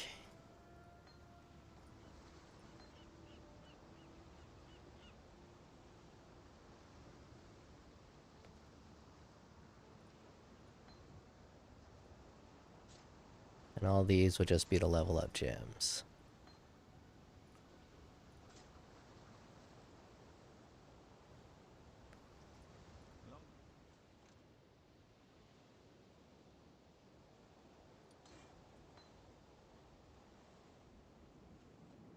Actually, I'm gonna try some ancestral call.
I think the hangover is probably rated I'm on. over this interview. What's next? For those of you who love TikTok and solely rely on TikTok for your content to go viral, you may want to listen to this video. You may not like it. You may not want to listen to this video because it's going to hurt a little bit. But let me get into it. So I was very hesitant of getting on TikTok. I was convinced TikTok was part of China, ByteDance, and they had certain things they were doing behind closed doors. I read all the articles. I read the disclaimer. I read what they stood for. Finally, I said, you know what?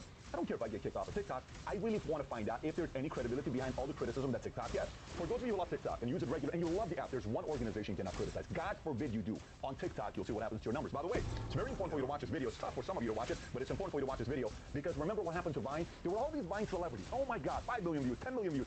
Boom, the app shut down. 80% of celebrities, nobody knew about afterwards. 6 months, 12 months later. Took a lot for some people to make the adjustment. You may want to know what's happening with TikTok because they're one president away from being banned in no time. So having said that, I'm going to share with you a social experiment I did with my own account on TikTok to see if this was true or not. And I have proof for you with pure data. And you'll be able to make a decision for yourself. So let's get right into it.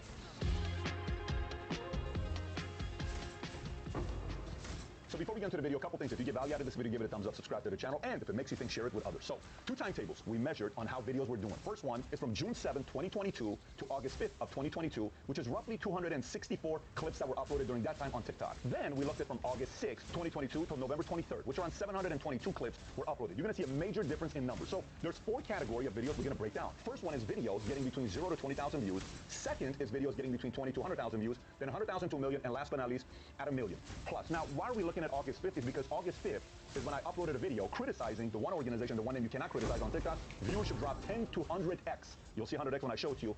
And daily followership used to be 50,000 to 75 followers on a TikTok for 3 months straight, every month, to down to 3 to 5,000 followers on a monthly basis. So when you look at the first round, June 7th to August 5th, here's what happened. Videos between 0 to 20,000 views were 99.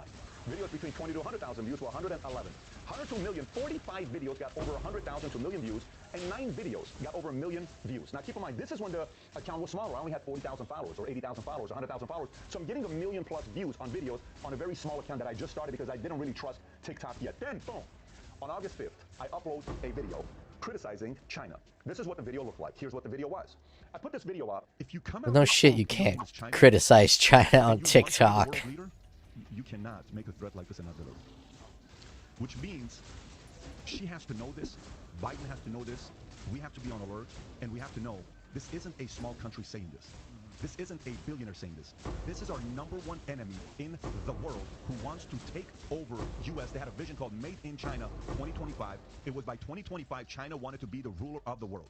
When they say this, you best believe behind closed doors, everybody needs to be ready for it. It almost looked like numbers instantaneously changed. And my people would come up to me at the office. They'd say, Pat, something's going on with TikTok. I'm like, guys, stop with all this stuff. Jump to the conclusion. No, give it another week. Give it another week. Give it another week. Pat, look at the numbers. Look at the comparison. Look, I'm telling you, give it 1 more month. Pat, look at the numbers. Finally, after looking at all these numbers, testing it, showing it right next to each other, I said, maybe the team's got a good argument. Let's take a look at this.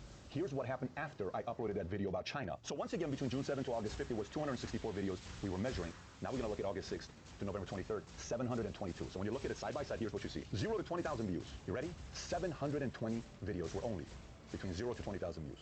You want to know how many videos were 20,000 to 100,000 views? Only 2. One of them was a Buffett video, and one of them was an Antonio Brown video. Do you want to know how many videos got over 100,000 views to a million?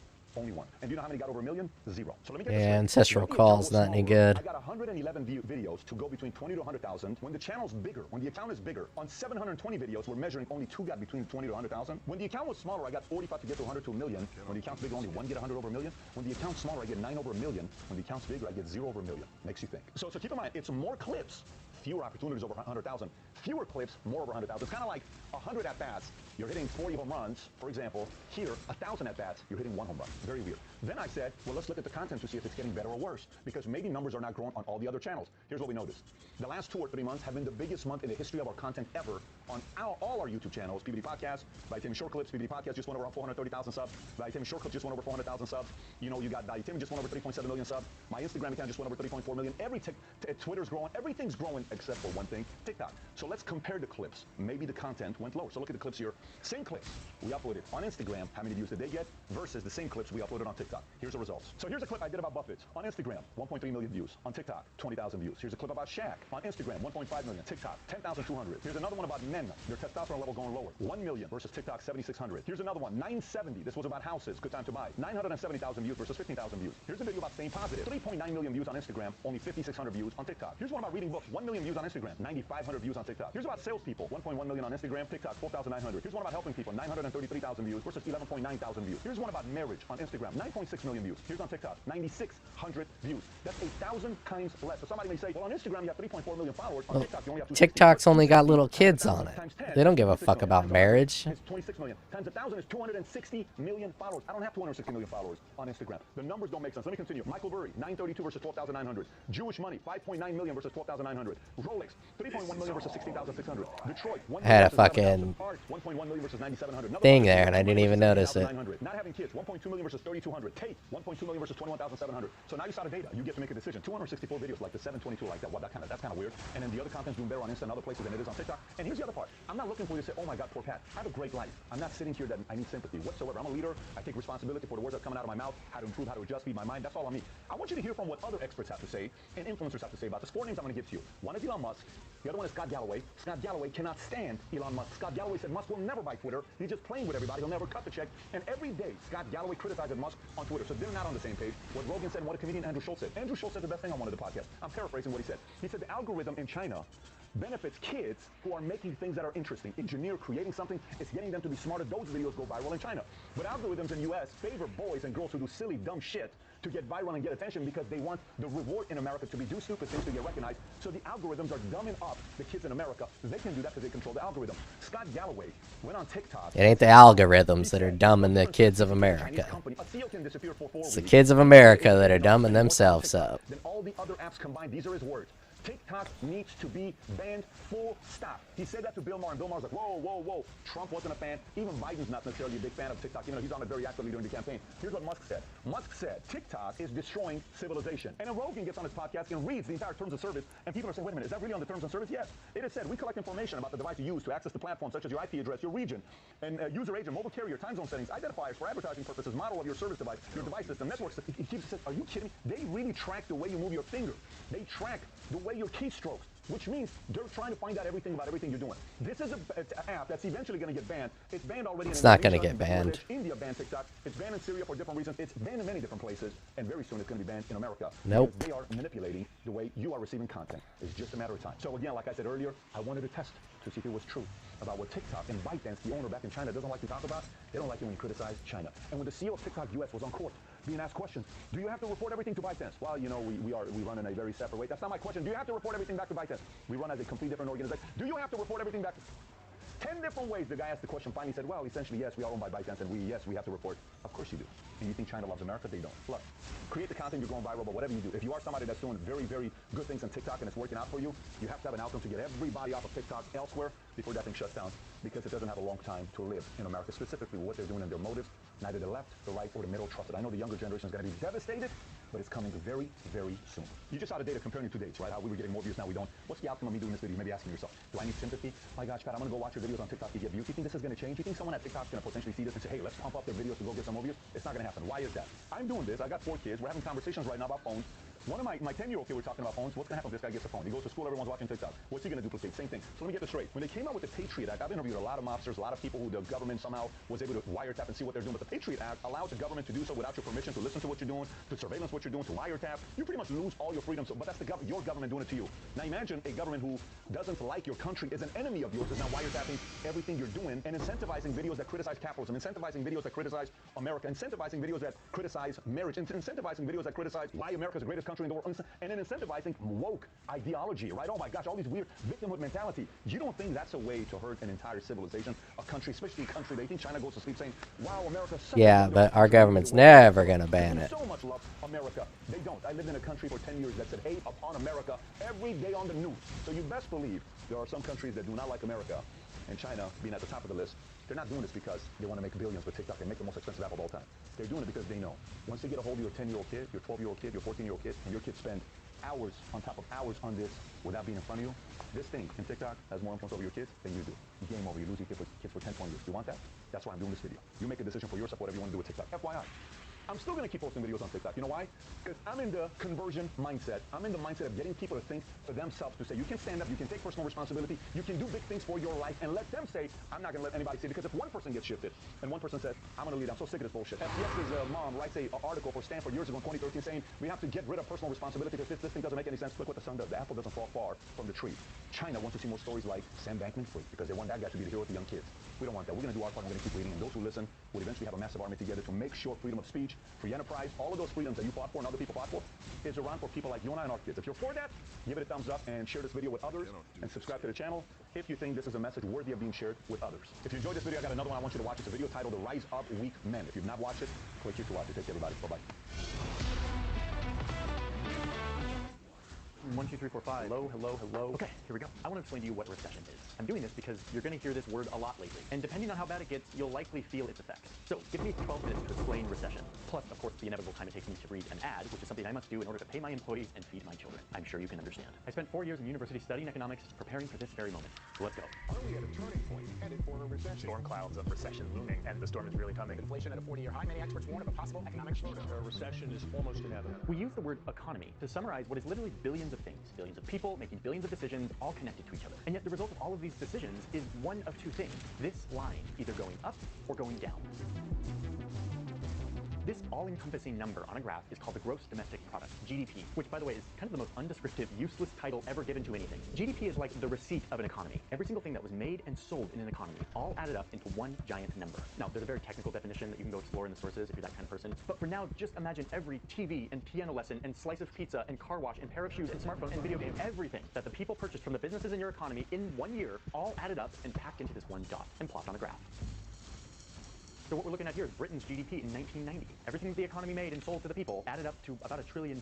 That was their GDP for that year. This is the best way that we can summarize how big an economy is, how much it produces, how well it's performing year after year. Let's look at a graph. This is what GDP looked like in the old days, like in the agrarian days. You had ups and downs year by year, but really overall this graph is pretty flat. The economy didn't really have an upward trend. It wasn't growing. That's because back in the 1300s, the economy was a completely different world than what we live in today. It was pegged to things like farming, which was pegged to things like weather or plague or war. So like here's the Black Death that killed 40% of Europe's population. And here is the Great Frost, a weather event that ruined a bunch of crops and therefore made the economy shrink for a year. Okay, so this is how it was in the agrarian days, but brace yourself for what happens next. This flat line just turned into a steep cliff. And that's because humans started doing science, not just to make themselves smarter, but because they were incentivized to make more stuff, to make it more efficiently. All of this happening as humans were developing and spreading a new set of economic rules. Rules that rewarded those who invented, produced, and sold stuff that made life better for both the buyer and the seller. The system was called capitalism. Capitalism plus industry was the cocktail that allowed this to happen. By the way, pause the timer for a second because I need to just say it is painful how little I'm able to include on this topic. Go into the sources and just poke around and you'll see so much good, juicy history on capitalism and the Industrial Revolution. Let's move on. Back to the timer. So every year people could make more and more stuff. They could sell more stuff and there was more and more GDP, more stuff being made and sold in the economy. Not just in England, which is this graph we've been using as the example, but eventually in the whole world. Okay, but there was a catch to this new system. Unlike the old agrarian days where you could have a graph that kind of stays generally flat over time, this new system was built off of the idea that the line kind of has to go up. Capitalism works because it incentivizes people to make products and businesses that are better and better every year, more and more productive, pushing this line higher and higher every year. And the kind of voodoo magic of capitalism is if the line doesn't go up, bad things happen. Okay, so here's where it all comes together. We're trying to get to a recession, right? By the mid-1800s, the capitalist experiment was fully underway, at least in the Western world and Japan. The rest of the world was being brutally exploited to make all of this happen. Anyway, topic of another story, See How Europe Stole the World, Part 1 and 2, Part 3 coming soon. The amount of stuff being made and sold in the economy was going up more and more every year. This graph is definitely going up, but what about all these? Soon, a mysterious pattern emerged in this line. Every few years, the GDP graph would go down for a little bit. The amount of stuff being made and sold would shrink. Not necessarily tied to weather and war and plague, but just cuz, before eventually recovering and continuing on its way up. And these little dips in the line we call recession, a receding of the amount of shit we can make and sell. Here is the GDP of the United States since 1948. And here are all the recessions. There have been like 12. I mean, we just got out of one of these. We had a very short but dramatic recession thanks to COVID-19. But the last long recession was back here, the financial crisis, around 2008, the one that you probably think of when you hear the word recession. Subprime derivative, a subprime mortgage meltdown, a housing bubble. Okay, wait, but why does the graph go down in the first place? Like, what makes it go down? You can't answer that by looking at just this big line. You have to zoom into one of these dots and see what has to happen to create this number. At the very heart of the capitalist economy, you have two major players. You've got people and businesses, or as economists like to call it, households and firms. In this case, let's just say the entire economy of your country is actually the size of your neighborhood. And you're going to your local bakery, an important business in your neighborhood economy. You and your neighbors show up to this bakery and you pay $3 for a loaf of bread. The bakery is a business that uses that money to pay its workers. But these workers aren't like some special class of people. They're just other people in the economy who also are going to go spend money too. The bakery also has to pay rent to a landlord who's also just another person in the neighborhood. So those people then go off with their new money that they just got paid and they spend on other businesses who also have workers to pay and rent to pay. And suddenly your money is flowing to all the people who work in the economy and everyone's feeling good about it. They have jobs, they have a solid income, they can buy cool stuff. The bakery and other neighborhood businesses feel this demand and they go, we need to hire more people so we can make more bread. And lucky for them, there are investors. And the investors are stoked on all of this demand, so they start investing in the bakery and all the other businesses, giving them money to hire more people, to make more bread, more buying, more jobs, more stuff being added to the total. The GDP is going up. The economy is growing.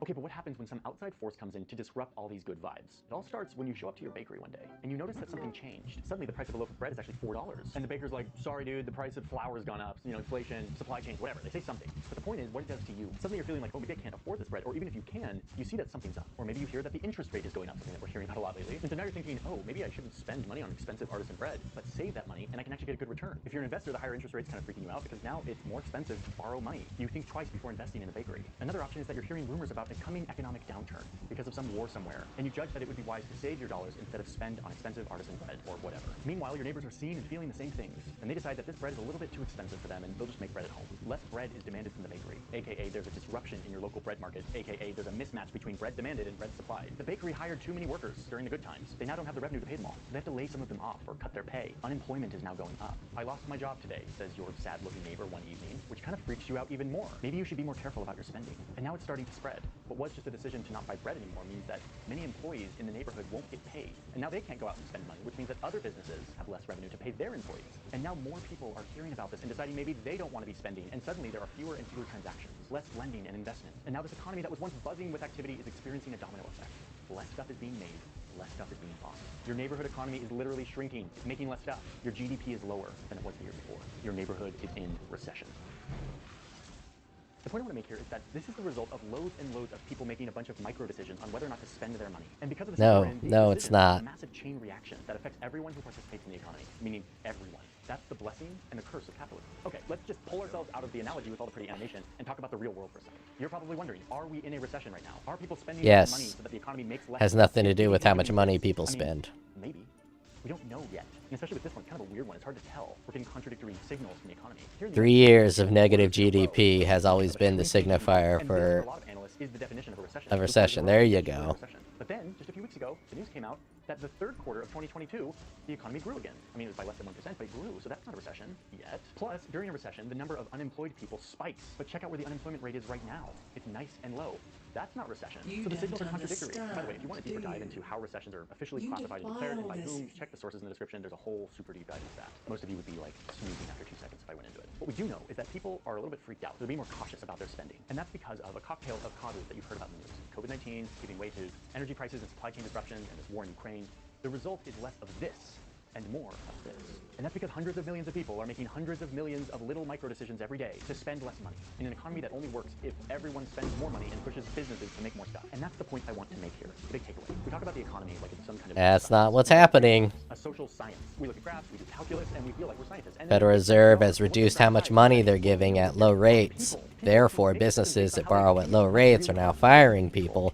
Thus, people no longer have the money to spend. But it's really hard to control it. So, a recession is almost certainly coming. You may be watching this in like 9 months, and the recession's here. I don't know. The fact is, recession is here. What we can say is that a recession is natural and normal. It is a part of our modern economic system. It will likely come and then go. People will lose jobs, businesses will close, and at some point, for a million. The only reason a recession happens is through poor spending in the federal government. That we can be sure. You know what else? I hate these fucking finance bros who don't know a goddamn thing. Just made one of the most ambitious videos of my entire life. It is about Swiss bunkers. There are bunkers everywhere in this country. The result is this video. I'm really proud of that publishes next week here on the channel. But I actually published it early. It's available right now. You can go watch it literally like right now. If you go to Nebula. They turned their mountains into a literal giant fortress. Yes, you heard me right. They turned their mountains into a fortress. Nebula is a platform where I'm going to start publishing my videos a week early. You can go watch them before anyone else does, with no ads and no interruptions at all. This is not a rock. This is a door. If you like my videos, you're going to like the stuff that's on Nebula. Like this hour-and-a-half-long documentary on the Colorado River by Wendover Productions. It's insanely well produced. Real Life Lore, a YouTuber I deeply respect, has a modern conflict series that is only available on Nebula. You can't get it anywhere else. In addition to tons more smart creators. Seriously seems too good to be true. So how much is this going to cost you? That's what you're all asking. Well, if you go in through the front door, just like go to Nebula and sign up, it's $5 a month or $50 a year. But there's a hack for this that makes it way cheap, like ridiculously cheaper, like less than $1 a month. Click the link in my description and it will take you to Curiosity. Curiosity is a partner of Nebula and they have a bundle deal right now where you sign up for Curiosity Stream and use my code, Johnny Harris. Make sure to use the code to support my channel. Choose literally the cheapest plan. It is less than $1 a month if you do the annual thing. It doesn't say it here, like it literally doesn't say it anywhere. But if you do this plan, you enter my code when you're checking out, you will get an email from Nebula. that says your Nebula account has been activated, create a password. And now you get to watch my videos a week early, ad-free, and tons of other amazing ad-free content, a lot of it exclusive to Nebula. It doesn't exist anywhere else. Curiosity Stream is full of its own amazing repository of documentaries, but I'm telling you how to get into Nebula for $1 a month so you can watch my videos a week early. More than any other ad read I've ever done, I can say without a doubt that clicking that link and using that code, Johnny Harris, helps support this channel. And it also helps support independent YouTubers who are trying to make really good stuff. If enough people sign up for Nebula using my link, they are going to help support a big, ambitious documentary project I want to work on. It's a documentary project I can't really publish here on YouTube because I have to play by sort of the ad-friendly guidelines, I have to play the attention economy game. I love that, that's fine. But Nebula wants to support me making more and more ambitious stuff. You signing up gets you access to all this stuff, but also helps support us make great stuff. So anyway, I literally just choose any Curiosity Stream plan and use my code, and that's it. It's late, it's getting dark out there. Hope everyone's having a good winter, and I'm tired. It's a Friday today. You're probably watching this on some other day, but I'm gonna go home and take a nap.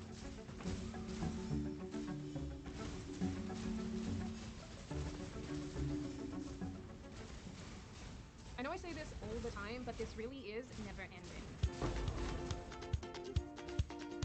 Hi, my name is Sydney. Welcome back to hell. Now, for those of you who don't know, I play video games in my free time because it's a way to switch my brain off. It's also very cathartic, so I don't commit murder. I'm just kidding, Mr. FBI man. Just kidding. But seriously, gaming really is a great way to just tune the world out. And when I've had a particularly bad day or I've been looking into something extremely messed up, it's always good to be able to just sit down and completely tune everything out and not have to be exposed to more politics. Some people choose to read books, others choose to watch Netflix. I choose to throw axes at dead people.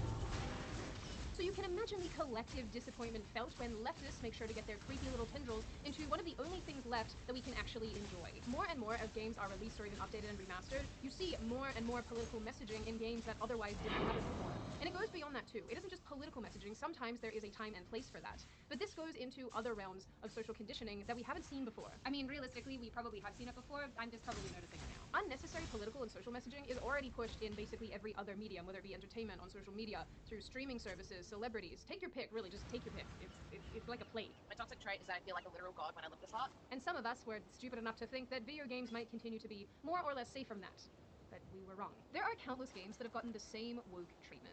A continued sore spot for a lot of people is The Last of Us 2, which basically simultaneously gave up, but also tried too hard, all at the same time, as far as the storyline went. Actually, in recent news, you guys are gonna love this. The Last of Us TV series that's coming out has introduced some race swap characters, can you believe it? And I expect the whole thing will just be something akin to this.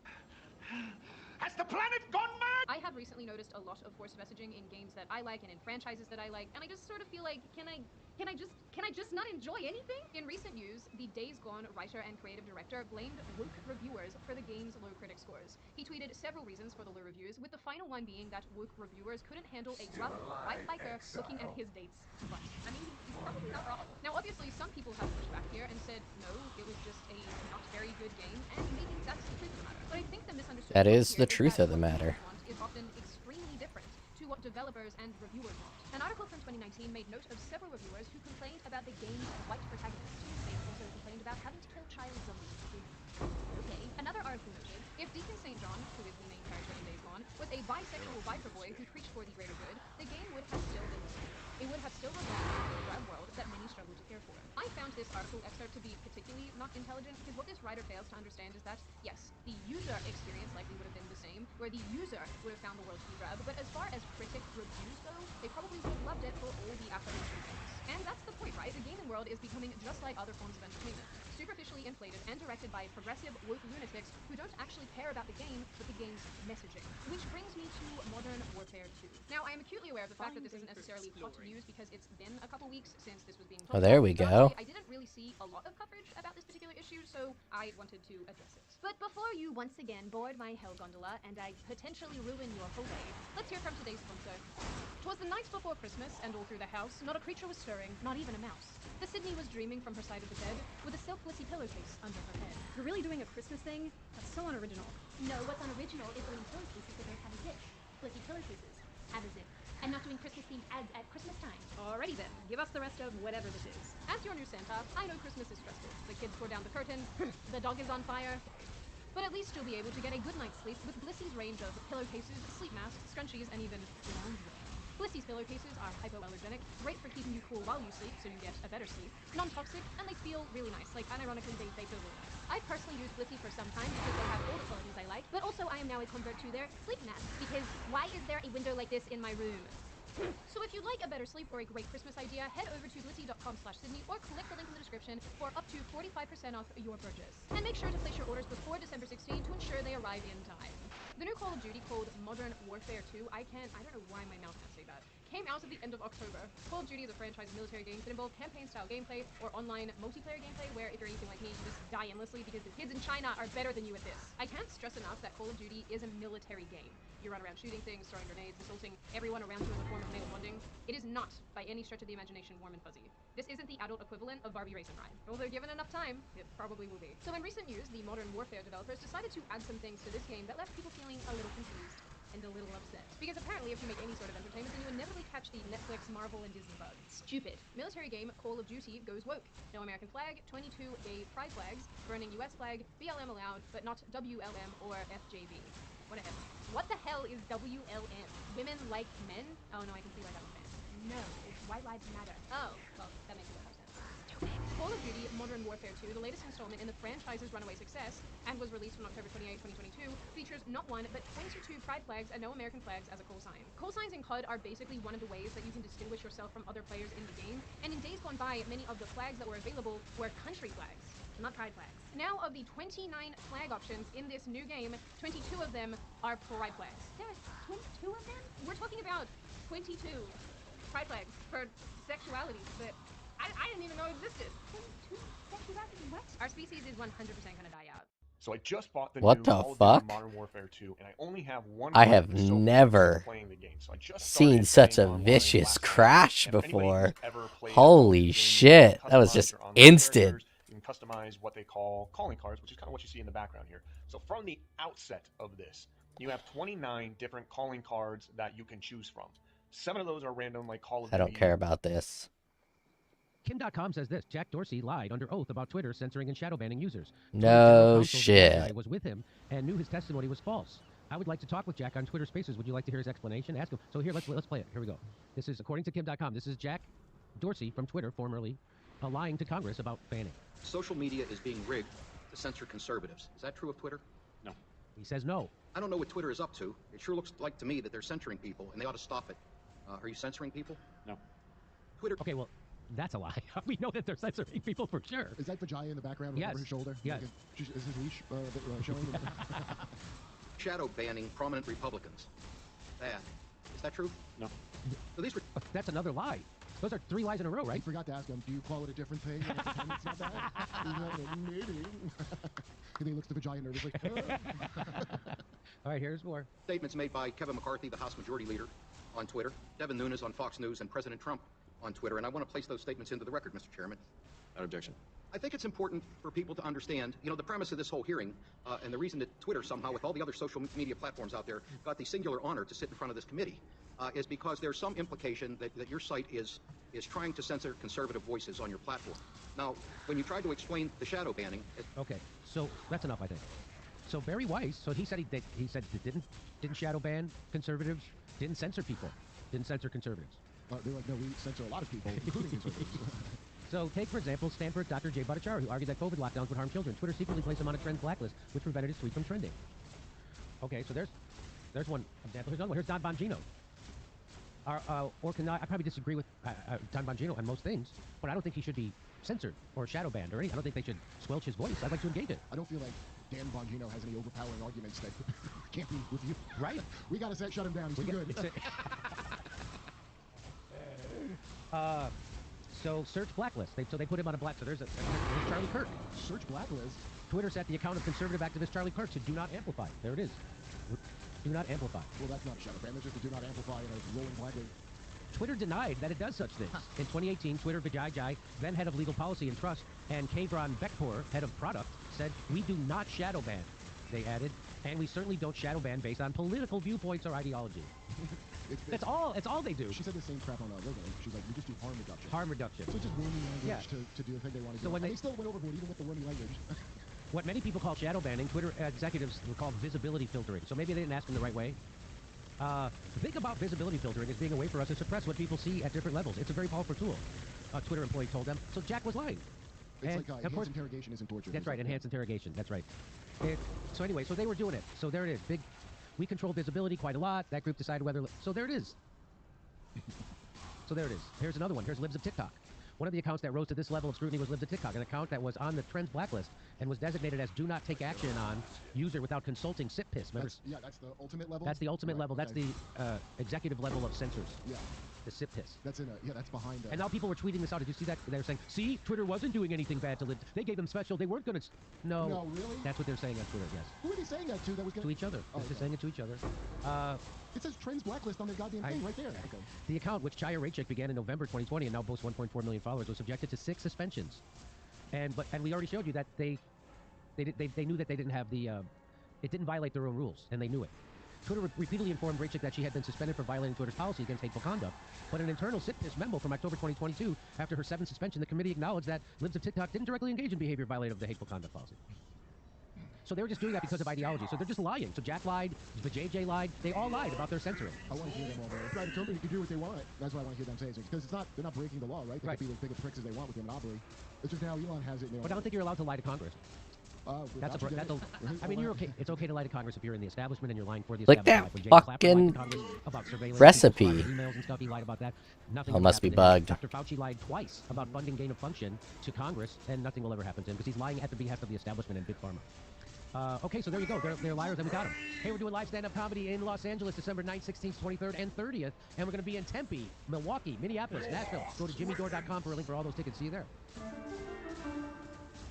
Florida Governor Ron DeSantis announced he is launching a probe to investigate any and all wrongdoing. Oh boy, we knew this were coming. We predicted this on the show last week when he started talking. Yeah, about he told us as much. Yeah. He wasn't. The fuck was I hit with? Handed about it, but he was dropping hint bombs, and we were listening. That he was going after these biopharmaceutical complex for lies and any wrongdoing regarding these experimental shots, these COVID shots. So he said, today I'm announcing a petition with the Supreme Court of Florida to impanel a statewide grand jury to investigate any and all wrongdoing with respect to COVID-19 vaccines. DeSantis said during the Public Health Integrity Committee roundtable, and he had all of these people, doctors from around the state, all surrounding him in support of this. So watch him drop this bombshell. Watch. Florida, it is against the law to mislead and to misrepresent, particularly when you're talking about the efficacy of a drug. We see just recently, Florida got $3.2 billion through legal action against those responsible for the opioid crisis. And so it's not like this is something that's unprecedented. So today, I'm announcing a petition with the Supreme Court of Florida to impanel a statewide grand jury to investigate any and all wrongdoing in Florida with respect to COVID-19 vaccines. And we anticipate that we will get the approval for that. That will be something that will be impaneled most likely in the Tampa Bay area. And that will come with legal processes that will be able to get more information and to bring legal accountability for those who committed misconduct. Wow. Holy smokes. I mean, let's give him a round of applause. I mean, really, he's the first now to go on the record saying we are going to investigate these pieces of garbage and go after these people for this. This is huge. Yes. A lot of other people can talk. He's doing it and impaneling the Supreme Court to go after them. He says this will come with a legal process. We'll be able to get more information, bring legal accountability to those who committed misconduct. We will be able to get the data, whether they want to give it to us or not, in Florida. It is illegal to mislead and misrepresent, especially when you're talking about the efficacy of a drug. Well, and I just want to say, like, I see a lot of sentiment on Twitter and stuff like that. Like, people are just devastated about, like, oh, is there ever going to be any good news, And it's things like this that help you realize when you see what's happening on Twitter with the Twitter files.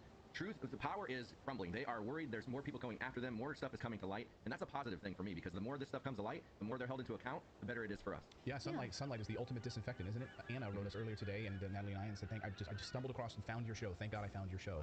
Because I can't stand this corruption. I can't stand this corruption. To which I wrote her back and said, yeah, all you need to do, like, we need to shine a light on these people. And one way you can do it is to share this show with other people. Smash this like button. It pushes us further out in the algorithm against YouTube's wishes when you do that. And share this kind of story so we can actually hold these powerful people to account. We don't do this show for our health. Yeah. She's one of our accountants, and she wasn't sure what it was we're up to. She just our bean counter, and she was like, wow, this is what I'm working for this couple. That's great.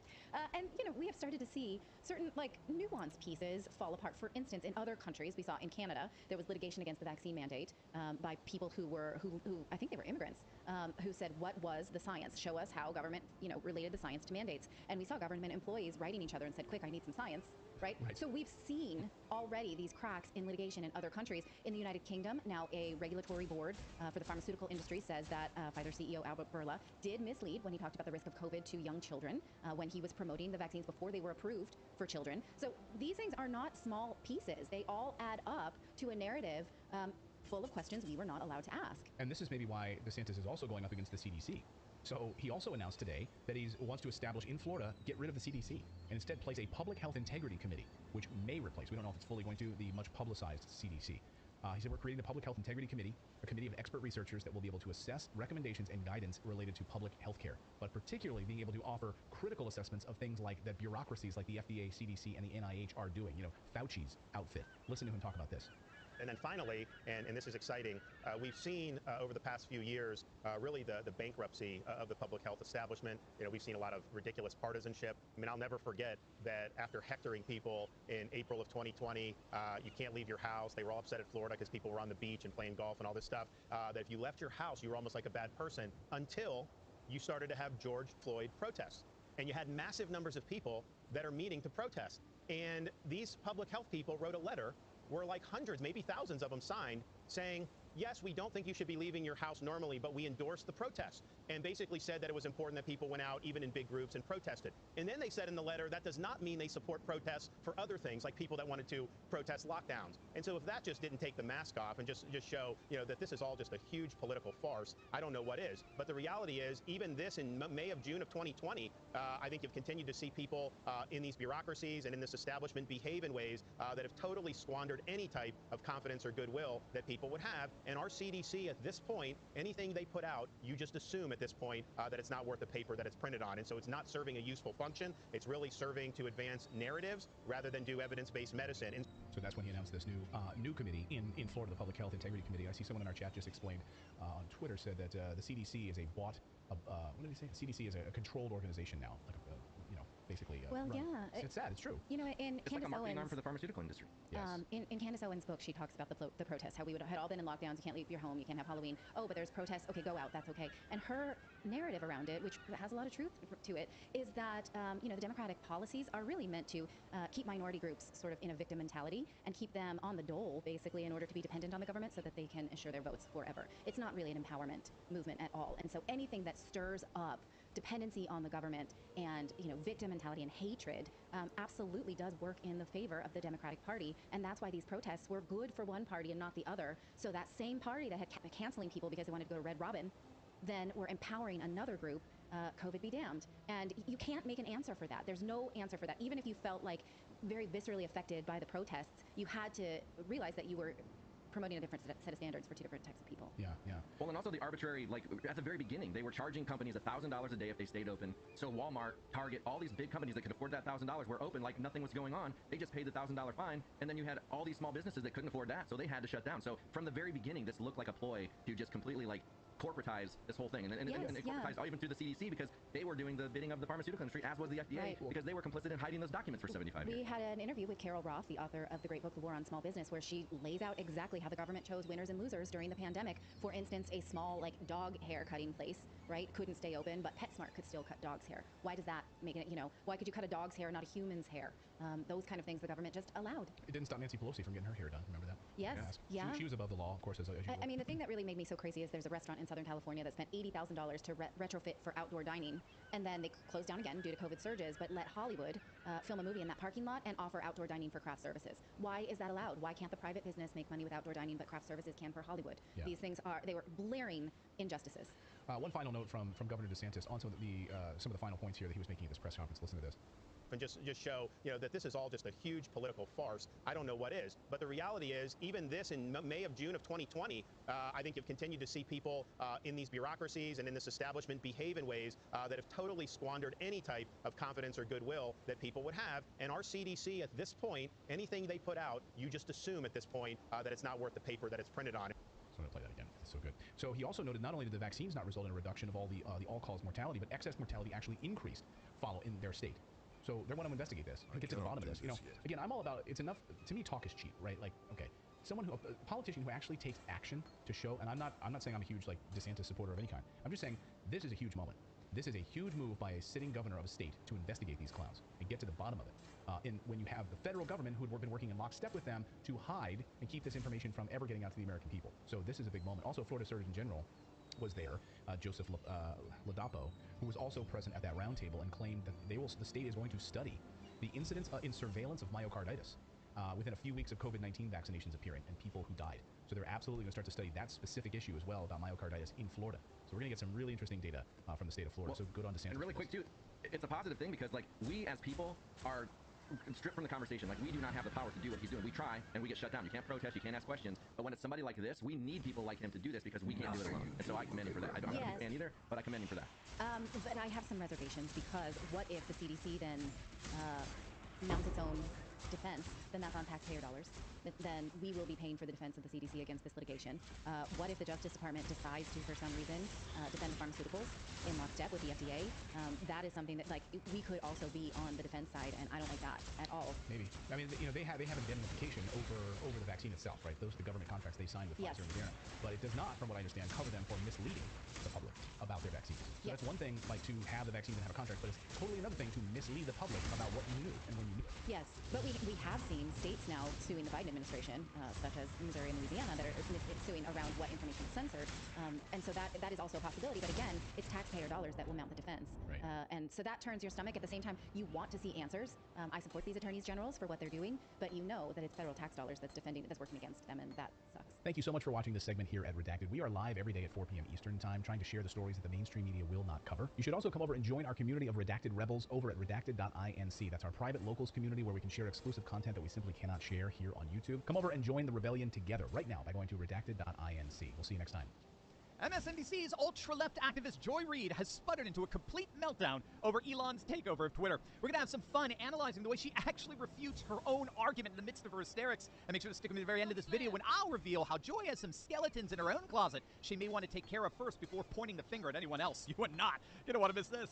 How Americans view Twitter differs based on their political affiliation. 60% of Twitter users who are Republican say that the website is bad for American democracy. Why? Because Twitter has put in place safeguards to make sure that the conversations happening on the website are healthy. Stop! Stop! You know that is not why Republicans, before Elon's takeover, you know that is not why Republicans were concerned about Twitter. It's emphatically not because Twitter put in so-called safeguards to ensure that the conversations on the platform were, quote, healthy. We all know damn well, especially Joy Reid, what those so-called safeguards were. They were ideological enforcement. Speak and say and affirm what we woke leftists approve of or else. You know, I doubt Joy Reid has even read the Twitter files. If she has, then she knows she's being intellectually dishonest. She knows that Twitter staff are overwhelmingly partisan and that the terms of service could be weaponized to silence and shadow ban and blacklist Twitter users for no other reason than for their political sentiments. I'm just going to assume that we're dealing with willful ignorance at this point. That she can look into the camera and make such an absurd statement in the shadow of the Twitter file bombshells is the epitome of fake news. If you glance over at Getter, which is a funny name, Parler, or Truth Social, you get just a smattering of what they think is acceptable content, which includes rampant racism and anti-Semitism, vicious attacks and mockery of gay and trans people, and lots of images of the human phallus. Stop! Again! Stop! This is so ridiculously evasive and deflective. Joy, I'll see your hand and raise you 20. I'll grant you everything you just said on those alt media sites. What the hell does that have anything to do with the fact that Twitter shadow banned and blacklisted conservative accounts, deliberately suppressed the Hunter Biden laptop story in collusion with the FBI, and permanently suspended President Trump while openly admitting he broke no TOS policies? In other words, what does any of that have to do with the weaponization of the platform to enforce far-left ideological limits on the speech allowed on the platform? I have a feeling she doesn't want to answer. Instead, she just wants to go down an evasive and deflective rabbit hole. Okay, let's see where you go. Key to keeping that kind of bile off of Twitter as much as possible was the company's Trust and Safety Council, which consisted of 100 independent civil, human rights, and other organizations created back in 2016 to combat hate speech, child exploitation, suicide, and other virulent problems related to the platform. Stop! Stop! This is beyond absurd. She's literally living in her own woke echo chamber. That council, those so-called independent human rights organizations, are nothing more than far-left activist organizations. Among the organizations that belong to that Trust and Safety Council, the Anti-Defamation League, the Center for Democracy and Technology, the Dangerous Speech Project. I kid you not, yes, there's an organization called the Dangerous Speech Project. And, you'll love this one, Feminist Frequency, and a host of others. Those are all just the tip of the iceberg. And guess who was at the head of that council? Well, that would be none other than one Yoel Roth. As many of you know, Roth has been reported as the one who blocked the Hunter Biden laptop story when it broke in October 2020. He's referred to members of the Trump administration as, quote, actual Nazis, and he referred to Trump as a racist tangerine. Is it any wonder that so many Republicans before Elon took over didn't have much faith in Twitter? Do you see how Joy Reid is inadvertently refuting her own argument as she speaks? But she's not done. Wait till you see what comes next. You're going to love it. But first, I want to take a moment to highlight a way that you can cut through all of this ridiculous propaganda throughout the new year. My Insiders Club is a censorship-free video platform where I discuss topics I can't share on YouTube and answer all your questions. I don't like this guy. You're listening to the Cast Digital Network. We need to roll back the state. We spy on all of our own citizens. Our prisons are flooded with nonviolent drug offenders. If you want to know who America's next enemy is, look at who we're funding right now. Every single one of these problems are a result of government being way too big.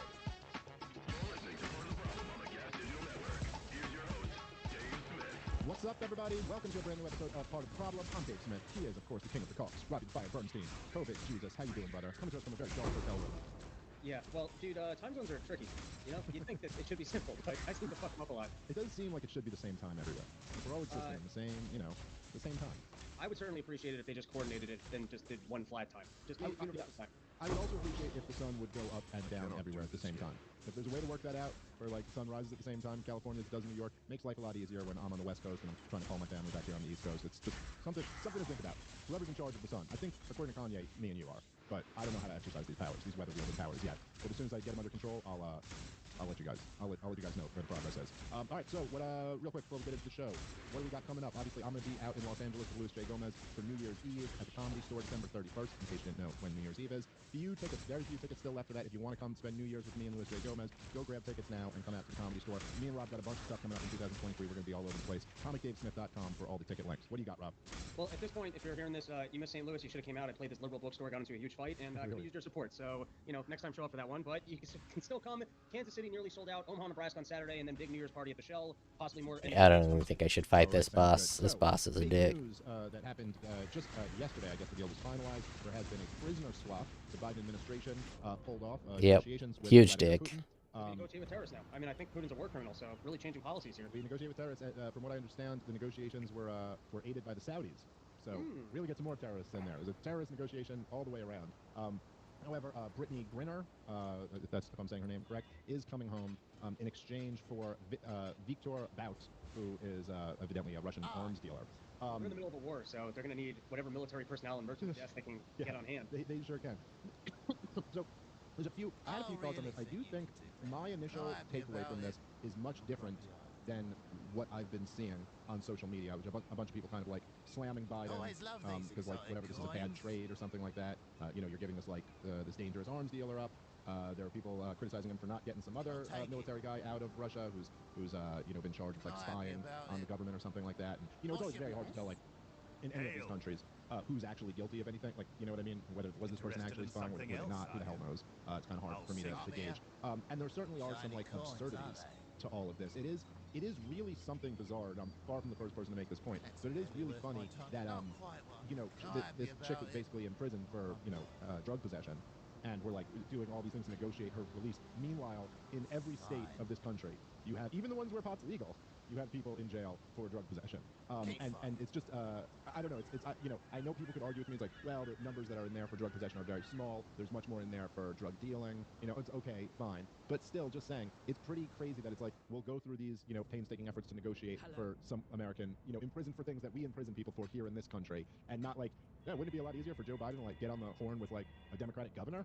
And just like, be like, hey, could you release these Americans that you have in jail? I don't know. It's hard to avoid that obvious point. A lot of those Americans, they don't play female basketball, so we can't return them to a job that no one cares them about. Yeah, that's true. They do much more important things in society, Rob. That's my point. Anyway, okay, so I will say this. I like that this deal got done. And a lot of people are disagreeing with me and saying this was a bad deal, or I guess I'm disagreeing with them. I haven't made this point anywhere yet. But I'll tell you, this is why I like, well, first off, I suppose I could just say, I do think that if the U.S. government is to exist, then one of the things that they could do is like try to get Americans who are imprisoned by other authoritarian governments out of that situation. Like, I do think that should be a priority, that like if our government does exist, then it's supposed to like work for us in some way. That would be a not bad use of people being paid with taxpayer salaries. Only we get to lock up our citizens. You get your own people to lock up. That's for us to do. Yes, I mean, I'd like to not do that also, but if we're doing something, I'm okay with that. But much, much more importantly to me, the reason why I'm happy to see this happen is just because as I've been saying for almost a year now, I think that the absolute biggest threat in the world is some type of nuclear conflict with Russia, which we seem to be recklessly moving toward.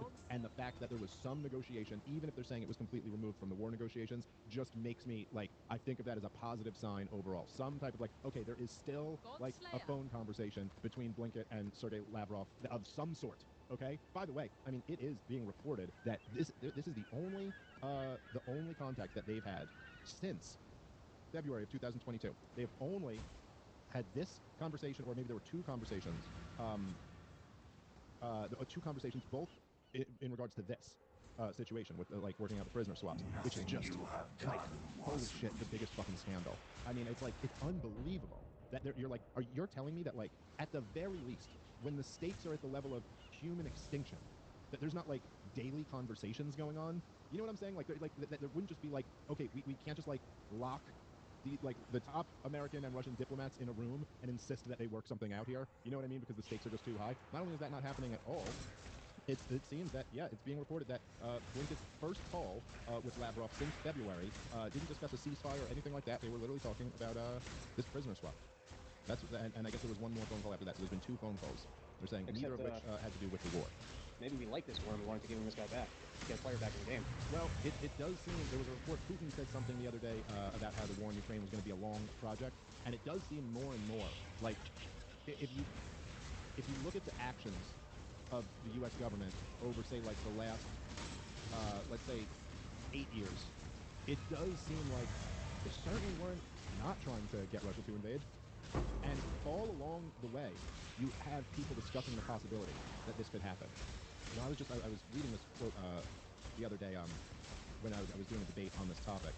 But this is like fairly interesting, right? So Burns, who is currently the CIA director, he was in 2008. He was the ambassador to Russia, so the top diplomat, you know. And he, in 2008, you guys probably heard Scott Horton brings this up all the time. And he was on, he's on the show. He's talked about this many times before this war in Ukraine, before Russia invaded Ukraine. But so he in 2008, this is the background to it, is that that NATO had this meeting and they announced that Ukraine would be joining NATO. They announced that Ukraine and Georgia would both be joining NATO. And he wrote, Burns, at the time, the ambassador to Russia, wrote a memo to Condoleezza Rice, at the time as the Secretary of State, and this memo was released by WikiLeaks, so we have it thanks to Julian Assange. But this is a quote from the memo.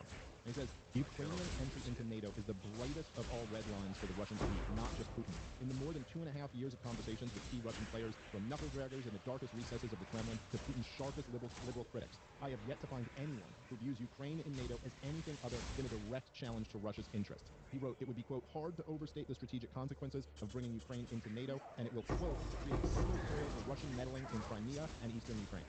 So, just to be clear here, it's not as if there wasn't, and this is just one quote, I can find dozens of other quotes from the highest levels of our government, of people being like, basically like, this will provoke Russia to invade Ukraine. So after this, then we go in and, you know, back the coup in 2014 that overthrows the democratically elected, more pro-Russia government, and then we install, the more pro-Western government, send in, since the coup in 2014, billions of dollars in aid to the new Ukrainian government, which is more hostile to Russia, huge weapons deals, and then billions of dollars of weapons. And then, as recently as early as January of this year, we had Joe Biden and Kamala Harris both announcing that Ukraine will be joining NATO, that plan is still on, and encouraging them to apply and all of these things. I mean, the possibility scale ranges on the either they knew this could provoke this and just didn't care, to they were intentionally trying to provoke this. And there's just a lot of comments from very powerful people in the administration and in previous administrations, like Hillary Clinton, that saying that, like, yeah, basically the goal here is to prolong the war to bleed Russia dry. That it's almost like the foreign policy establishment is like, okay, well, look, we want to hurt the Russians, and we're really good at toppling governments, but it's always a disaster. We're really bad at fighting insurgencies, but we're pretty damn good at backing them. Like, we're really good at backing insurgencies. And so, basically, look, we can do what we did in Afghanistan. We can give them their own Vietnam and draw them into a long, drawn-out war. We know something about big powers being drawn into long wars that really hurt them. And so it does seem like that's kind of the plan here. It's not to try to negotiate a peace of this or anything like that. It's to try to prolong the thing. I mean, look, if you were trying to end the thing, what would you do? You would negotiate. If you were trying to prolong the thing, what would you do? Well, you'd pour weapons into the smaller side, right? And keep them fighting. Keep supporting them. Keep letting them know that we have your back and all this stuff. And then you might even discourage negotiations from happening, which, at least according to Fiona Hill's reporting, that's what Boris Johnson did. That when they had basically agreed to a deal back much earlier this year. So anyway, my take on this deal is that what's much more important is at least that a deal is being made between these two parties. And God willing, fucking cooler heads could prevail and they could end up working out some type of deal for a ceasefire. So I think I derailed you a little bit, but your overall theory is that this is good just because it gets Biden talking with Putin? Basically, that I think that the fact is you have these two parties here, two governments that control 90% of the nuclear arms in the world. They're in a serious conflict, you know, like on opposite sides of a war. And that, yeah, as long as the fact that they're making a deal of any kind is like a good sign. And the other thing is like, yeah, look, I mean, look, I don't really care about women's basketball or nothing, but she shouldn't be in a Russian prison for having a little bit of weed on her. That's insane. So there's that aspect too. I also don't quite, you know, I understand the guy that we gave up was like a real bad guy. Not even like arguing any of that. I just don't quite understand, you know, they're like, oh, he was a big weapons dealer, right? And he was like dealing a bunch of weapons and like a bunch of African wars and stuff, from what I understand. But I feel like, is there something like unique about him that like Putin couldn't possibly find these weapons trading abilities from anyone else? Like, what does it really mean that he gets him back? It's like, if you're just saying like, oh, a bad person who should be punished, Jesus, isn't being man. punished now, it's like, I'm okay with the deal being that bad person doesn't get punished, but an innocent person who doesn't deserve to be punished doesn't get punished anymore, right? Like the old, better, 100 guilty men go free than one innocent person be locked up type thing. I don't know. That's kind of how I feel about it. But like, what I'm more concerned about is the bigger picture of all this. That at least there's like some type of channel of communication going on here. You know, this is very important. Like, you know, there are like scenarios here where like if nukes begin to fly, or if God forbid, like, you know, the thing that would be the line for either side to be like, that's it, I'm gonna fucking nuke someone. You know what I mean? What exactly happens? You know, what happens if Putin just nukes Ukraine? You know, like let's just say hypothetically, Vladimir Putin drops a nuke on Ukraine. You know, there's so many of these people out there, and it's really shocking, like how juvenile some of the thinking is. Like, there's so many other people with Ukraine flags in their bio, and they'd be like, well, if Vladimir Putin nukes Ukraine, what do we do? And they'd be like, well, we have to nuke him back. You know, of course. And you're just like, okay, but you know what that is then? That's the world. Because you said, and I'm just saying, in one of these situations, and this has happened a few times in the Cold War where there have been these crazy situations, what you just want is for those two to jump on the phone. You know what I mean? Like, you want a phone call at least between Blinken and Lavrov. You know what I mean? At least that high of a level, like the main diplomats for each guy. I mean, what the fuck is even being hit? So the fact that there's any line of communication there, I think, is like an overwhelmingly positive thing. I mean, I guess it's gotta be physical damage. Because one shot in a jug with maximum physical damage reduction, quite a bit of elemental resistances. You're rooting for is Russia to be humiliated in a war that they see as an absolute must-win. You know, it's like that's like this whole game here. It's like Vladimir Putin is to him this is a must-win. Like, you cannot lose a war on your border, right? Like, this is, which is somewhat understandable in the realm of, okay, governments exist. We're not in libertarian paradise here. Governments exist. That's not that crazy of a thought. And then Joe Biden is pretending that this is a must-win. But, like, it's not at all. You know what I mean? It's like, I don't know, if Vladimir Putin wins the war in Ukraine, what does that really mean for, like, the security of the American state? Do you think, like, DC might collapse if Ukraine loses the war? Like, of course not. Do you think Moscow might? Yeah, that's a little bit more of a real threat. And so the idea of people even rooting for Vladimir Putin to be, like, humiliated, it's like, okay, be careful what you wish for. It's like, were you really, were you rooting for Germany to be humiliated after World War I? It's like, okay, you got your wish. Total surrender. Absolute humiliation. Oh, it didn't turn out so good. You know, like, these things they can really go sideways on you. And anyway, it's really just, it's damn, I got two there's no just kind of like, Dex rings now. For Vladimir Putin to just be humiliated. It's like, how about what I root for is a stop to the violence as soon as possible. And I think the best case scenario is probably something where Vladimir Putin can save face. You know what I mean? Like, he can still go back to his people and be like, we accomplished what we wanted to do. You know, as it reminds me of when you remember Rand Paul was making the argument. This was back a few years ago. It was maybe like 3-4 years ago. But when he was making the argument that we should declare victory in Afghanistan and withdraw. And I don't remember this, but it's great. But he was just like, oh yeah, to declare victory. You guys totally did it. You won. You did a great job. Now let's leave. Now obviously he knows we didn't win the fucking war, but it's just like, I don't know. Here's a narrative for you to like save face. We did it. Yay, we're good. Okay, can you stop now? Like, I'd almost rather something like that because I think that's better for the prospects of peace long term. Yeah, I guess it also doesn't help Biden if Russia wins and they don't continue expanding.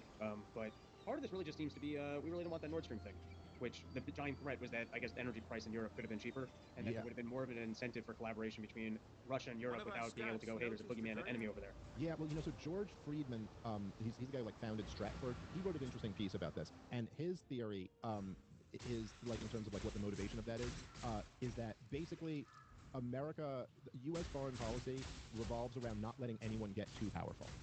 And that's kind of like basically what we've always he says basically for the whole 20th century that was America's foreign policy. So you always kind of like, if anyone's getting a little bit too powerful, you try to check them, you try to hurt them, you try to bring them down. And he says that the biggest fear of the like military, highest levels of the fucking American military machine is Germany united with Russia. So that basically their thing is like, well, if you combine kind of like German innovation and German like industry with Russia's human and natural resources, that you have a power that could rival the United States of America, and they just can't have that happen. So they'll try to undermine. Now there's other answers. Like I don't know. That's his kind of take on it. There might be something to that. There's other answers which is just kind of like we want to sell them the shit instead of letting Russia sell them the shit. You know what I mean? It might be simpler. There is no question that from the inception of Nord Stream, the U.S. has been completely against it. And this is something that now a lot of Trumpsters were like cheering Donald Trump. If you remember at the UN, he blasted Germany for being dependent on Russian natural gas and how this was such a bad move. And then they're all like, haha, see, now, look at that. Look, see, he was right. Trump was right. You guys are stupid or whatever. I don't really see things like that. I'm more like, well, yeah, I mean, yes, then we continued to provoke Russia into fucking this war. And now, oh yeah, look at it. Whatever. Then you decided to cut it off, and then it was mysteriously bombed. No one seems to really care to look into that. But that... Anyway, my take on the whole thing is, like, completely different. I think that, like, I look at it like this. I go, look, Germany and Russia fought each other in wars twice in the 20th century, and it was the worst thing that's ever happened, ever. Just the worst thing. I mean, just in the German-Russian conflict, like in the eastern part of the war there in Eastern Europe, I don't have the numbers offhand, there's something like 25 million people died. It was the bloodiest part of World War II, the bloodiest war in world history. It's like the worst thing ever. I'm like, them being close, them having like close interdependence is like, oh, wonderful, like great. That's like, it almost takes the idea of them ever being at war off the table. Like, what an amazing thing. So I just. Why is this guy not being cursed? Right at all. But yeah. Anyway, I forget exactly why did you bring up the Nord Stream pipeline, but it's an interesting point. I was talking to Scott the other day on the phone, and he was saying something along those lines. That world is done like mercantilism perspective, as opposed to if you just understand capitalism. It's like, it's great. Now these two countries are going to trade. People are going to be able to get energy for cheaper, and like we'll move on to the next thing. It's like we understand through the lens of capitalism that the mutual collaboration and trade between countries benefits the citizens, and that's kind of how we have world peace and move forward and have technological developments. But these fucking world powers, including ours, the U.S., are fucking stupid. Where we think, oh no, these two countries can't get along. We can't just let them trade. Well, the thing is that it's not necessarily that they're stupid, because it may not be in their interest. You know what I mean? Like, it's in humanity's interest. But yeah, that's the it's like the old saying, however it goes, when goods cross borders, soldiers don't, or something like that. There's real truth to that. I mean, when you're trading with another country and you're both kind of dependent on each other, and you're in this kind of win-win relationship, which is what voluntary trade is, yeah, you're less likely to fight war. So that's what free trade and capitalism offers you. It goes, hey, everyone gets richer, and we don't just slaughter each other. But it's not great for weapons companies. You know what is great for weapons companies? The war in Ukraine. That's been really, really good for them. All right, guys, let's take a moment and thank our sponsor for today's show, which is Fume. If you're a current smoker or a former smoker who still struggles with craving, you've got to go try Fume. Fume is a natural inhaler designed for a better, safer, and natural way to quit cigarettes. It's a no-smoke, no vape, no nicotine replacement for the hand-to-mouth habit of smoking. Fume is made of 100% Canadian maple. It uses pores infused with plant oils that have been studied to curb craving. So that's it. It's completely natural. It's a little wooden piece. You put these pores that have plant oils in them, and you just breathe in super plants. Their most popular ones are the Conqueror, I believe. They have the minty notes that simulate menthol cigarettes. And they have other flavors, a whole bunch of different flavors for different things, not just for quitting smoking, although that is like what I know. I know it's helped a bunch of people who I know personally quit vaping and smoking. So definitely, if that's your issue, check that out. They also have pores for relaxation and energy and a whole bunch of other stuff. Quitting is very tough, as I know personally, but Fume can really help. They've got thousands of 5-star reviews from smokers who have tried everything else, and this worked for them. Whether you're a smoker or an ex-smoker who still struggles with cravings, Fume is the perfect tool for you. It's time to create positive habits and quit naturally with Fume. We're here to make that a little bit easier. Right now, if you head over to breathefume.com/problem and use the promo code problem, you're going to save 10% off your entire order. You're going to save on the cigarettes you're not buying and save on your initial purchase of Fume. Remember, Fume is spelled F-U-M,